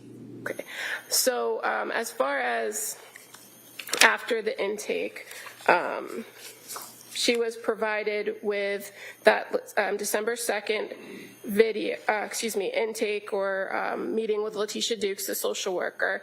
And then the next scheduled event would have been December 7th, right? For a follow-up? She had I believe, I don't recall the actual, what her next follow-up with me was. I don't recall that date, but she did have a follow-up with Rebecca Gelata. Okay. Prior to you communicating on November 30th that you were transferring her care, did you have further contact with Lindsay Clancy? Yeah, we had a few phone calls and MyChart messages going back and forth. Can you just explain to the jury what the MyChart messaging system is in your practice? It's kind of a chat feature between the client. They can reach out directly to the provider. It goes right to our inbox, and we can talk back and forth between visits. And do you encourage patients when they come in and that first meeting to utilize the MyChart messaging system? I do. Often it's the quickest way to get a hold of me if they're experiencing any major issues. And fair to say it's just an easy way in between visits to communicate particular points of information or concerns or symptoms? Yes. Do you, in your practice, often use MyChart messages if you're not available to meet with the patient to make changes to their treatment plan? Occasionally, yes.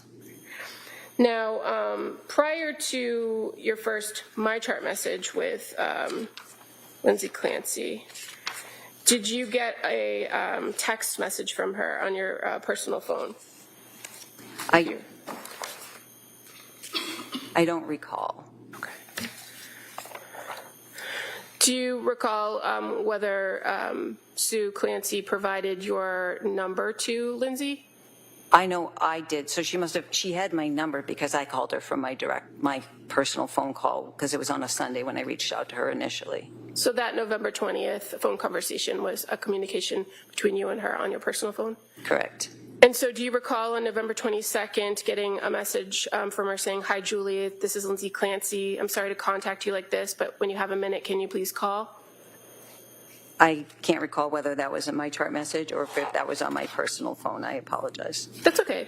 As a result of some way her contacting you, did you then have or send her a message or have a conversation with her on November 23rd?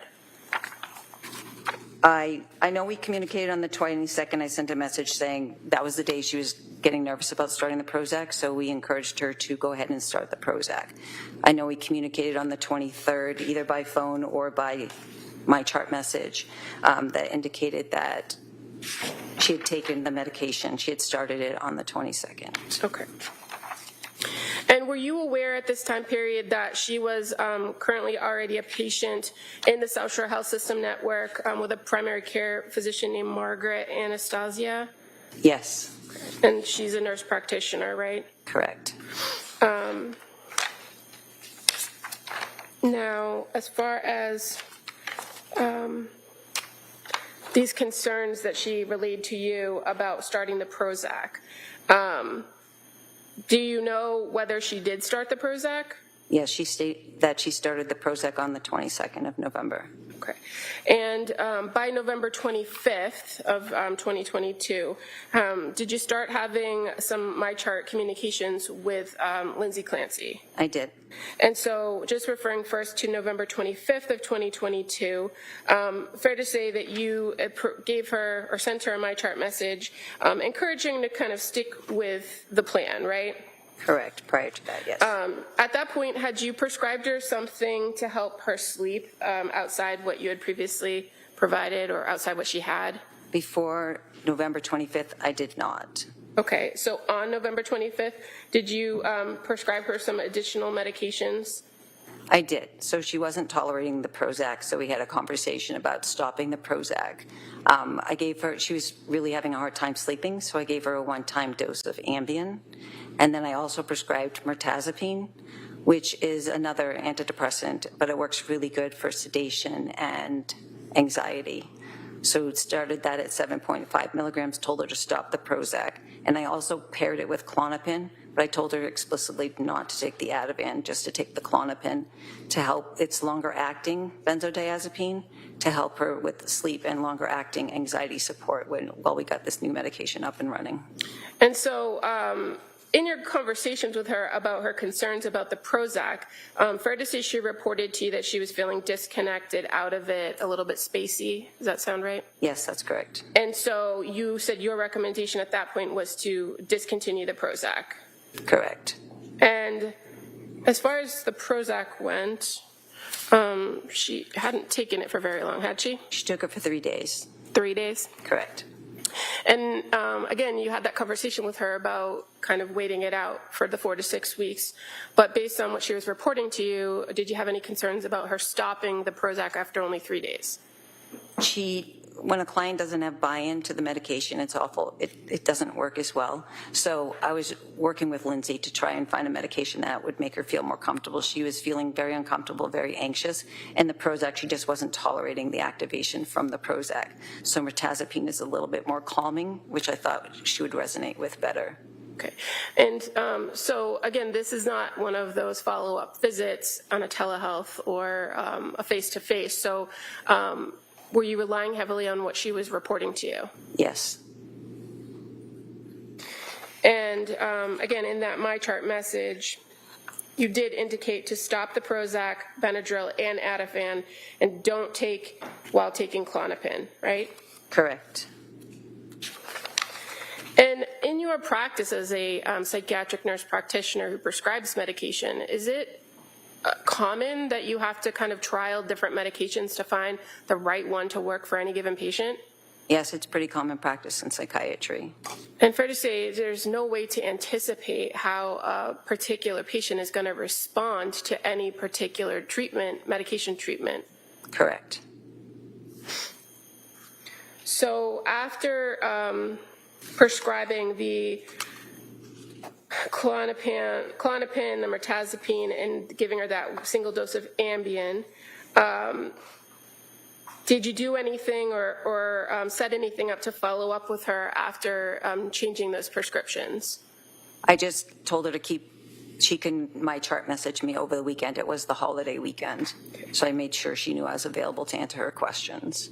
And fair to say she did, in fact, MyChart. You sent you MyChart messages over the course of that weekend, correct? She did, yes. And so starting at 7:51 on November 26th, she reported to you kind of how that night went, didn't she? Yes. Where she said, I did better last night. I took 7.5 mirtazapine and 0.5 Klonopin at bedtime, slept fairly well on and off until 3:45. And then she asked, do you think increasing the mirtazapine will help me stay asleep longer? I can survive like this, but would be helpful to get to sleep until at least 5. Thoughts? Thank you, Lindsay. Yes. Did you respond to that message? I did. And what did you advise her to do when she asked about increasing the mirtazapine and wanting to stay asleep longer? I said she could trial the 15 milligrams. And again, is that something that is common for you to do in prescribing, that maybe you have to adjust the dosage? Yes. Did you have any concerns that increasing the mirtazapine up to 15 would have had any issues or problems? No. And then again, on November 27th, you had a correspondence with her starting at 9:59 a.m., where she again reports to you how she did that night. Is that something you encouraged her to do, to just give you a nightly or like a follow-up the next day, check in to let you know how she was or what she was experiencing by way of symptoms? I do that with a lot of clients that are really anxious. I like to make myself available to them so that they have that reassurance. Okay. So this wasn't kind of unexpected. It wasn't out of the ordinary for me. And so on the 27th, she indicated she slept well, taking the 15 mirtazapine and the 0.5 Klonopin, feel rested but super disconnected with myself and reality, and describes it as a scary feeling. I'm thinking of stopping Klonopin tonight and just taking the mirtazapine. Do you recall that? I do. Communication? And she acknowledges that I've only taken it 2 nights, so that should be right, okay? Or, sorry, I've only taken it 2 nights, so that should be okay, right? Do you recall her asking that? She's referring to the Klonopin, and yes, she did. She was really anxious about being dependent on benzodiazepines, so I think her goal was to not be on them. And if she was going to, the disorientation might have been because of all the sedation from the mirtazapine, which is a common side effect, which is why we chose that, and she knew that. And adding the Klonopin, maybe removing that, might have helped with some of the sedative factors for it.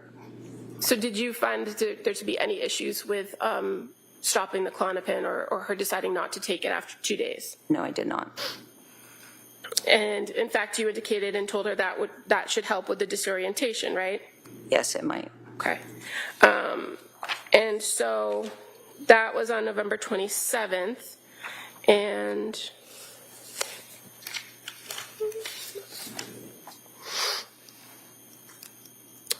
fair to say that there was another communication via my chart on November 28th with Lindsay Clancy. Yes, there was. And at this point, she was asking for, or there was some back and forth about needing a note for work, correct? Correct. And is that something that you had talked about with her, about getting another note for work? Yes, that's what I do that often. And in fact, you kind of went back and forth with her, and ultimately she said never mind, that she didn't qualify for short-term disability anymore, and she's just going to be on personal leave. Correct. So on the 28th, there was no back and forth about her taking the medicine and the effects or how she was feeling? She actually had a panic attack earlier in the day before those communications about work, and I recommended she take 0.5 of Ativan and go for a run. And I also recommended that she consider doing the partial hospitalization program at women and infants. And what was her response to the recommendation for the partial hospitalization program? At that time, she felt it wasn't going to work logistically for her or her family. Okay. And why did you recommend maybe going for a run? To get rid of some of the adrenaline from the anxiety. And running has been a really good thing for her in the past, and I thought it would help calm her down. Okay. Now, on November 29th of 2022, that was the first day that she actually met with Rebecca Gelada, but you had some conversation with her, or she sent you a message, I should say, earlier in the day, correct? She sent me a message earlier in the day, and at that time I wasn't working that day, and Rebecca had an opening, so I offered the appointment with Rebecca for her. So I didn't actually communicate with her that day. Okay, but you did receive her message at 6:05 a.m. Where she reported that at that point she took 15 Remeron and CBD and it only worked slightly.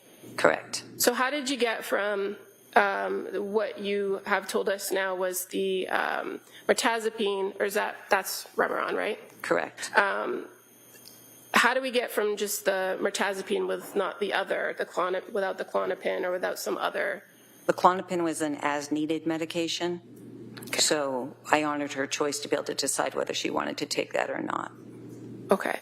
So after this panic attack, after the communication about the work form, she reports the next morning that she took the 15 of the mirtazapine or Remeron, and then she was having some sleep issues, right? Correct. And that she tried breathing meditation and muscle relaxation, but that she ended up having to take that Ativan. Correct. Now, had you had any conversation with her in this back and forth and these MyChart messages about whether Ativan was something that she should continue to take? It was understood that she wouldn't take it unless until I had that conversation with her. I was under the understanding that she wouldn't be taking it while taking the Klonopin. But she had told you she wanted to discontinue the Klonopin. Correct.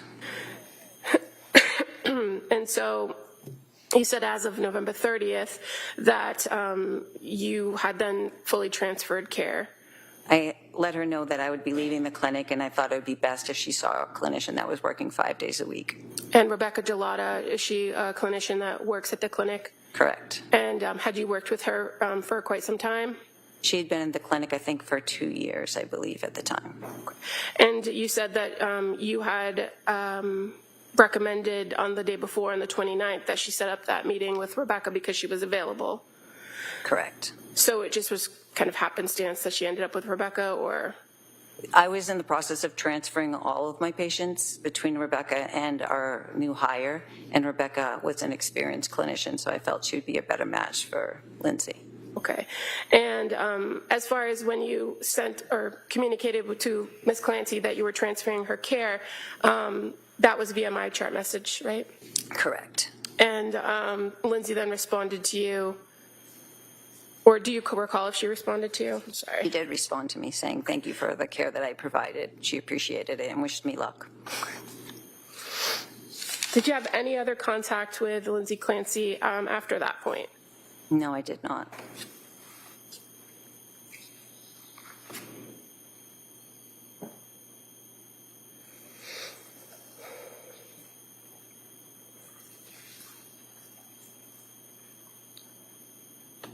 And just to be clear, so when we were talking about moving from November 28th to the 29th in time, did you have a phone call with her outside the MyChart messages about that panic attack? Or do you recall having entering a progress note about that? I do remember entering a progress note about that. Okay. And that's when I told her to go for the run. I made the recommendation for the PHP.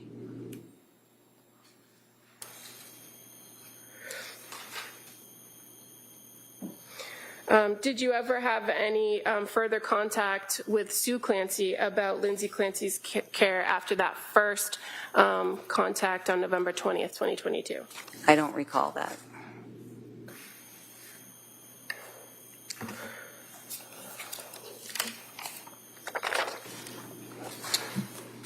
I have no further questions at this time. Council, can I see it? Sidebar.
All right, ma'am, you may step down.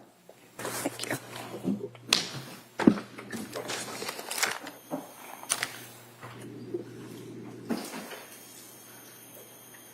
All right, well, members of the jury, just a couple minutes. So we're going to break. The Commonwealth is finished on their direct. We're going to start with the cross-examination of this witness, but we're going to start that tomorrow. All right, so we're going to break till tomorrow. Remember my instructions. Don't talk about this case. Don't read about this case, or even similar cases in regards to this. Don't read anything. Don't take any field trips. Don't do any research. You kind of know what the instructions are. I'm going to ask you those questions. We'll come in. We might start. I'd ask you to be here ready to go at 9. There may be an issue I have to talk to counsel. It might cause a little bit of a delay, but we'll try and keep that minimized. We'll get you in here tomorrow. Okay, great. Thank you for all your work, and I hope you have a nice evening. We'll see you tomorrow. All right.